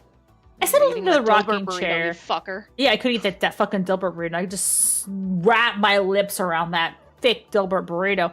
I settled into the rocking chair, letting its rhythm unwind me. It was profoundly relaxing. The room seemed more vivid now, and vibrated with the personality of its master. The furniture was obviously designed for comfort. Everything in the room was made of stone or wood or plant, mostly autumn colors. It was as if the room had sprung directly from the earth into the middle of San Francisco. We must attend to the next chapter. It is about whether or not we have free will. Yeah, this is also really... rocking chairs are so slept on. They're actually so awesome. I want my gamer chair to be a rocking chair. That's actually not a bad idea. Cool. Do you believe in God? Do you believe in life after love? The old man asked, as if we had known each other for forever, but had somehow neglected to discuss that one topic. I assumed he wanted reassurance that his departure from this life would be the beginning of something better. I gave a kind of answer. There has to be a God, I said. Otherwise, none of us would be here. It wasn't much of a reason, but I figured he didn't need more. Do you believe God is omnipotent and that people have free will? That's standard stuff for God, so yeah. If God is, I don't know, I'm becoming Donald Trump, is omnipotent, wouldn't we know the future? There's no better senile old man than actually. Sure. Actually. Sure. If God knows what... Oh, I can't do it. I'm really bad at a Trump impression. If God knows what the future holds, then all our choices are already made, aren't they? Ah, he's pulling the Benjamin Franklin. Yeah, free will must be an illusion. He was clever, but I wasn't going to fall for that trap. God lets us determine the future ourselves using our free will, I explained. The old man gestured boobily. Then you believe God doesn't know the future? I guess not, I admitted. But he must prefer not knowing. So you agree that it would be impossible for God to know the future and grant humans free will? I hadn't thought about it before, but I guess that's right. He must want us to find our own way, so he intentionally tries not to see the future. For whose benefit does God withhold his powers to determine the future? Well, it must be for his own benefit, and ours too, I reasoned. He wouldn't have to settle for less.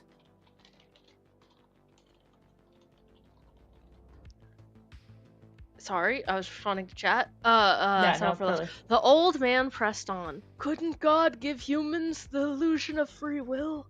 We'd be just as happy as if we had actual free will, and God would retain his ability to see the future.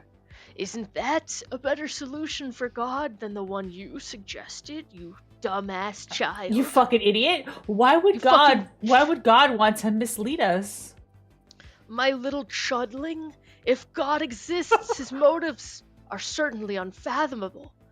No one knows why he grants free will, or why he cares about human souls, or why pain and suffering are necessary parts of life, or why I've been banned from editing wiki feeds. Why? Why did the syndicates drop my fucking comic? I don't understand. The one thing I know about God's motives is that he must love us, right? I wasn't convinced of this myself, given all the problems in the world, but I was curious about how he would respond. Love? Do you mean love? Wait, is this me? That's you. Yeah. Do you mean love in the way you understand it as a human? Well, not exactly, but basically the same thing. I mean, love is love. A brain surgeon would tell you that a specific part of the brain controls the ability to love. If it's damaged, people are incapable of love. Incapable of caring about others, folks. So? Just like me. So? So isn't it arrogant to think that the love generated by our little brains is the same thing that an omnipotent being experiences? If you were omnipotent, why would you limit yourself to something that could be reproduced by a little clump of neurons? I shifted my opinion to better defend it. We must feel something similar to God's type of love, but not the same way God feels it. Okay, this feels exactly like he trapped a Mormon missionary or a Jehovah's Witness in his house, and he was like, I was so cool in that moment, but I actually wasn't at all, and I gotta rewrite the scenario, so I'm the coolest in it. That's it's a shower thoughts of how he dealt with a guy knocking on his door. Yeah, when really, in all reality, they said, have you heard the word of God? And he said, go away. Right. And this is his shower thoughts a few minutes later about it, where he's like, oh, I'm so clever. I'm jerking myself off. What you're does here. it mean? What does it mean, Lita, to feel something similar to the way God feels? Is that like saying a pebble is similar to the sun because both are round? Sure. Wow, Yeah, sure. That's right. Maybe God designed our brains to feel love the same way he feels it. He could do that if he wanted to. So you believe God wants things, and he loves things similar to the way humans do. Do you also believe God experiences anger and forgiveness? Buddy, are you gonna sign for the package or what? Because I got a job. I got 4 more deliveries to do today. That's part of the package. My burrito. I made these burritos so you'd be shitting yourself in my house and I'd talk to you. The door open to the bathroom and you'd be like, please, old man. I'd be like, answer my riddles. And you're like, oh, it hurts so bad, old man. Got to shit right now. I have diarrhea. That's part of the package, I said, committing further to my side of the debate.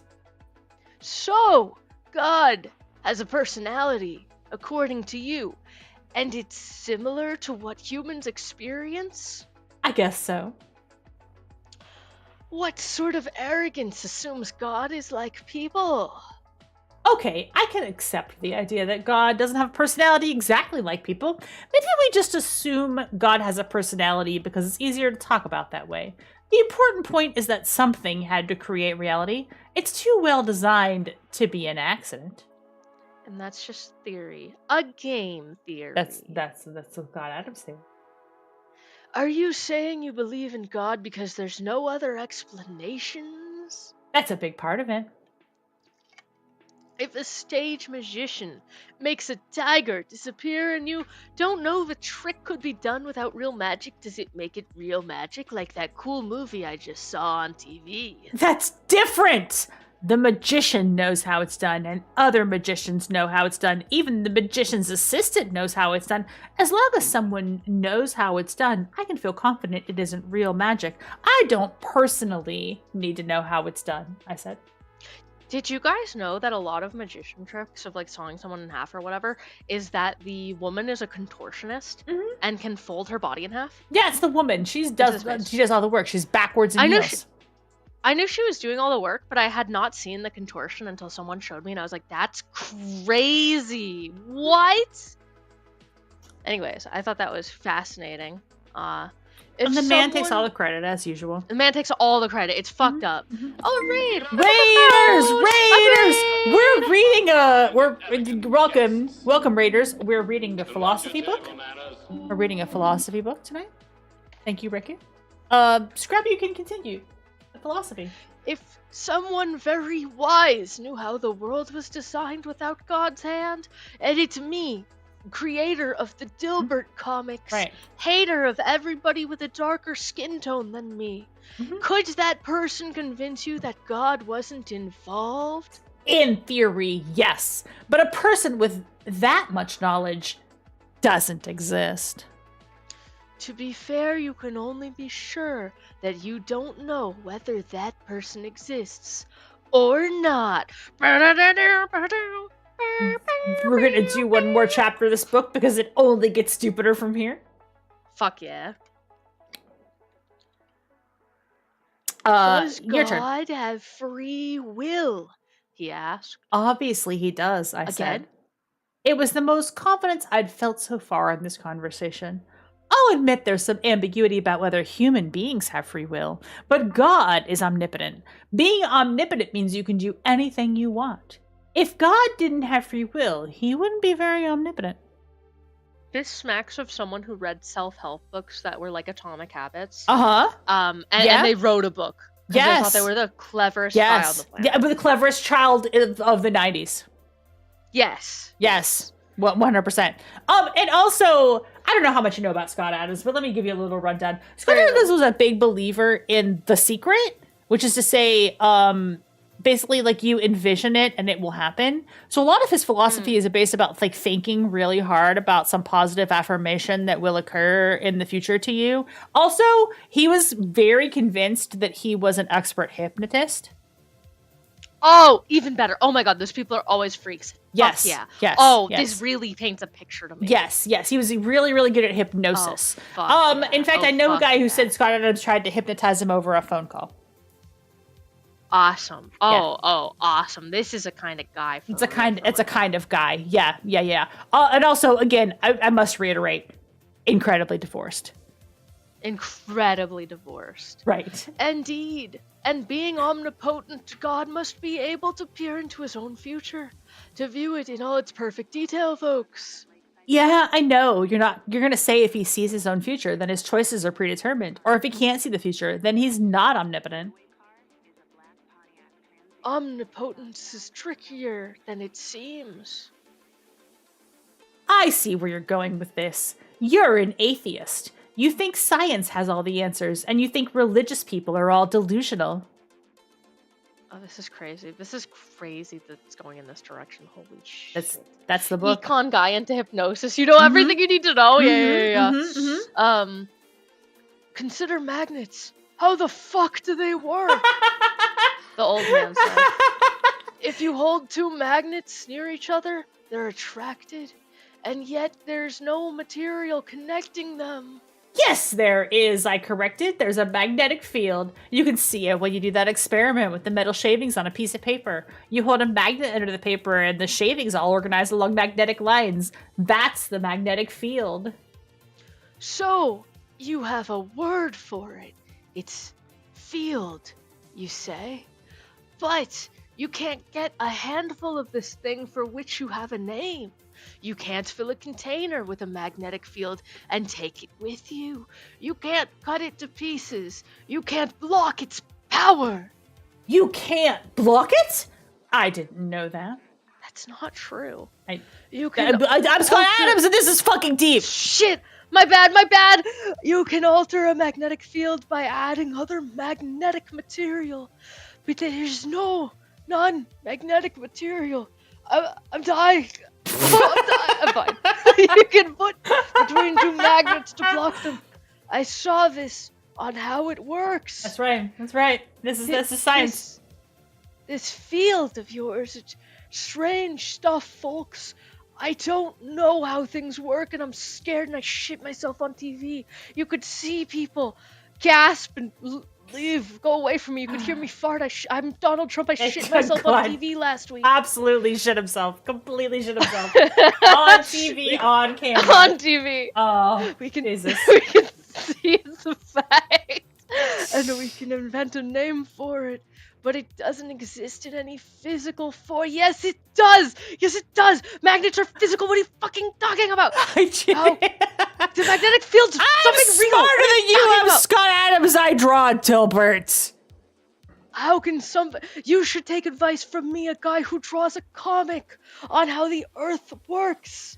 How can something that doesn't exist in a physical form, it does, have influence over the things that do? Maybe it has physical form, but it's small and we can't see it. That's possible. Maybe there are tiny magnetrons or something, I said, making up a word. Awesome, Magnetron, the guy. Yeah. The guy who's unplugged. Consider gravity. The old man continued, oblivious to my creative answer. Gravity is also an He's not paying attention to your fucking magnetrons. Second, Dilbert. The gravity can be blocked. Gravity can be blocked, you dumb motherfucker son of a bitch. Yes, you can alter gravity, you stupid Okay, I'm normal. It reaches across the entire universe and it doesn't work that way. What are you talking about? Am I breaking you with God's debris? This truly is a work. It's truly a piece of work. This is why we're reading. This is why reading is fundamental. The other one didn't break me. Okay. This one is, Lita. This one is. It reaches across the entire universe and connects all things, and I'm teaching your child on YouTube.tv. I'm teaching them that gravity is fake, and so are magnets, and they have no physical form, even though it's not technically true. I think Einstein said it was the warping of space-time by magic objects. Massive objects, I said, dredging up memory of a magazine article I read years ago. Not space-time, but okay. Indeed, Einstein did say that, did he? And what does that mean? It means that space is bent. So when objects seem to be attracted to each other, it's just that they're traveling in the shortest direction through bent space. I'd like to read out what Arian Flames just wrote, which is questions solicited from our AITA.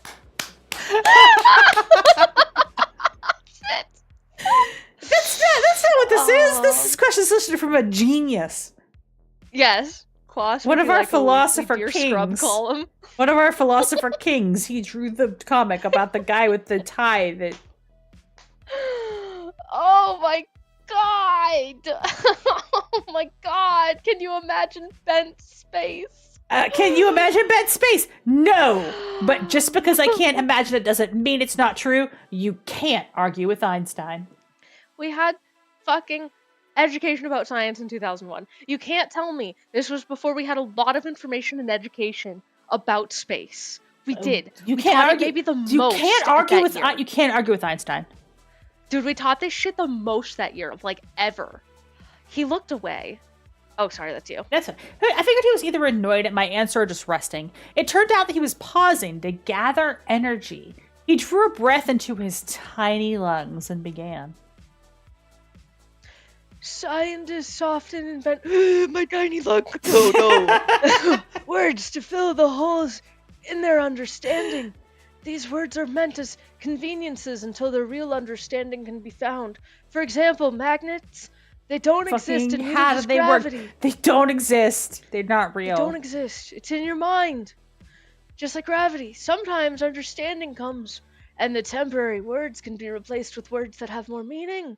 More often, the patch words will take on a life of their own, just like blood and all the other words that fuck-ass guy used in the last book. They were not placeholders, he just didn't know things. For example... Wait, no, that's still you, actually. For example, some physicists describe gravity in terms of 10 dimensions all curled up. No, they They fucking don't. Some physicists do. Citation needed. Okay. Okay, yeah, no, you're right. I'm sorry. This is 2001. Yes, some physicists do. But those aren't real words, just placeholders used to make me feel stupid when they talk to me. They're wrong. Even if the equations someday prove useful, they never will, folks. I'm right. I don't know how to do math. It would say nothing about the existence of other dimensions. Words such as dimension and field and infinity are nothing more than conveniences, like every word in the English language that's made to convey an idea. They're made the fuck up to upset me. They are not descriptions of reality. Yet we accept them as such because everyone is sure someone else knows what the words mean. It's me, acclaimed physicist. I listened, rocking, mildly stunned. I was rocking. I fully saw that. I really thought that you were going to say, I listened to rock hard. Oh, this is I really rock thought. Hard. I was rock hard. I don't think that's how it works in Grigner's world, so. Oh. Hmm. Yours. Have you heard of string theory? Yeah, all of us have heard. Fuck, sort of. Fuck, I hate him. Sort of. I hate him. I hate him killing me with my mind. Do you hate him? Broken. Do you hate Scott Adams? I hate him. Do you hate him? Yeah. How do you feel? How do you feel? Is this your first time encountering Scott Adams' prose? Yes. Okay, yes, it is. I'm so glad you're joining me on this journey. I was so happy that I was able to share this with you. I'm so mad. He's really fucking smart. Sort of. He's so smart. And the picture of Arthur's dad where it says tip, I am so fucking mad right now. String theory says that all of physical reality, from gravity to magnetism to light, can be explained in one grand theory that involves tiny, string-shaped vibrating objects like anal beads. String theory has produced no useful results and never will because I hate it. It makes me feel bad. It has never been proven by experiment, yet thousands of physicists are dedicating their careers to it on the faith that it smells right. Unlike me, I smell very bad. Maybe it is right. It seemed like my turn to say something. It seemed like my turn to say something? What says? We are in kindergarten. Every generation of humans believed it had all the answers it needed. I don't really think that that's 100% true. I don't think that's true. Except for a few mysteries, just a couple, they assumed would be solved at any moment. And they all believed their ancestors were simplistic and deluded, like my grandchildren have called me. What are the odds that you are the first generation of humans who will understand reality? I don't think the odds are bad. Everything has to happen for a first time. You were around to see computers invented and to see space travel. Maybe we'll be the first for this string theory. Computers and rocket ships are examples of innovations, not understanding. I don't agree with that. Yeah, you're not as smart as Scott Adams, scrub. Fuck, I'm not. I didn't go to school for economy. All that is needed to build... I'm dying. All that is needed to build machines is the knowledge of that when one thing happens, another thing happens as a result. That's everything. That's everything. Yeah. I'm killing you. I'm killing you with my mind. I hate this man. It sounds like guys that would try to argue with me. He's already dead. I'm already taking the bait. I'm already mad. I'm mad. And it sounds like guys who would talk down to me in comp sci class. Right. Okay. This is what this sounds like. That's why I'm mad. The good news is that he died already. He died of ass cancer. That's the good news. I love being mad about stupid shit like this. It's so funny. It's an accumulation. I forgot that words are real after that last one. Of simple patterns. A dog can learn patterns. There's no why in those examples. Yes, there is. You taught the dog with positive reinforcement. We don't understand why electricity travels. We don't. Yeah, we do. Fuck, we don't know why life. We don't understand electricity or light or magnets. Ugh. We don't know. I don't know. We can just observe and record patterns. We don't know how anything works because Scott Adams, don't know how anything works. Therefore, we, as humanity, couldn't possibly know how anything works.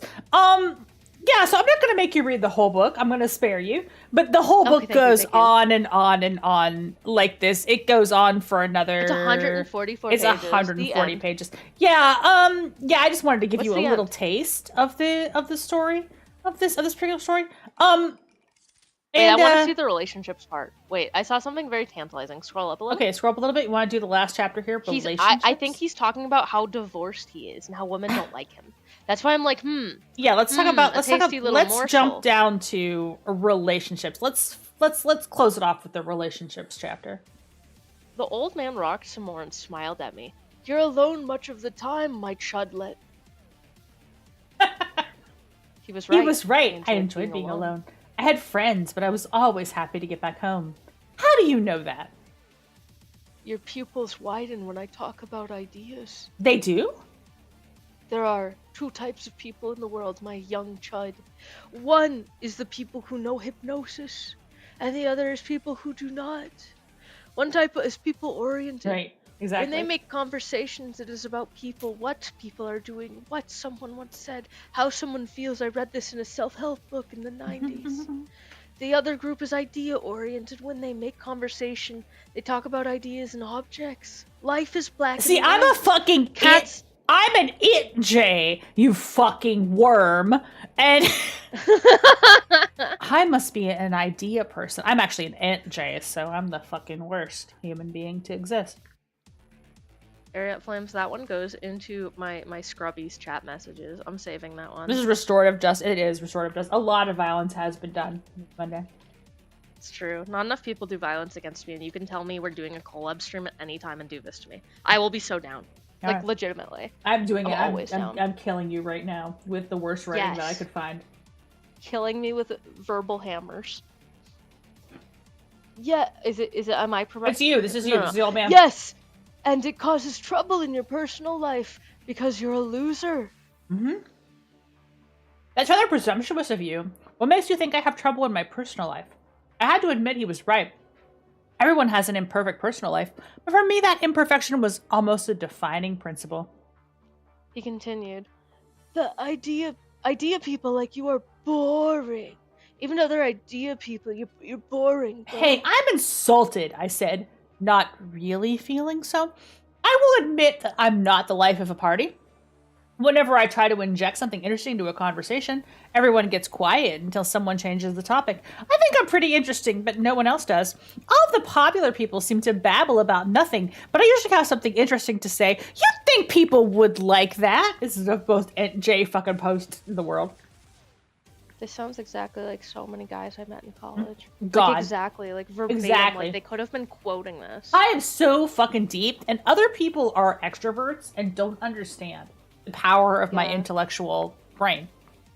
They're just shallow, and also they don't like it when I come in hot and heavy to the party and start insulting people at random with the stupidest bullshit ever, and they're like, oh, okay, we're gonna go talk to someone else. It's because they're dumb, obviously. Right. They're not smart, like us. Oh, wait, where are we going with this? You're here. Actually, the popular people only seem to be babbling, he countered. In fact, they talk about a topic that everyone cares about. They talk about people. When a person talks about people, it is personal to everyone who listens. You will automatically relate to the story yourself, thinking how you would react in the person's situation, how your life has parallels. On the other hand, if you tell a story about a new type of tool you found at the hardware store, no one can relate to the tool on a personal level. I think you haven't met enough autists, but okay.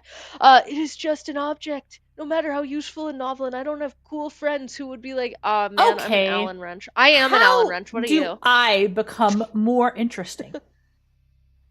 If I gave you advice, would you follow it? Maybe. It depends on the advice. No, you wouldn't follow my advice. That's because you're a flathead screwdriver, and I am the Chad Allen wrench. No one has ever followed the advice of another person. No one has ever followed the advice of another person. That is never awesome. Fucking happened. It's so awesome. Never. Now never, you're ever, just never. being disagreeable, I said.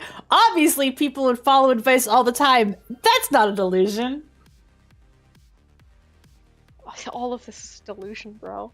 You wrote this, and you really wrote this. You wrote this with your whole chest. He wrote this with his gigantic fucking giga brain. published it. Ah, people think that they follow advice, but they don't. Humans are only capable of receiving information like a computer. They create their own advice. If you seek to influence someone, you should hypnotize them. Don't right. waste your time giving advice. You can change only what people know, not what they do. And I'm saying this because I am a humongous dick to everybody. And they don't listen to me, so this must be a universal experience. Right, exactly. People don't listen to me, Scott Adams, the smartest man to ever post. Why would they listen to anybody, ever? Okay, then. Can you give me some information that would help my personal life? Perhaps, he said, clenching his red plaid blanket tighter around his tiny body. He's getting smaller with every He's shrinking. breath. He's shrinking. He's shrinking. What topic interests you more than any other? Myself, I guess, I confessed. Aha, my young chudlet. This is how I think everyone thinks of themselves. That is the essence of being human. I am smarter, so I am selfless. But any person you meet at a party will be interested in his own life above all other topics. I read a book about how to be more social and less of a misanthrope in the 90s, and it told me ask people about themselves, and I thought, people suck. Other people are not as Shit. smart as me, Scott Adams, the guy who drew Dilbert. Your awkward silences can be solved by asking simple questions about a person's life. That would be totally phony, I said. First of all, it would be like interrogating him. Second, I couldn't possibly pretend to be interested in the answers. If he turns out to be some shoe salesman living with his mother in Albany, my eyes will glaze over. It would seem phony to you while you ask the questions, but it would not seem that any way to a stranger. To him, it is an unexpected gift, an opportunity to enjoy one of life's greatest pleasures, talking about oneself. I have deep contempt for my fellow man because I am, myself, mean, and I don't like that. He would become more interested and animated, and he would instantly begin to like you. You should seem to be a brilliant and talented conversationalist, even if your only contribution was asking questions and listening. I have also never been to a party. No one will invite me. And you would have solved the stranger's fear of an awkward silence, the biggest fear of all in life. And for that, he will be so grateful he'll suck your dick. That solves the strangest problem. But I have to listen to this guy drone on about himself. The cure is worse than the disease. You're 100% right, Frankie. Your questions to the stranger are only the starting points. From there, you can steer him towards the thing you care about most, yourself. Wouldn't he want to talk about himself instead of me? I want to scroll down a little bit and feel out where he talked about women not liking him. Okay, sure. Let's talk about women. It's the same thing. Let's talk about women. Women. Here we go. Yeah. Women believe that men are, in a sense, defective versions of women. Yeah, no, I do believe that actually, but I'm an NB. Right. You're not even a woman, so like, what do you? I do believe that. Yeah. Men believe that women are defective versions of men.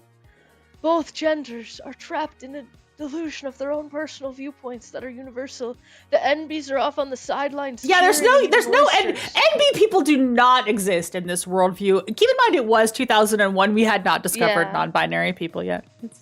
Well, indigenous people had, but Americans I know, but Scott Adams clearly. Scott Adams clearly did and Scott not know. Adams is he represents everybody's knowledge. Yes, he's actually literally God. He's literally God, and he knows everything. So he only knows two genders, so that's all that God recognizes apparently. There are two genders, and they're each defective. Right. That's the root of all misunderstandings. How does that help me? I asked. Women define themselves by their relationships, and men define themselves by whom they are helping. I do not agree. I do not hear Scott Adams is the woman understander. How dare you? He is, as we know, he is definitely a Chad. Absolutely. Women believe value is Sigma male. Sacrifice. If you're willing to give up your favorite activities to be with her, she will trust you. Holy shit. Holy shit! If being with her is too easy for you, she will not trust you? Hello? You you can I'm baffled. You can accomplish your sacrifices symbolically at first by leaving work early to buy flowers. I don't know how to have relationships with other humans at all. No, not at I all. can't. I have undiagnosed autism, and I I, took the wrong teachings from books in the '90s that were self-help books. mm. Why does it Unfortunately, I'm seem just a like the huge dick. rich and famous guys get all the women? Partially because the rich and famous are capable of making larger sacrifices. The average man might be sacrificing the night of television to be with a woman. The rich and famous could be sacrificing a week in Tahiti. There's much to be said about that boy in college who took away my girlfriend of 2 days because he had more money than me by $2. What do Ah, men fuck. value? I asked. Men believe value is created by accomplishment. Not any man I know. What are you talking about, bro? And they have objectives for the women in their lives. Like their sagging nipples being against my face. Yeah, the That's sex. sagging nipples and the protruding bust. Yes, Yes. yes, And putting their own face into their bust somehow. right. Depends on, That's the right. That's woman. right. That's expectations. If a woman meets the objectives, he assumes she loves him. I don't really think I have an understanding of relationships, and it is everyone else's problem in my Right. life. Correct. If she fails to meet the objectives, he will assume she does not love him. We are not capturing the point. Get back on the payload. The man assumes that if the woman loved him, she would have tried harder, and he always believes his objectives for her are reasonable. What objectives? The objectives are different for each man. Men rarely share these Are you sure? Objectives because doing I don't so know. is a recipe I don't fucking for know. disaster. No woman would tolerate being given a set of goals. What is happening? So What is what happening? should a guy do if a woman in his life doesn't meet these secret objectives? How could he get her to change? Thank you for going to this part because this is really fascinating. It is fascinating, right? We're looking at the most diseased brain. And what is going on? And none of this makes any fucking sense. You know what's crazy? He did all this in his own brain before YouTube existed. Oh yeah, this is 2001. That's crazy. Yeah, this guy was Manosphere before that was even a fucking thing. I'm sure there were many of them, but they weren't able to like preach about it as much. But it is crazy getting a little glimpse into his little brain. That's so far up his ass to become a living Mobius strip. Well, he crawled so far up his ass that he died of ass. So yeah. People don't change to meet objectives of other people. That's not true. Men can be molded in small ways. Clothing and haircuts. Right, you can make a guy be metrosexual, but you can't change a woman at all. You can't change a woman. A woman cannot be changed. I'm not hearing anything helpful here. This is the most divorced man shit ever. I didn't know that she was mad at me for never cleaning up the house or helping with the kids. A man can only be changed by his haircut and his clothing and saying thank you and sorry. The best you can hope for in a relationship is to find someone whose flaws are the sort you don't mind. Well, I mean that's kind of valid. That's kind of valid. It is futile to look for someone who has no flaws. Yeah. Or someone who's capable of significant change. That sort of person exists only in our imaginations. Let's say I find the person whose flaws I don't mind. I said, the hardest part is keeping her. I haven't had much luck in that department. A woman needs to be told that you would sacrifice anything for her.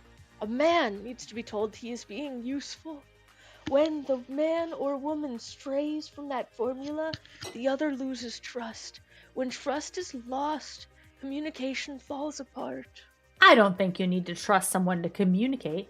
I can talk to someone I distrust as easily as someone I trust. Got you there, liberal. Yeah, got you there, fucker.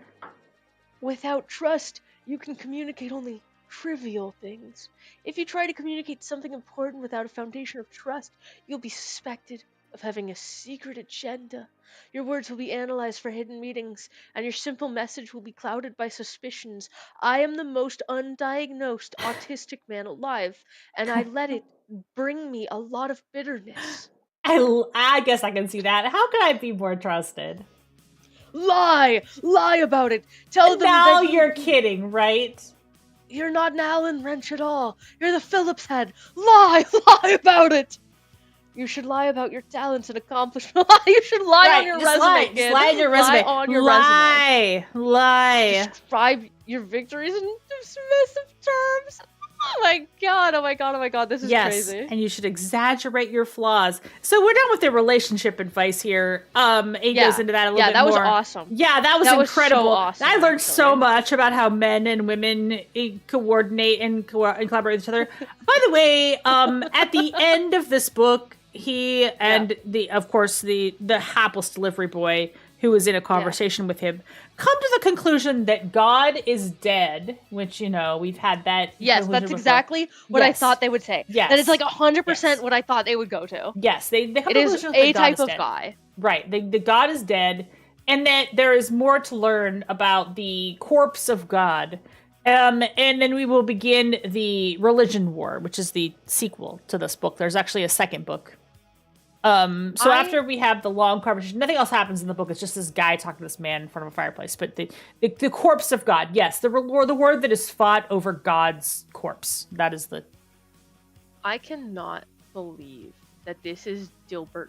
Like, not having known very much about him, I cannot believe that this is what was going on in Dilbert. This is the Dilbert Guy. This is the Dilbert Guy. This is the distillation of his philosophy. He was really, really smart. He was the smartest man to ever live, which is why he died of a preventable cancer, begging Donald Trump for medication, and had no friends and no family at the end of his life. It is crazy to think, like, I have friends who are professional comic artists and stuff, and all I've come to the conclusion about is, and for myself too, as someone who's self-employed, being alone in your apartment all the time makes you insane. It makes you insane. At one point he was married, of course. He's divorced. He's not alone. He wasn't completely. But yeah, he just did not. Maybe they should have done something about his autism. Maybe they should have done something about his mental illness before he kind of. It's kind of sad in a way. It is kind of sad because I have met people, and they were not his age. I need to be clear. They were like 18 to like 25, who went down a bad rabbit hole because they didn't realize that they had undiagnosed autism, and they were like, so the world is evil and out to get me. And you were just like, no. You're not getting social cues the way everyone else gets it, and it's not your fault. Right. It's just that. Right. He just needed I some have help, seen people go down like a Joe Rogan-esque. But the problem is that he had a lot of money because his comic did very well. And that is the problem with when you have a lot of money, you stop having perspective, I think. That is the problem with these people that start getting really, really weird fringe views when they have money, is that they can make their weird fringe views everyone's problem. Yeah, exactly. And in this case, he decided to write a couple books about his weird fringe views. And he wrote a lot of stuff, a lot of racist shit. Like, I mean, did you learn at the high school? Did you learn the Pilgrims and Native American? He's trying to have some kind of awareness. He's sympathized with the bosses, so he's sympathized with poor people. Well, he used to sympathize with Dilbert, and then he actually got money. But he achieved the 5th level of awareness. He became the avatar of God. He became blue. So his pussy is blue. We can't. I did find out he was married twice. I just looked it up. Twice. Yes, he was married in 2006 to 2014 for his first marriage of 8 years, and then he was married in July of 2020. Interesting timing. Yeah. And announced the divorce in 2022 March. Yeah, it didn't last long. That was a COVID relationship. Didn't last long. Didn't last too long. Yeah, the first one was the one that he really got. Imagine being married to a guy that had these views about men and women, though. I mean, that's a red flag. I really couldn't imagine it because I am a little smarter than that. But no woman would tolerate being given a set of goals. any goals. No, it could be anything. not in the they least. won't tolerate it. No, I don't like having goals. No woman would My ever. wife is Yes. yeah. My No. bitch wife is much like an untamed wild horse. She Right. won't tolerate goals. I can't do anything. I have no goals in life ever, and that's ridiculous. How could I get possibly? a haircut? Yeah. I could change my shirt. I don't think I can do anything else as a man. No, I don't think so. I don't think women could ever tolerate having a set of goals. It's not like I have a giant set of goals in my life. So now we're gonna crazy. I have two more. One of these is we're gonna just do a couple chapters of it because it is very long. Craig Dilbert again. Yeah, so congratulations on reading the Dilbert Guy's first philosophy book. He has 2 philosophy books. That's the first one. Yeah, the second one is called The Religion. One wasn't enough? He has The Religion War. That's a sequel. And he also has one called... Actually, I lied. He has 3 philosophy books. The last one is called The Dilbert Principle, which is a little bit more about... which is a little bit... marries some hot 20-year-old and then... I think that is what happened. I'm pretty sure. The last one is called The Dilbert Principle. The Dilbert Principle is about like more of a management philosophy. It's a little bit more workplace oriented. So the 2 big ones are The God's Debris and the Religion War. I'm sorry, I did have to look up his hot wife. She is quite hot. Oh yeah, she was there first. For a while. He had a pretty hot wife, yeah, but she did ditch him pretty early on. Awesome. Okay, so I knew that I was going to run out of time today. I do want to get through all of my prepared material. But I also knew that the Eye of Argon was going to take a minute because that one is just a classic and we got to read the whole thing. But I want to talk a little bit about the next piece that I have, and this one requires a little bit of background. Let me just go ahead and put this sucker on the screen. So this is the Age of Scorpius. Have I told you about the Age of Scorpius? You've mentioned it. I've mentioned the Age of. You haven't told me. You've just mentioned it on stream. Okay, so let me give you the full background. Oh, good. Okay, possible. Oh, good. I'm settling in. Oh, good. Okay. Into my rocking chair. Oh, good. Okay, so the Age of Scorpius was written by an author who got very popular on TikTok. TikTok. Oh no! TikTok is going through it right now because TikTok was purchased by Americans and a whole bunch of fun things are happening with the whole TikTok. But before that happened, the author on Book Talk posted that they were creating their magnum opus. Now, this author is a trans man, so I will use he, him pronouns because even if I'm ripping on someone, I'm going to respect their pronouns. I think that's the right way to approach this kind of conversation. I think most people who talk about this respect the pronouns. So the book is published under the name Audra Winter. The author now goes by Milo. Milo Winter has posted this particular book. Has a whole grift going on about he is the most genius author who is the most expert writer ever to write because he has been working on this book since he was 12 years old. And is neurodivergent, is autistic, and the book is set in his universe that he invented as a child, and he has worked on it for 10,000 hours, therefore making him an expert at world building and writing. Uh-oh. I see. Yes. Uh-oh. Yes. Uh-oh. And he posted a lot of videos on TikTok about how great of a writer he was, and how this particular work is the magnum opus and the culmination of a decade of world building and writing expertise. This book sold 6,400 copies in pre-order, which is a lot. Which is a lot for a that's a lot of pre-orders for self-published. That's crazy. Actually, actually crazy. Really good hype man, as it turns out. Really good at hyping up the work. Which is sometimes a very different skill set. It's a very different skill set. I personally don't have it. He sounds really humble too. No, I don't think so. No. He sounds like he has so much humility from how you've described him. No, I would say humility is not among Milo Winter's virtues.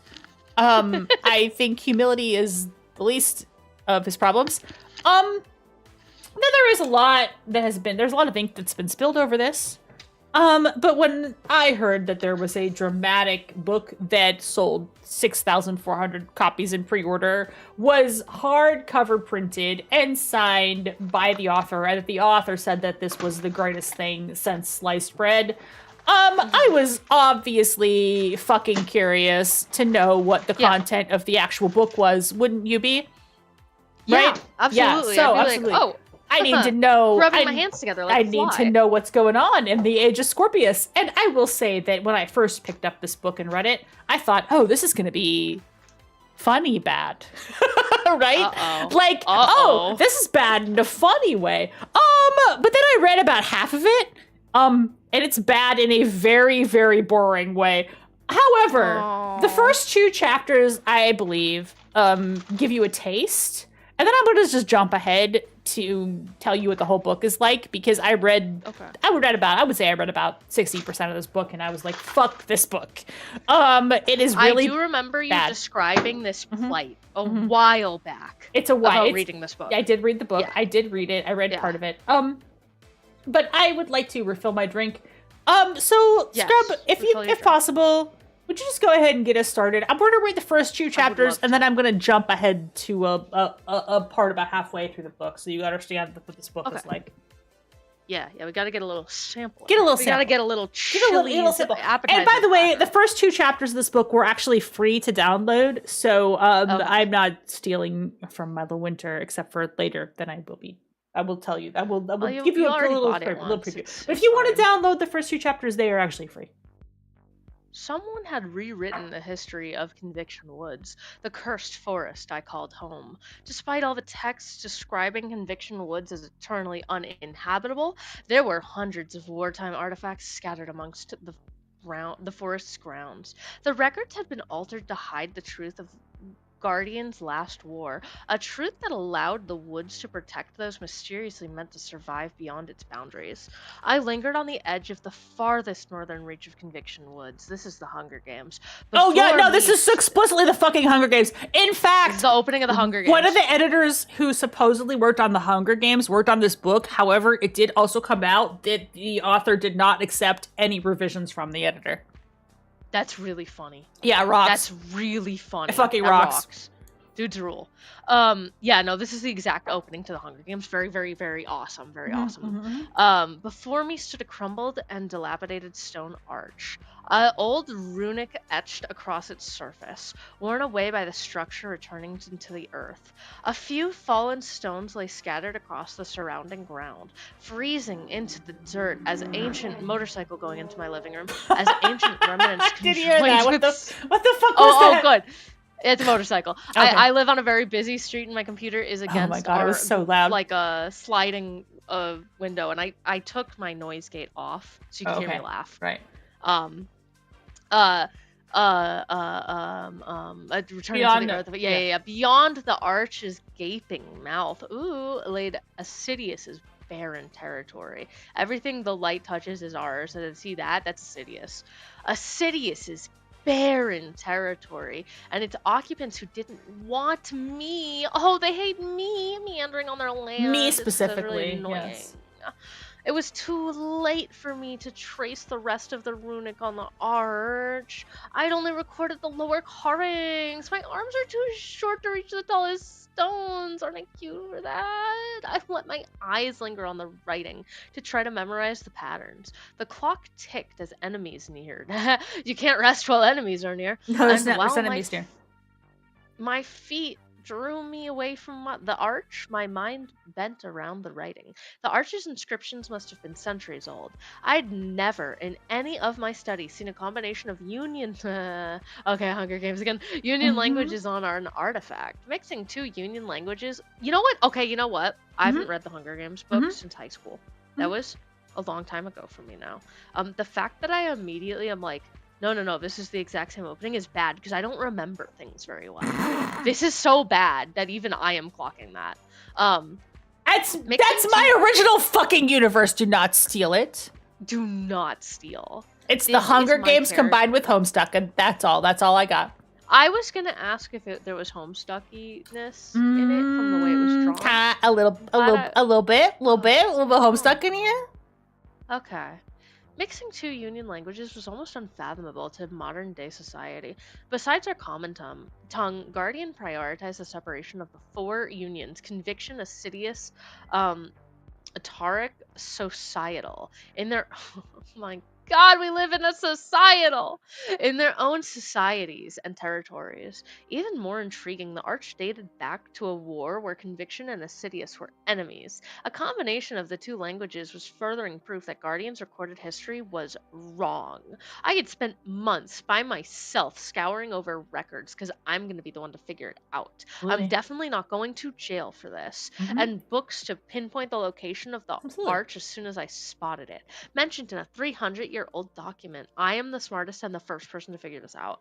My research eventually revealed that the arch was placed in Assyrian territory on the edges of the woods at the border, though that could have spanned hundreds of miles from the eastern part of the hub, Guardian's shared centralized city, to the coastline of the continent. To trace the steps of ancient battles in the coordinates of the arch was a tedious process, requiring my nose to be stuck in at least a dozen scrolls. Ugh, hate when that happens, within the past couple of months. Deciphering the runic on the arch was my next step to decoding the true history of Conviction Woods, and the moment I finally found it, an Assyrian border patrol just happened to be there. Of course. There's no doubt about it. The two of them had spotted me. I'd stepped past the 10-foot wide path into Assyrian territory where the arch stood, and they were heading straight towards me. I backed up to the steel chair! Oh, fuck! I backed up to Conviction Woods, safely passing beyond the aura of protection set on the trees. And I said, Thunder Clan, this is Water Clan territory.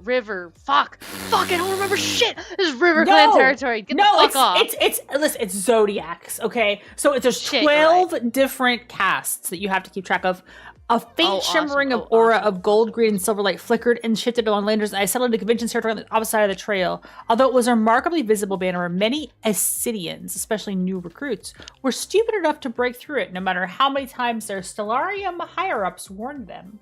The two patrollers were approaching, both wearing thick winter cloaks with fur hoods. The man wore a forest green embroidered with the Assyrian emblem and Taurus glyph, while the woman flaunted an umber coat with the Virgo glyph.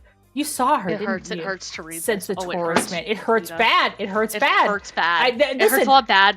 You have to wear your zodiac sign on your coat, and you're only allowed...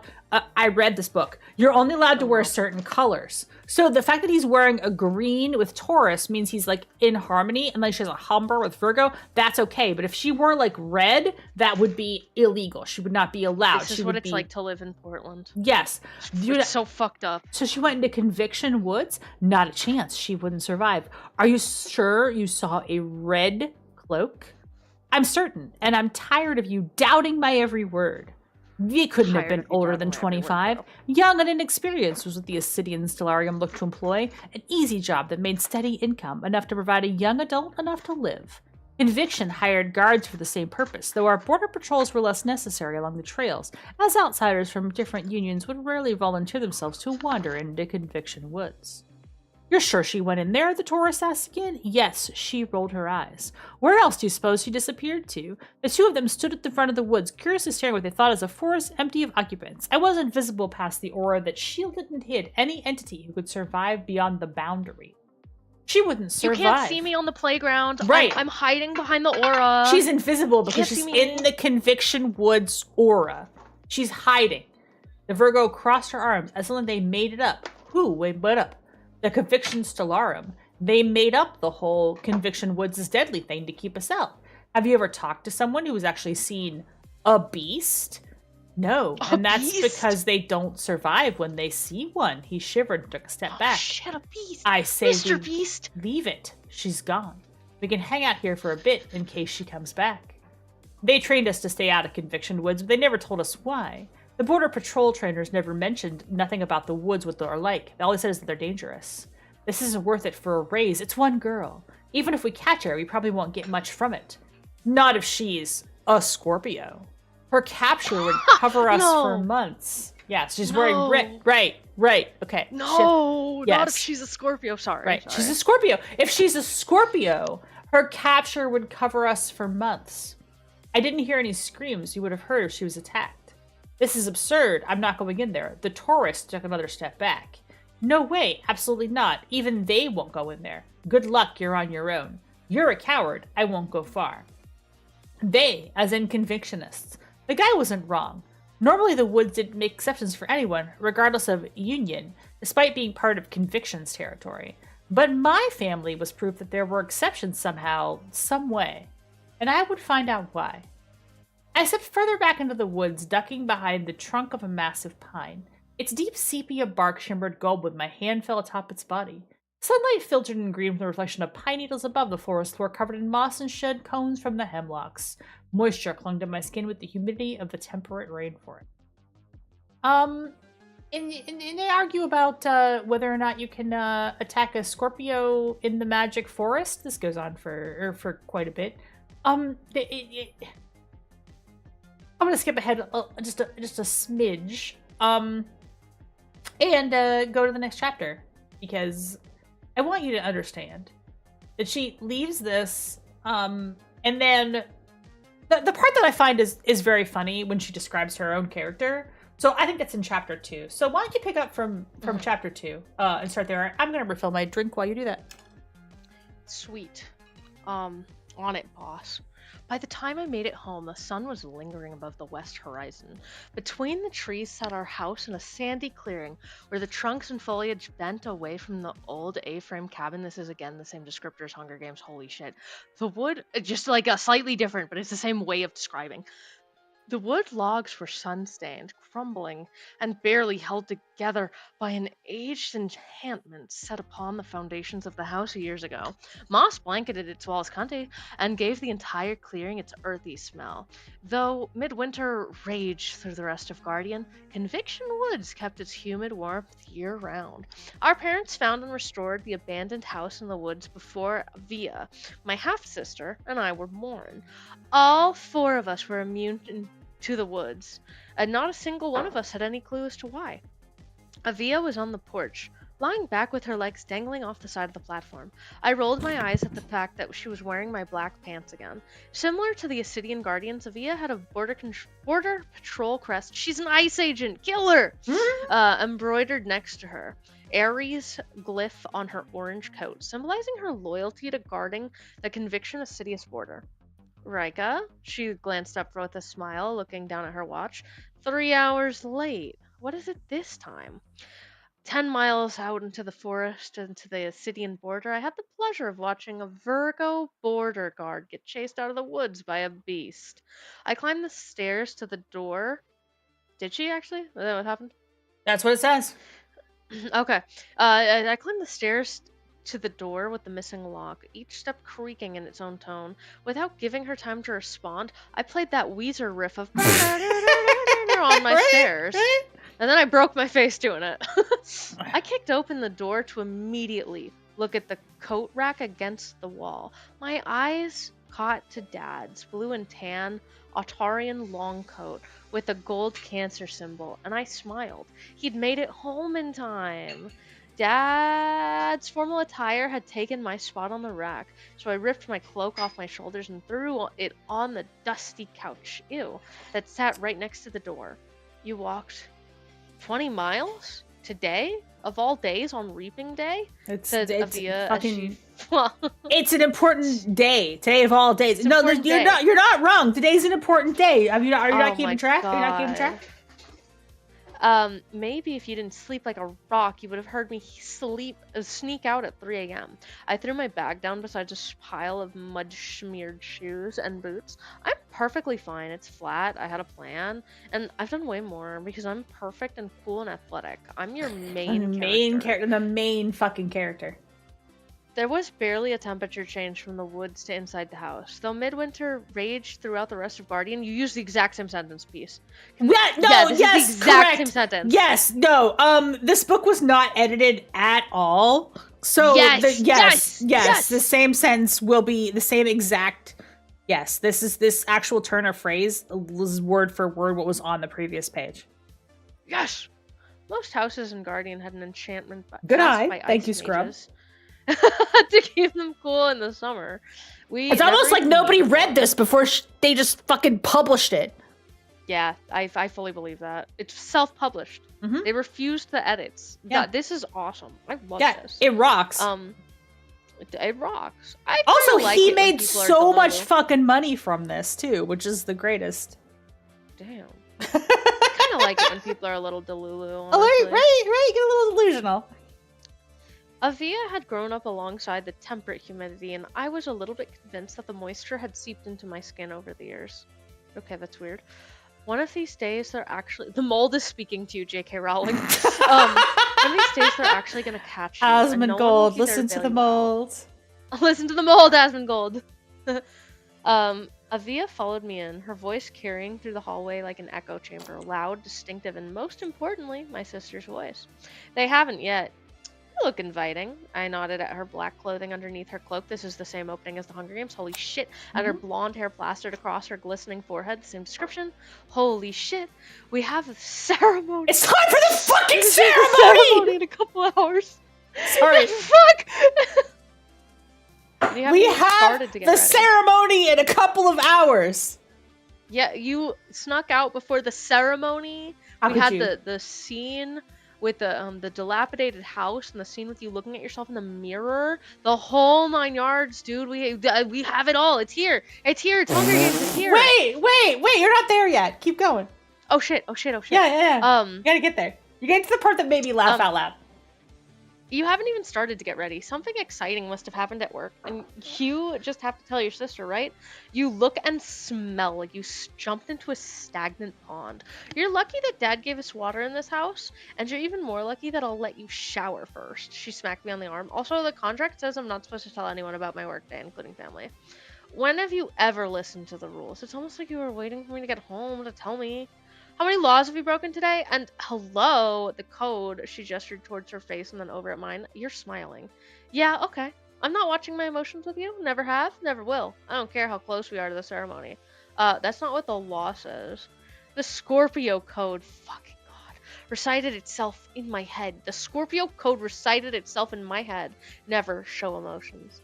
Never befriend others, and never fall in love. The Scorpio code. I'm losing it. The Scorpio code. The Scorpio code says you could never fall in love. This is a man who was hurt before by the people in queer housing who said he could not live with them because he was a Scorpio. Can't. This is what this man is. You're a Scorpio. You can never fall in love because you're a Scorpio. They are shunned from society. What sign are you, Lita? I'm actually a Cancer. Oh, okay. I'm a Sagittarius. A Sagittarius. I used to have a Gemini in my username, but that's a long story.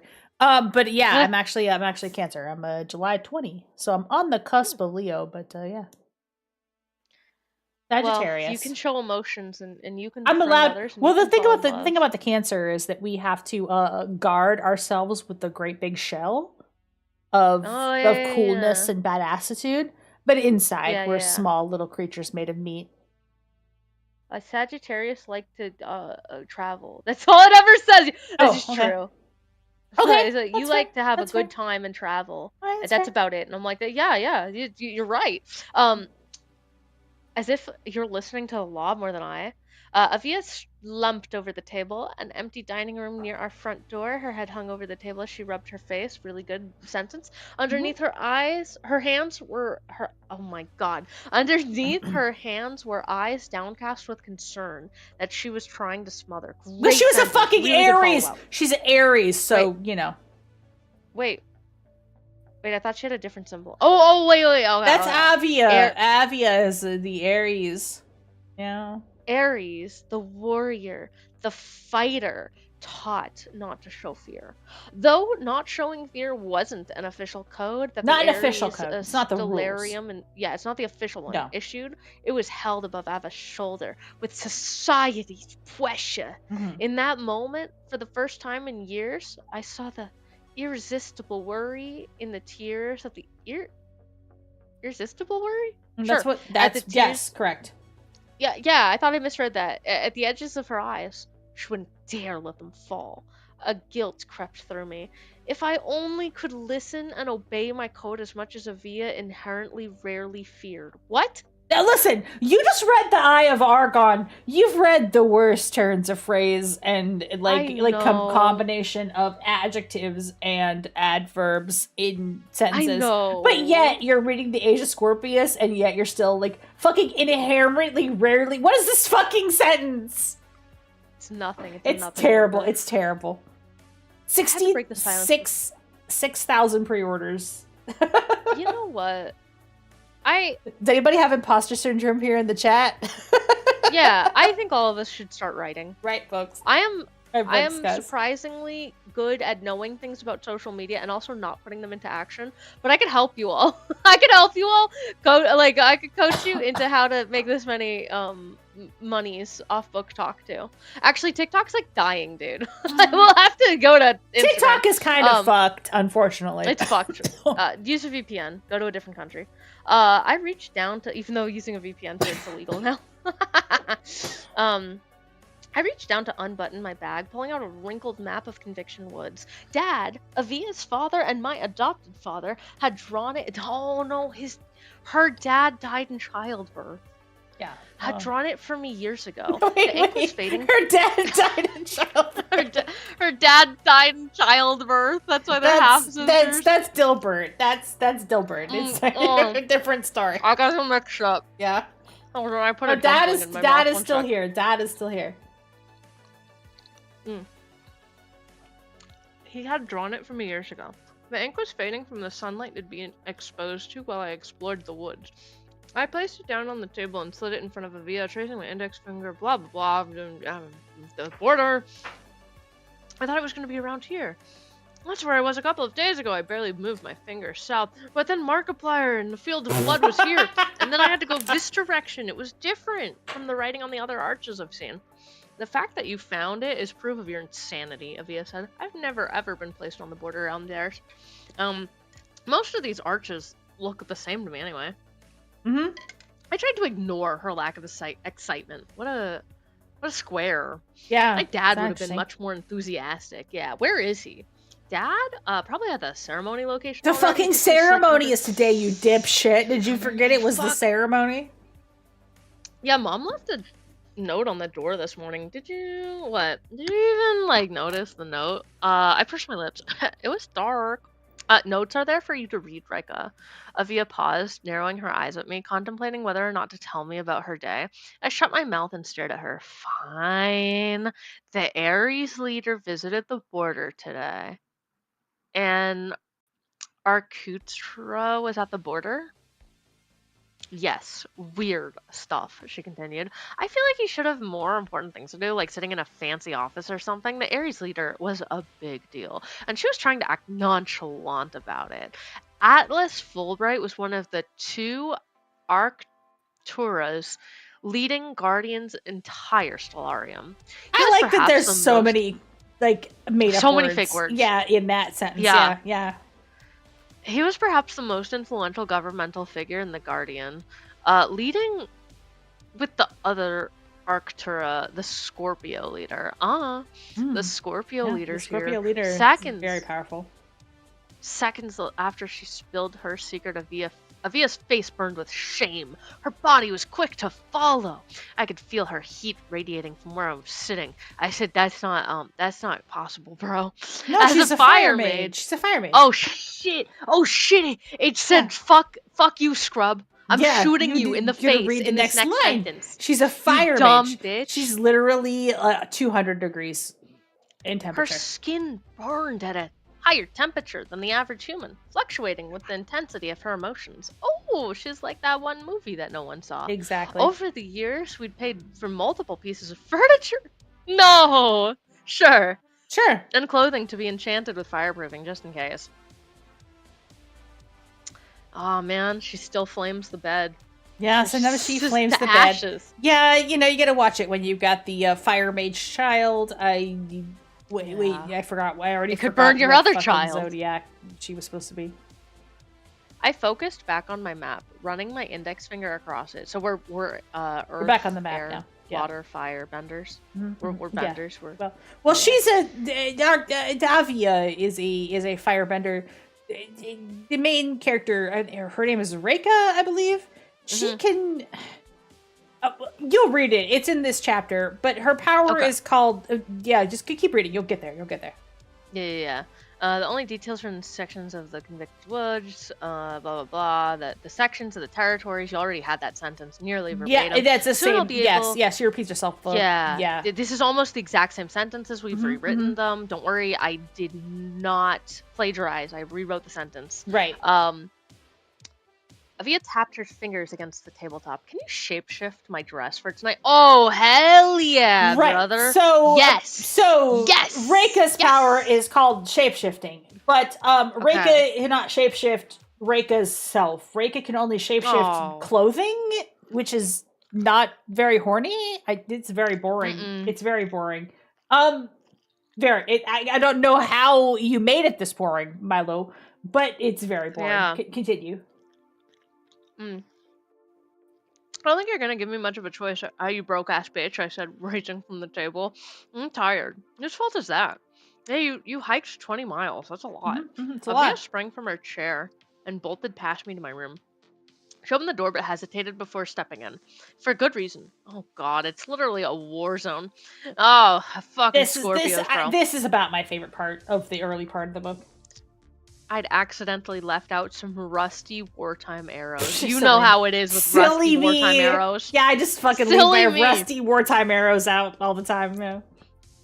My hashtag rusty wartime arrows heart emoji. Polished and restored blades hung on twine covered the wall next to the door because I'm cool. Very A cool. larger shield in the corner of the room. Scrolls littered the floor with historical accounts of all ages. Runes and symbols I'd copied from books, overdue texts I probably should have returned to the library weeks ago. Papers with scribbled charcoal symbols I'd traced or sketched on the locations. Stacks of books. I'd read all of them. I'm so smart. I hadn't gotten to a few of them yet. Don't worry, I'm really smart. My most recent fixation was sitting in a circle of my mess on top of a wolf fur rug because I'm so fucking cool in the middle of the room. Papers detailing one of the locations in the War of the Rebalancing, where the battle had taken place on the Conviction's Assiduous border near the Ancient Arch, the Right Arch. A wooden box was in the corner was full of smaller trinkets I found on the boundaries of the woods, and had to return to the Stellarium to keep my job as a training historian. Every Stellarium, regardless of union or sign, was hungry for any information to reverse the curse on the woods. Is the curse bad? Because so far you're just like, it maintains a temperate climate. The curse on the woods is that the climate is always nice, and that only special people can enter the woods. And that other people who aren't special cannot enter the woods. This is about Southern California. This man got priced out. Oh, you know what? That makes priced out makes a lot of fucking sense. Actually, yeah. He had to move. To actually, Northwest. your narrative about like getting kicked out of like queer roommates, that actually fucking makes a lot of sense. The thing is that I know people who this happened to. Yeah, you're right. There's a kernel of truth here. I only gave them the less interesting items I found. Aren't I such a little scamp? Right? On the outer boundaries of the woods, I was worlds ahead of their knowledge. I'm the smartest guy in the book. Smartest. Most of my artifacts were from within the woods myself, and they'd never know. Never. To their understanding, no one lived in the forest that was supposed to kill anyone who stepped foot in it. Right, so the curse is that anybody who enters the woods dies except for this character's family for some fucking reason. I have a really important question, and it's why do they have to go to the Reapening if no one knows they're there? I don't fucking know. They have to go to the ceremony, but it's secret that they exist and that this family exists.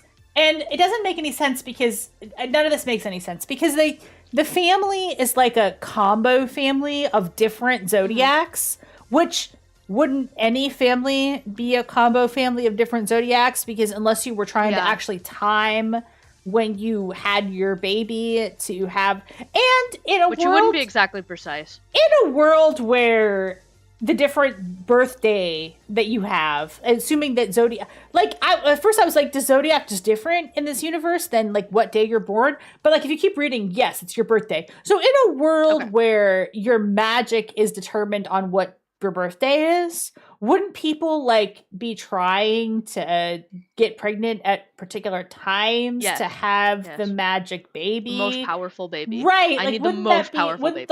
And if society is arranged around your birthday, wouldn't there then be like a separate cast of people who were trying to like specifically game the birthday thing? None of that happens in this world. No, the world building is not taking any of that into consideration.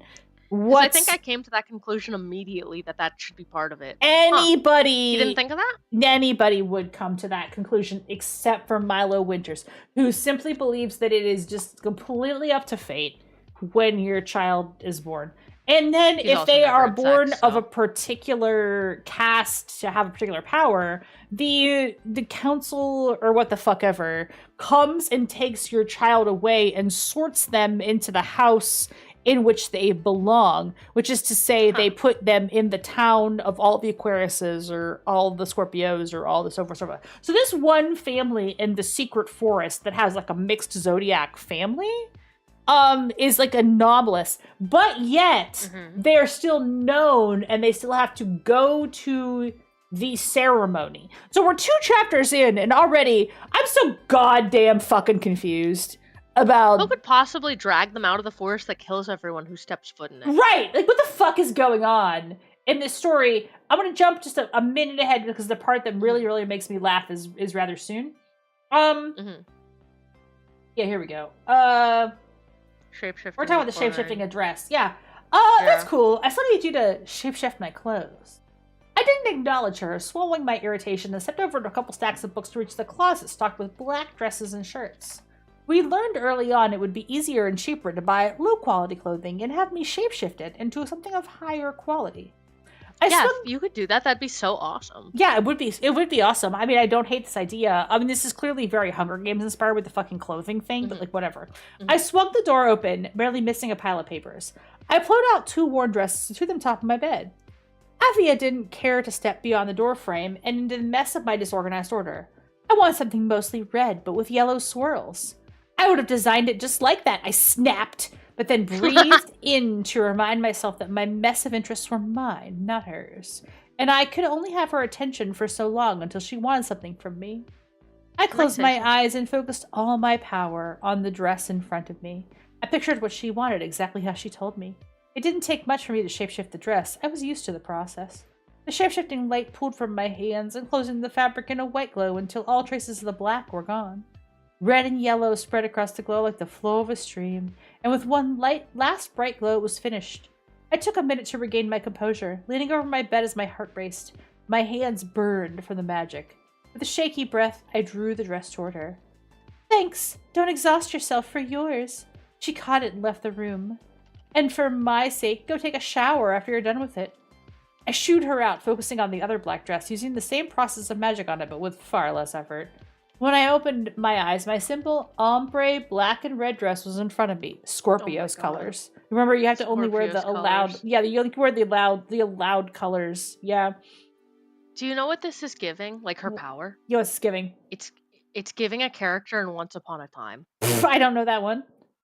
Once Upon a Time was that gritty live-action Disney TV show that they tried to like compete with CW shows, where all the Disney characters were just people. Yes. Yeah, she's giving like the fairy godmothers, but like as a random teen girl. I would like you to take it from here, actually. Take it from I gasped.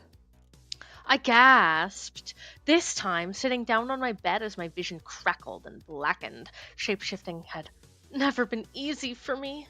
Compared to Ava's fire magic, my power was harmless and somewhat weak. I had a few substances I'd learned how to morph over the years. Fabric, sand, metal, weed. They were the only texture I could barely change. It still managed to save us the effort of buying more clothes, especially with Mom's shapeshifting too. I slipped into my travel clothes again, draping my enchanted necklace over my head. On the way out of my room, I tripped on a book, and to avoid falling onto my rusty arrows, I crashed into the wall instead. Haha, aren't I silly? I threw my hands out to stabilize myself as I came nose to nose with the collection of sharpened knives on the wall. In the reflection of the blade, I thought about how this would be a TV show. My one gold eye returned my gaze. That's the part where I was like, oh fuck, this book might be based. Yes. Chat is saying that Once Upon a Time is a CW style show. Is that accurate? Yeah. I've seen a lot of CW. Okay. People really liked it. It was pre-Infinity War. It was like, this is my friend Lightning McQueen, and it's some like twink, and he's like, we have to find the magic rose. It's really dramatic. I'm gonna fall in. I have nothing to do with Lightning McQueen at all. It's crazy. It's literally crazy, and I think we should do a rewatch of it. Okay, I would do that. Like one red, one gold eye. This was the part where I read this and I was like, oh wait, this book might be fucking based. This book is not based. Oh, Demonia, Ebony, Darkness Way, or whatever. No. A longer dagger underneath it, directly aligned with the scar across the middle of my neck. A wound without an origin. A mark of a blade I couldn't remember being cut by. I gently brushed my thumb against the fully healed wound. As you do, as one does. It's an orphan story. As one does. Sometimes you just brush the bum against the your wound that binds you. Mm-hmm. Yes, Docbeard is right. It's Kingdom Hearts for people who. It is that. I did. Oh wow, that's good. That I watched fucking Passion. Damn. Sometimes I thought that Once Upon a Time was a fever dream every time I'd learn about it or catch an episode, and I'd be like, "What the fuck is happening here?" Yeah, add that to the quote. I've been telling you for days that this is unsafe, Rika. Avia snapped as she leaned against the door frame. I flinched at her loud voice. And right before the ceremony. Imagine right before the fucking ceremony. Right before the ceremony. Like, just like You're Snow, how he got pricked by the rose. You're so embarrassing. Mm-hmm. They would think that you'd just been punished for breaking the code. On the same day, they start seriously holding the code against you. I couldn't look her in the eyes. I'm fine, Avia. You almost weren't. Get out of this battlefield and go take a shower. Now. How much time do I have? The ceremony isn't actually that far away. Mom told me yesterday it's at the stage near the outskirts of the hub. The one that's slightly down the East Trail. The weird location, she said. Mm-hmm. It's the one you go to 20 minutes or so, and then you take the 405 and take the exit and to then the I-5. About this time I got taken out of it because I was like, a shower? What is the tech level of this? Of the shower. Of this world? They said their dad was generous to give them running water. Right. Okay. Yeah. So I don't... carefully. Yeah. I don't either. No. I'm so lost. But I don't care about world building. I only spent 10 years doing world building because it was my autistic hyperfixation. But I don't care about actual world building at all. Don't worry about this shit. Just imagine dragons. Imagine it. Another convictionist is attending. I carefully stepped back to avoid the arrows on the floor, and I'm still thinking about the fucking arrows. I must live in the southern convictionist region of the hub. A guy and his family, she said. She held her forehead as if she was trying to remember the facts. That's what I do too. Mm-hmm. Yeah, I just put my hand directly to my head. Yeah, yeah. That's what thinking posture is. Brain blast. Mm-hmm. Mm-hmm. That's what I was told by another couple of Aries. Rumor goes around. I heard he's a year older than me. Libra. He's a year older? I raised my brows. Yeah, right. You already tested the system by delaying your own ceremony. You were busy with work. And I doubt that someone gets away with that for 2 years. Did your friends tell you this? They were serious, I promise. It was real. We always tell the truth. Not even Aries isn't allowed to always lie. Tell the truth. Yeah, the Aries is not. That's part of their Not even a week ago, Avia's fellow guards had lied and tricked her. They lied. Walking into lied. A Pisces-owned clothing shop. You're too poor for that. And they all pointed. They said poor. They said your mug. While she was wearing her mud-covered, bordered guard uniform, it hadn't gone well. I guess we'll find out who's right. I said. It all sounds suspicious to me. Ah, yes, Rika the investigator of all things. Do you blame me for questioning what your friends tell you? Avia pointed towards the bathroom to avoid answering. Rika, shower, go. I grumbled at her, avoiding obstacles on my way back to the hallway. I have to describe this part for no reason. I paused to glance back to Avia when she didn't snap back at my complaining noises. Her smile faltered for a second as she gestured towards her face. Don't do anything stupid with the emotions. Remember the code.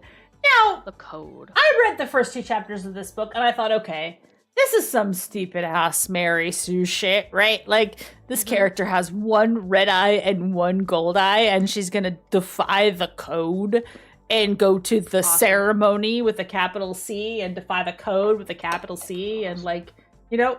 So I thought, okay, maybe this book is really funny and very funny based. But here's the problem with this book and the reason that it gets such scathing reviews. You know how there was like a lot of like world building and exposition in those 2 chapters that like kind of sets up a lot. Yeah, there was a lot of that, right? Okay, that never ever fucking stops. Ever. The entire book is explaining this world building and exposition. Nothing happens. No. It's just people continuing to explain. Like, they'll go from like location A to location B, and in the process of doing that, they will still be explaining like rules about the world and how magic works in the world, and like which is so I'm going to jump down to like what page did I mark? Book 1, page 136 was about where I stopped reading the book, and it never stops being the exact same fucking thing over and over and over again, which is kind of awesome, but also like nothing fucking happens in this book. So here, this is where I bookmarked. We began a trek through a cave system. The tunnels weren't uncomfortably small, and I found the cool temperature to be pleasant compared to the chill that had crept into my skin outside on the beach. Our walk was illuminated by a small flame. It doesn't matter where they're going or why, just like I'm reading this to give you a taste of this entire fucking book, okay? The air was damp and sticky with an underground humidity. The walls of the tunnel leading down to the cavern touched my fingertips, and I held both my hands out, the ceiling a couple inches above Chase's head. Chase is another character, it doesn't fucking matter. Is there a love triangle in this? No, because the protagonist is gay, and she only likes a girl. And the girl is chasing after her from her past, but what happens is that she already fell in love with the girl in flashbacks. But the story is not good about indicating when something is a flashback and when something is currently happening. So it just wildly fluctuates between like flashbacks and things that are currently happening. When it's in ways that are very fucking confusing. And they try to make it seem like there's going to be a love triangle because they introduce this male character. But the character is like 100% gay and never shows any love interest in the male character whatsoever. So. Okay. That's. Love that. Yeah, that's actually redeeming quality. Yeah, that's actually how it goes down. These routes are special. My brain was itching with the history of the tunnels. During the War of the Rebalancing, the Alturians carved escape routes for Zodiac turners and Libran healers in the mountains from pre-existing cave entries. Ascidians discovered them and executed those traveling. There it is. I was waiting for you to talk about something historical. Chase laughed at my sudden share of knowledge. He glanced back to Kaya. She was did this the entire way to Lyra. Rika, how much do you know all of this? The Kaya asked. The Calexis, I mean. I was a trading historian in trading. Before all of this mess... I was a training historian in trading. That is what it said. That is what it says. Before all this mess started. I pursed my lips. I'm extremely familiar with mythology. Didn't cancer play a role in that myth? It's been a while since I last heard someone talk about it. Kaya, no. You just asked the wrong person the wrong thing, Avia said with a deep sigh. Please, no. Yeah, Matthias was the guy who went on a mission from God, like the fucking Blues Brothers, of the Sun, to take immortality from Guardian and transfer it to the Calexis, I interrupted her. His wife was a Cancer. I thought Matthias was supposed to be a Libran healer, Case asked. Union law? He was. That's why they say he became immortal as a punishment for breaking balance by marrying his wife. So he became immortal alongside the Calexis being created, and later he transferred his immortality to his son Silas, who is the author of the scroll that we have. Ava groaned. Rika, let her speak, Kaya snapped. Silas is an immortal, and he was just a myth. He's out there somewhere. Do we know his magic? No, there's not much known about him in myth. He became immortal when he touched the Calexis and was punished with immortality. Sorry to suspect this author didn't have an editor. The author just simply ignored the advice of any editor. I really can't tell that there's no editor involved. This is 140 pages into the book, and we're still getting this, like, Guardian turned into a mess when society revolved around the unchecked power. Mateus was said to be instructed by the god of the sun himself to rebalance Guardian by removing immortality with the Calexis. He performed some sort of holy ritual to transform mortality from Guardian's magic into the Calexis instead. I never fully believed in the three deities until recently. Chase glanced back at us, but because other expressions of their beef being real. I've always believed, Kaya said quietly. I've been drawn to the moon my whole life. I feel like she watches over me. It's honestly comforting to know all of this. Right. So, the reason I jumped ahead there is because you saw how they were doing world building. The whole fucking book is like this. It's dry. Yeah. It's dry. I have too much world building to do. It's a lot. Oh. There's a lot of world building. Why would she willingly have a Scorpion and two Sagittariuses? That's the Age of Scorpius. This is so strange. It's very weird. Does it ever establish why people are separated in a way that would make sense? Oh, no. No. Wait, what? Wait, what are you confused by? Anybody could have a child of any zodiac because it just depends on where you're born. So apparently they just come to your house and are like, oh, did you have a bunch of babies? We gotta separate them. This book is Jupiter Ascending, but dumber? Yes.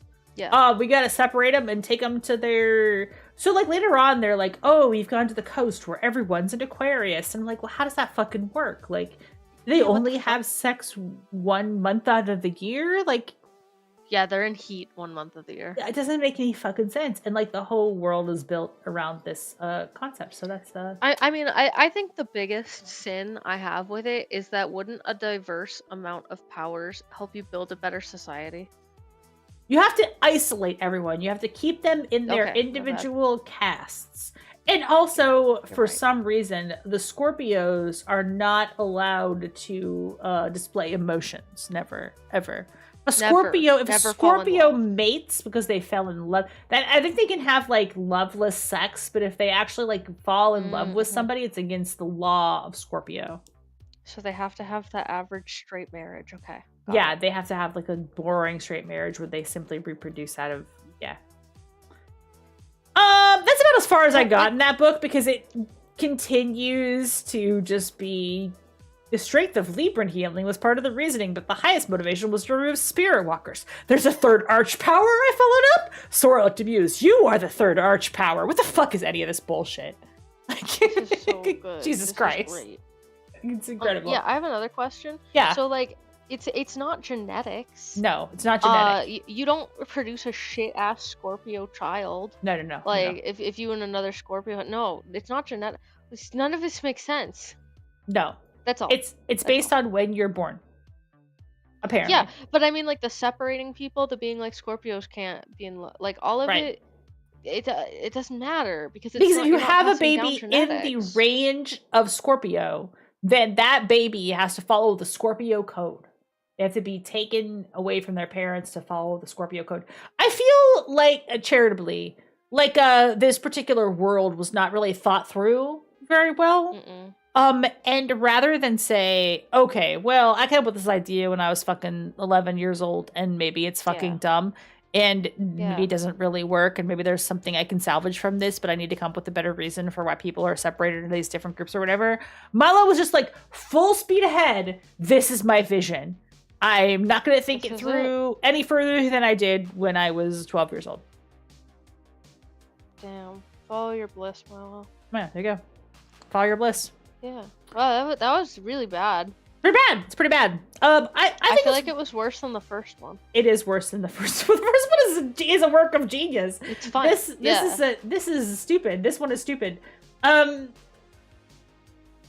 realized that I forgot to talk about the...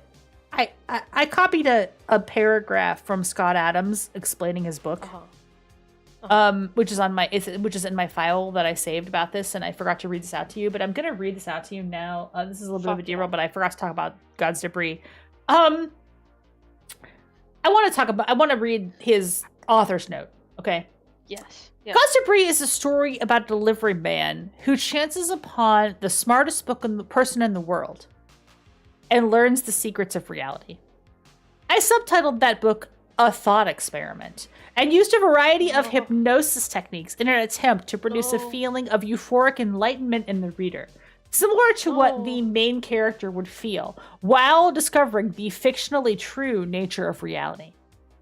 Oh. Reactions to the book were all over the map. About half the people who emailed me said they felt various flavors of euphoria, expanded awareness, connectedness, and other weird sensations that defied description. A surprising number of people reported reading the entire book twice in one day. So I know something was happening. Other people wrote angry letters and scathing reviews, pointing out the logical and factual flaws in the book. It is full of flaws, and much of the science is made up. As it states in the introduction, I explained that the reader is supposed to be looking for flaws. That's what makes the experiment work. Smarter than you. Yeah, exactly. You're supposed to be. You're right. You might think that this group of readers skipped the introduction and missed the stated point of the book, but I suspect something else is going on. People get a kind of cognitive dissonance, in parentheses, brain cramp, when their worldview is disturbed. It's fun to watch. Oh, he would have loved Joe Rogan. Oh, wait, he was alive at the same time. He was alive for Joe Rogan. Yeah, this is the book where he came to Psychopath and Test. Yes, correct. Yes, Scott Adams. We did Scott Adams. Scott Adams was before this book. Did your brain feel expanded today, Scrub? My brain feels like I got my free lobotomy at Claire's with you. Does your brain feel expanded? Did you address the? I do have one more person I want to talk about on the stream. I'm gonna do this very briefly. Yes. Are you familiar? And I didn't put this person in the thumbnail because I was like, I don't even know if I'm gonna get around to this one. It's pretty late, and I'm only gonna glaze over it. But I do want to talk about it briefly. Are you familiar with Hillary Lane? It rings a bell, but I'm not sure why. She has a YouTube channel. It's called The Second Story. And she gets shit on a lot because she's a fucking idiot. But she has decided that the world of books and storytelling is wrong. Oh no! No! Kiki is familiar with Hillary Lane. Like the concept of storytelling. The concept of storytelling in the world and society is wrong because I don't know. I need to. I don't know if you're the person to. I had to break this to you, Scrub. As a woman, we are degenerates. We're degenerates. Oh. We're degenerates who believe that we want to have sex with men. And this is wrong. This is fundamentally a bad idea. And we make degenerate art because we are into pornography, which is flawed, which is not allowed in this world. Okay. Right. I'm learning a lot about women right now. Yeah. All day today. Yeah. Like that you can't make them adhere to goals. You cannot make women adhere to goals. Yeah. We need a warning for the stream if we're going to say things like this. I'm just telling you the fucking. I also feel like that. It's the truth. We're degenerates and we don't know how to make goals, and we want to have sex, and we're perverts. Okay. And all of the book literature that women write is wrong and flawed and disgusting, except for the literature that Hillary Lane writes. She alone is the bastion of purity and true literature in this fallen, disgusting, depraved world. Thank God we have her. Thank God we have her. Now, I do want to let you know that she has a YouTube channel. I didn't put her in the thumbnail. I want to shit on her. People shit on her. Thank you, Pat Ware. I'm so glad you got back in time for a second story. I really fucking hate this bitch. If I ever see her in real life, I'm gonna argue with. I'm gonna argue with her. I'm gonna argue with her in real life. She has a pretty popular channel because she posts things that right-wing people like to hear, like women suck and are whores. Yeah. And she posts some gender essentialism. Oh yes, okay. A big time gender essentialism. And also she pretends to read books but doesn't actually fucking read them. I love it when people do that. That's like my favorite thing. Absolutely. Yes. Yes. She's such a fucking intellectual. that she doesn't actually read the shit she posts about liking. Yes, fucking awesome. Fucking ridiculous. Fucking ridiculous. Love that shit. So I don't like her. I don't know if you got that vibe. I didn't understand that. Wow. Shocked. Yeah, I found her video where she posted about how like fanfic is the fall of Western society or whatever. And I'm here on YouTube. I'm here on YouTube. Boy. I'm at the end of this video, so like if anybody watches this far and I didn't put her on the thumbnail, like I'm there's tons of people, there's tons of videos out there at this point. Is she Catholic or Baptist? Clapping back. Oh, she's Mormon. Okay, okay, okay. No, maybe Baptist. I don't know. She's like a homeschooled Christian fundamentalist. That had to be. Yeah, like a homeschooled Christian fundamentalist. Yeah, she homeschools her kids, like, and didn't go to school herself. They don't know how to read now. Yeah. The kids don't know how to read. No, the kids don't know how to read now. They don't know how to read because they don't have hooked on phonics anymore. They're learning whole word reading, and they are learning this media literacy thing, which is actually a poison. I'm not saying homeschooling is valid. Homeschooling can be valid. You hadn't heard she was homeschooled. Homeschooling can be valid. It is possible to homeschool kids in a real way. I don't necessarily think that you cannot learn things from being homeschooled.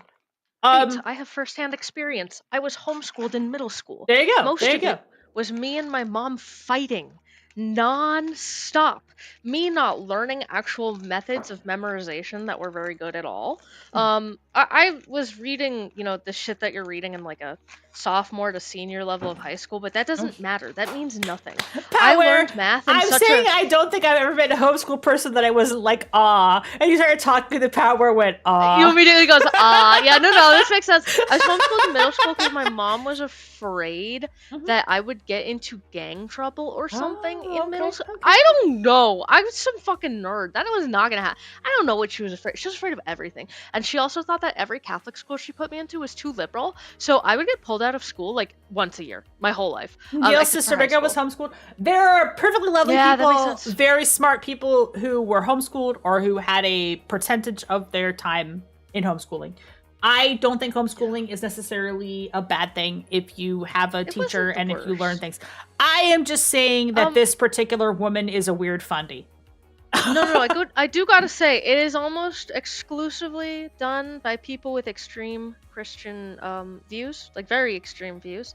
It is done to put you in an echo chamber so that you are very, very, like, it's just insular. You don't know about the world. And that did succeed in making me not know anything about the world, because then I was put into a Baptist high school. And because I'm a very social person, I didn't really have like problems or anything, like making friends. Like this would have just destroyed someone who didn't make friends as easily as I do from being pulled out of schools like constantly. It would have fucked up someone's life. Luckily, I'm like some sort of weird weed that I'm like, I can adapt to this. You and I share in common that we are both extroverts, which is not that common among like nerds, right? Like we're actually extroverts, right? So I'm also an extrovert as well. So like I understand you.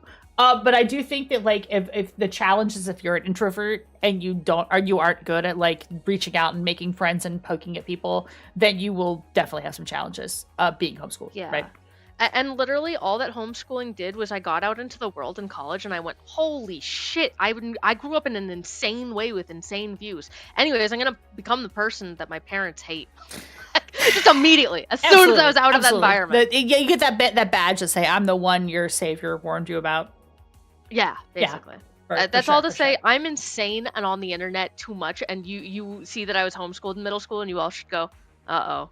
That adds a little soup con of depravity that is added to that story from that makes perfect sense to me. So my understanding, and I mean, I've watched some of her videos, mostly hate watching. I watched the first one out of pure curiosity, and then she kind of hit it big, and then she got a lot of views. And she started posting more videos about, like, she used to post like mundane writing advice, like how to write a good story, right? And then she kind of got picked up by like the right-wing grifter Yeah. You know It what I always mean? happens. Yeah, That's who with has their money. economy, they have a Yeah. lot of money, and they start getting your. You know, I would love to get a lot of hits on YouTube without becoming one of those people. But I mean, this is like 6 hours into a VOD, right? What the fuck? Yeah. So like that's what always happens, right? You get asthma and gold boosts you, and then all of a sudden you're the new hot bitch that is saying the things that men want women to say on the internet. I don't fucking know.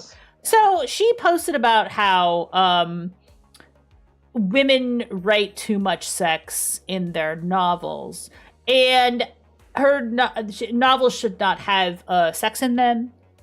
They should can't show ankles. No. They should not have any sex. They should not have self-indulgence. The whole concept of the especially having standards. I mean, I have a lot deeply of Baptist. no and self-indulgence. You should not like enjoy bad things happening. And villains, she has a lot of rules for how villains need to be. Like, villains have to be pure evil. They can't be relatable at all. There's no gray area. No. That doesn't exist in life. If like a magnificent bastard type villain happens where you kind of like, oh, that guy's kind of hot and cool, like that's bad. You should not write that character in your story because that. I looked it up. She's Catholic. Yeah. Oh, she's Catholic. She's Catholic. Okay, this makes a lot of sense. Okay, she's Catholic. Okay. Cade's Code, Compass Code, Authority shit. Exactly. Hays Code shit, where like all evil should be punished, and like if you write a bad guy, they need to lose at the end of the story. And when I watched a couple of her videos, like I was like, wait a second. So if you can't have this and you can't have that and you can't have this, what is your book about? Hillary, you wrote a serial book. What happens in your book? And I'm gonna tell you right now, Scrub. The answer is nothing. Nothing fucking happens in her fucking. Nothing fucking happens in her fucking book. Oh my fucking god! Yeah, I read a lot of the book. I was like skimming through it. I was like, what? I mean, you just read the Age of Scorpius, right? Like, I mean, it's mostly exposition. This is not even that. Okay, so like just to like give you a taste, and just a delicious taste of like what happens in this book. It was the 83rd year of the Sona area and the 19th year of King Muso's reign. The crown prince Soga turned 19, and already his mind had begun to exceed his tutors. This, the prince knew, was what they had reported to his royal father. It's Asian for some reason. This is a white woman. I mean, I'm not. No, it's fine. I just didn't know it would be Chinese, is all. Yeah, I'm not gonna be like, oh, cultural appropriation, but I'm like, this is kind of a strange choice. It was, after all, one of 4 reports he would receive, and not even the king knew which the princess he described in the reports was his son. It was the 11th day of the 9th month of the year. The crowd prince Soga looked up from his book, the 2nd volume, in the collected histories of Lakoth, to sniff the air. With his thin, pale countenance and his nose pointed at the ceiling, this prince seemed very like one of palace groundskeeper's live hunting dogs. Of course, his purse is similar. The stale afternoon air in his brightly lit study had suddenly received a sweet, sugary fragrance, and no amount of studious diligence could make him ignore it. Soga listened to the distant sound of his servants going about their daily tasks. For a moment he thought the approaching footsteps he heard might be bringing someone into his study, someone who perhaps might be carrying the source of that wonderful smell. And then the steps faded. The prince had been distracted all day, and now his restless mind was bored. He was considering pausing his studies to go in search of the sweet smell, but Hinlan would probably have something to say about his royal charge abandoning the accounts of 8th century Lakoth's first treaty with Shredlet and the pursuits of sugary confections. So Hinlan, the prince's tutor, had left the study half an hour ago to answer the call of nature. Oh yeah, there's pissing in this book. Soga expected waiting way late on his return to about domestic matters. Despite his status, the prince does not exactly run his household. That task fell to Hinlan, who managed the little palace with the same strict attention with which he managed the prince's studies. Though the little palace was small, a mere cottage compared to the rest of the palace proper, it was no less difficult to order than any other log. This is the most boring shit I've ever read in my life. Sucks. Thank you for the bedtime story. I'll be able to wind down from the fucking Dilbert book. Would you like to sleep? Would you like to go to sleep? Okay, here's what happens in her book. In this book, this chapter, he talks about desiring a cake. In chapter That's 6, evil, obviously. In 'cause he's chapter Catholic. 6 of the book, he finally eats the small cake. Like Okay. 6 chapters to reach the He part goes where to he, hell where he immediately. eats the cake. No. The house burns Okay. down. Oh, Yeah. So wait, real? Yeah, no, that's real. There's a This is the fire. most Catholic shit imaginable. There's a fire. The house burns down. This is the most Catholic shit imaginable. Right, but it's. I but say it's- that as someone who grew up Catholic, by the way. But it's Chinese. It's a fake Asian story. So at chapter 10, there is a fire that happens in the palace, and his servant escorts him out. It takes 2 chapters to fire part 2. Listen, it takes 2 fucking chapters to get this dude out of the castle. They escort him out of the castle. He's just dead on the fucking floor. And no, he's fine. Nothing happens. So he he leaves the castle. Damn. Fuck. And then, all right. And then what follows is another, I don't know, 40 chapters of people like going to locations, having the location described. Yes. And then they describe some characters. And then they all like talk about other people and their houses and expectations and so forth. Fuck yeah. And then they like go to another location. And then like sunsets are described. This is what women should write about. This is Make what sure women... that you are dry as the Sahara and not intellectually stimulated, because you shouldn't have a brain. Correct. And nothing. I read more of this than any smart person should ever read. There's not a lot of women in this book. I think because women are like degenerate inherently. Women exist in the book, but they're like servants and handmaidens and so forth.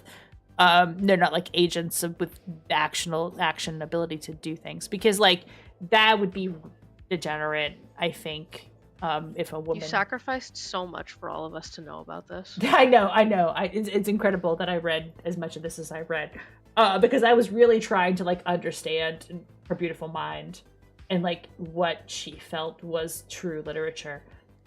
It's interesting because she writes the paragraph in such a way that if something were actually happening, it might be compelling. Right. I think she has a reasonable mastery of prose. Like, in terms of, like, describing a sunset or describing a waterfall or describing a guy saying something, but nothing happens in the story is the thing. No.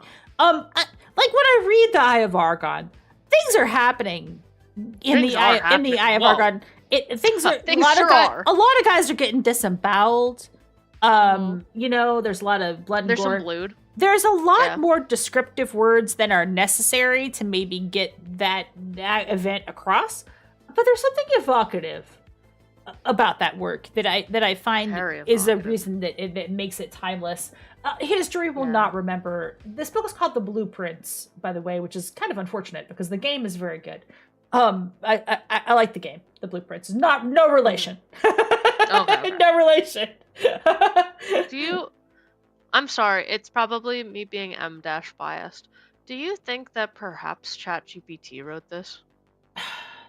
You know, there's a little bit of chat. There's a little bit of M- situation happening here. It's also about it saying nothing, but beginning with murder. The Minlaw read now he would certainly be known, so we will find him. But the man on the ground laughed and made no reply. Minlaw began to say, one who seemed to be dead with some kind of body sword. Judging by the quality of his gold, what the fuck is any of this? The quality of his gold, dude. We gotta judge by the quality of his gold.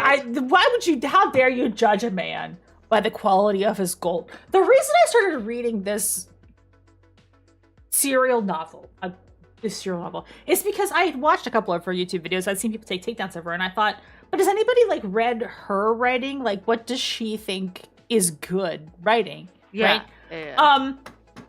And, you know, if you're not allowed to have a interesting villain in your story, you're not allowed to have any sex in your story, and you probably shouldn't incorporate the female point of view in your story, and you shouldn't be self-indulgent in your story, then what is allowed to happen in your story? And the answer is nothing. Nothing is allowed to happen. The answer is 50 chapters of nothing is the answer. We're listening about the life of the most neurotypical monk.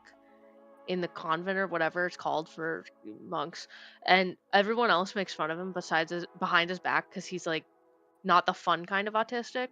Right. The rest of them are. They're sculpting little things. They're making mead. They're having a good time. They're drawing in books in beautiful, beautiful ways. And he's just there going like, and then I desired a cake, and then my house burned down because of it. These are monks. I'm looking at the story, and in this part of the story, I think a guy is getting killed and dying, and blood is gushing out of his neck. He's gorgling. Yeah, and like I'm still bored.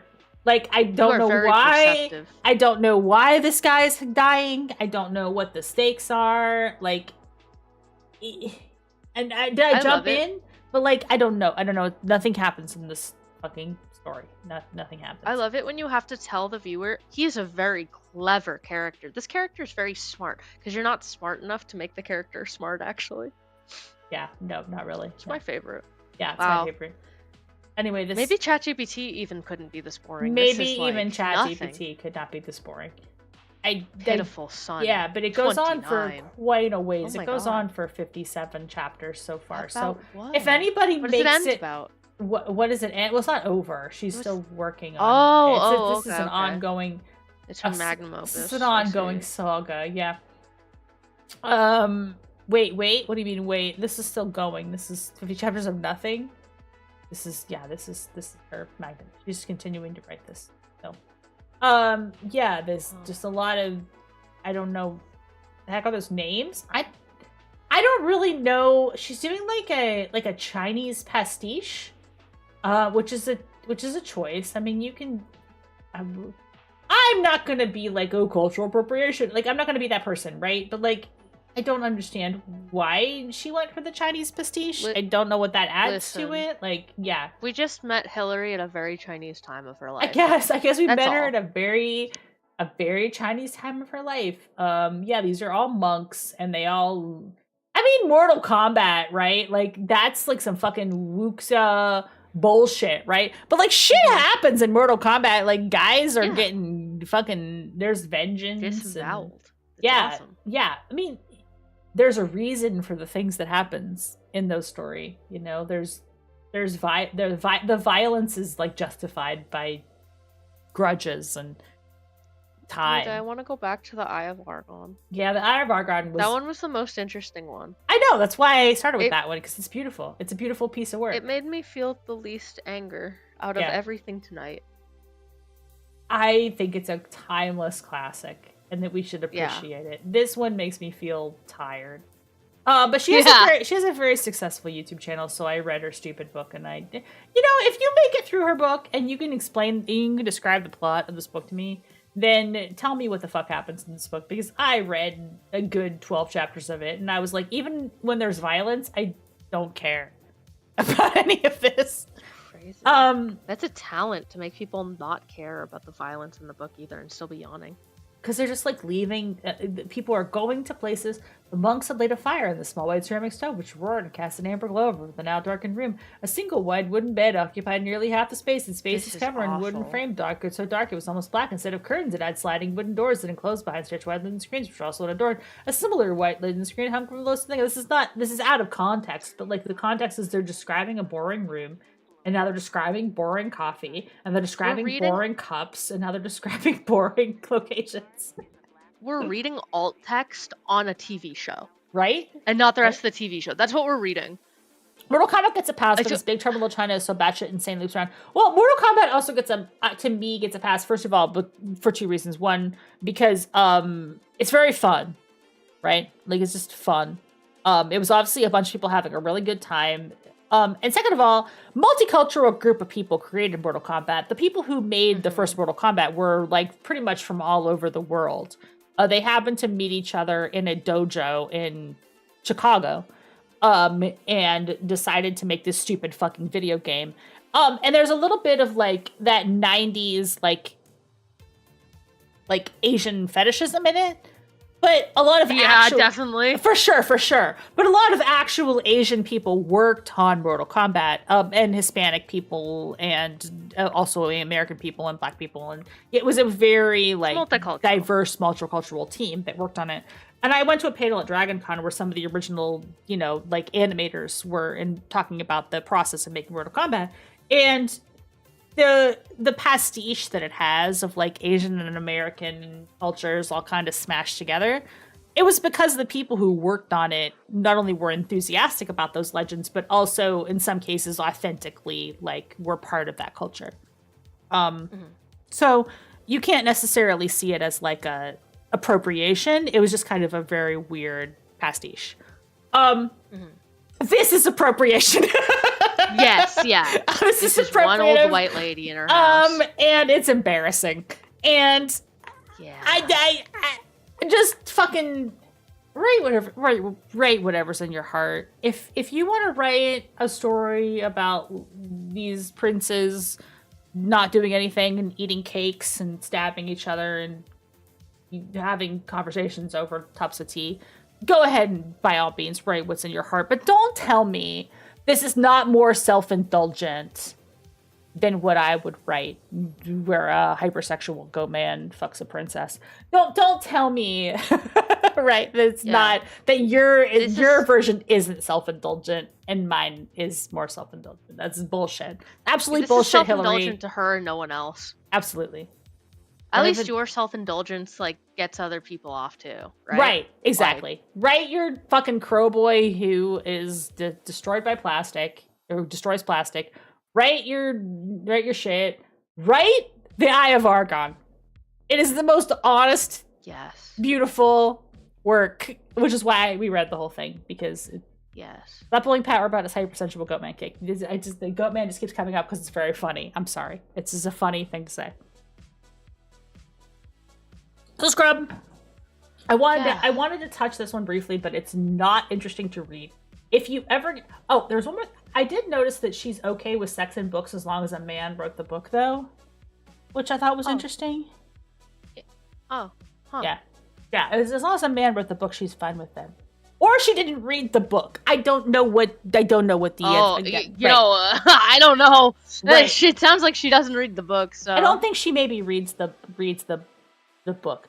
But I think if you're this Catholic, I think if you see a man writing a sex scene in a book, you're like, oh, that's literary. Whereas a woman writing a scene in a book is self-indulgence, right? Like, I had some teachers who believed in exactly that. Joking. I would pick her brain, but obviously she has a much bigger channel than I do because Asmund Gold boosted her.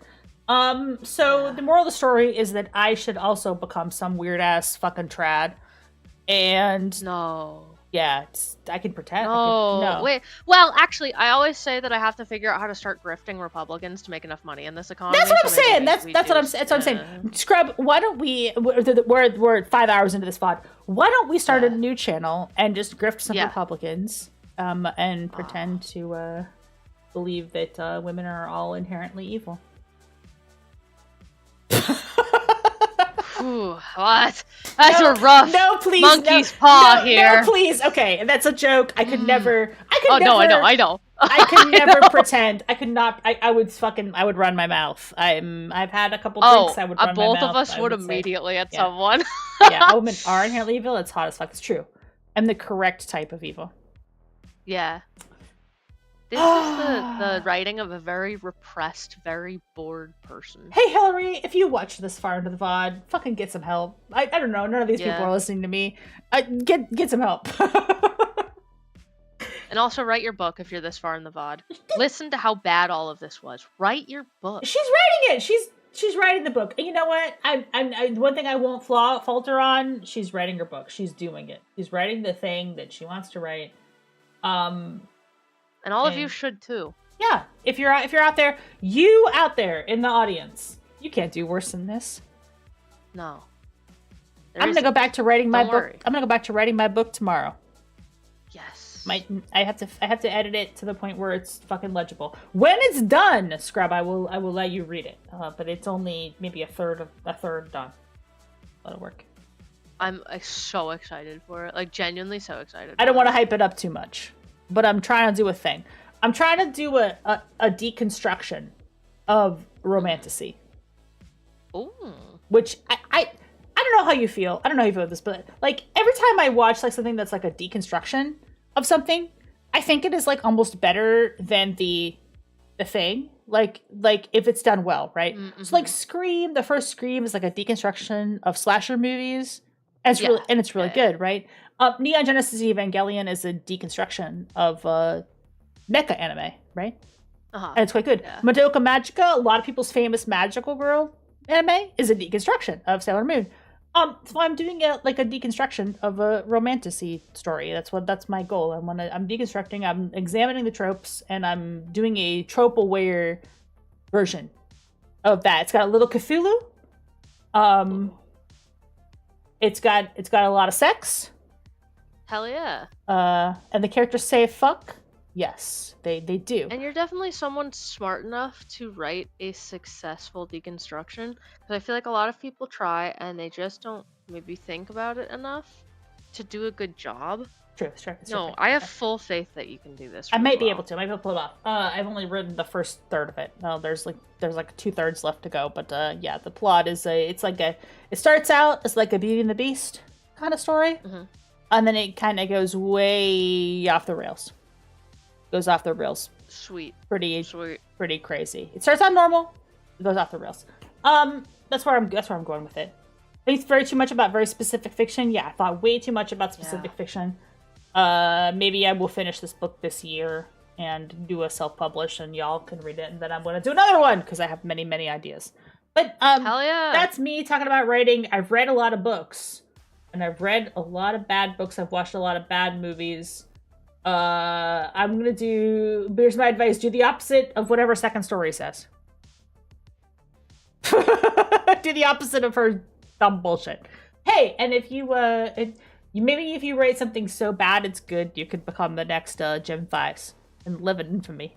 I have Argon. Yeah. Scrub, thanks for joining me today on the show. Thank you so much for having me on. I'm so glad I did this. I'm so glad you learned some of the things that I had been holding in my brain for all this time. And then you gotta have me on to do furry fanfic. Yeah. Well, now it's my turn to turn the tables. Yeah, make me read some fucking stupid shit that I've never read before, because I'm not that familiar with the furry fanfic of the era. She's the person who runs Second Story? Yeah, no, the person who wrote this, the quote-unquote blueprints, not the good blueprints, the bad this is called the blueprints. This is Hillary Lane. She wrote, yeah, she's the Second Story. If you watch the Second Story on YouTube, yeah, she's... AI art, by the way. She's got AI art. I thought so. Yeah, I thought so. This is AI art. There's some actual pictures of the characters, and it's for sure, like, AI generated art. I don't like her. I don't know her personally as a person. I just don't like her work. I think she fucking sucks. But yeah, if you're familiar, yeah, don't watch her channel. If you're going to talk shit about her, watch Anthony Gramigula's video about her. Ant does a good job breaking down the dumb shit in her fucking arguments. But there's actually. I don't hate watch her videos because I don't want to give her the views, but she's doing great for herself, so I don't feel like it's punching down. You know, all these people who post this right-wing agitprop do super well on YouTube. I'm a tiny little bean who doesn't do that. All right, let's move us on to a raid. Scrub, you got any recommendations for who we should raid? I got some good folks on my. Yeah, go for it. Let's see. Raid Germa? Is Germa live? Germa is not live. Germa's not live. Pat Ware. Germa was live earlier. He's not live. Oh, really? Anymore. Did we just miss Germa? We missed Germa and Vinny Vines last. I want to watch Anthony's stuff, but I'm scared that. Yeah, that's the thing.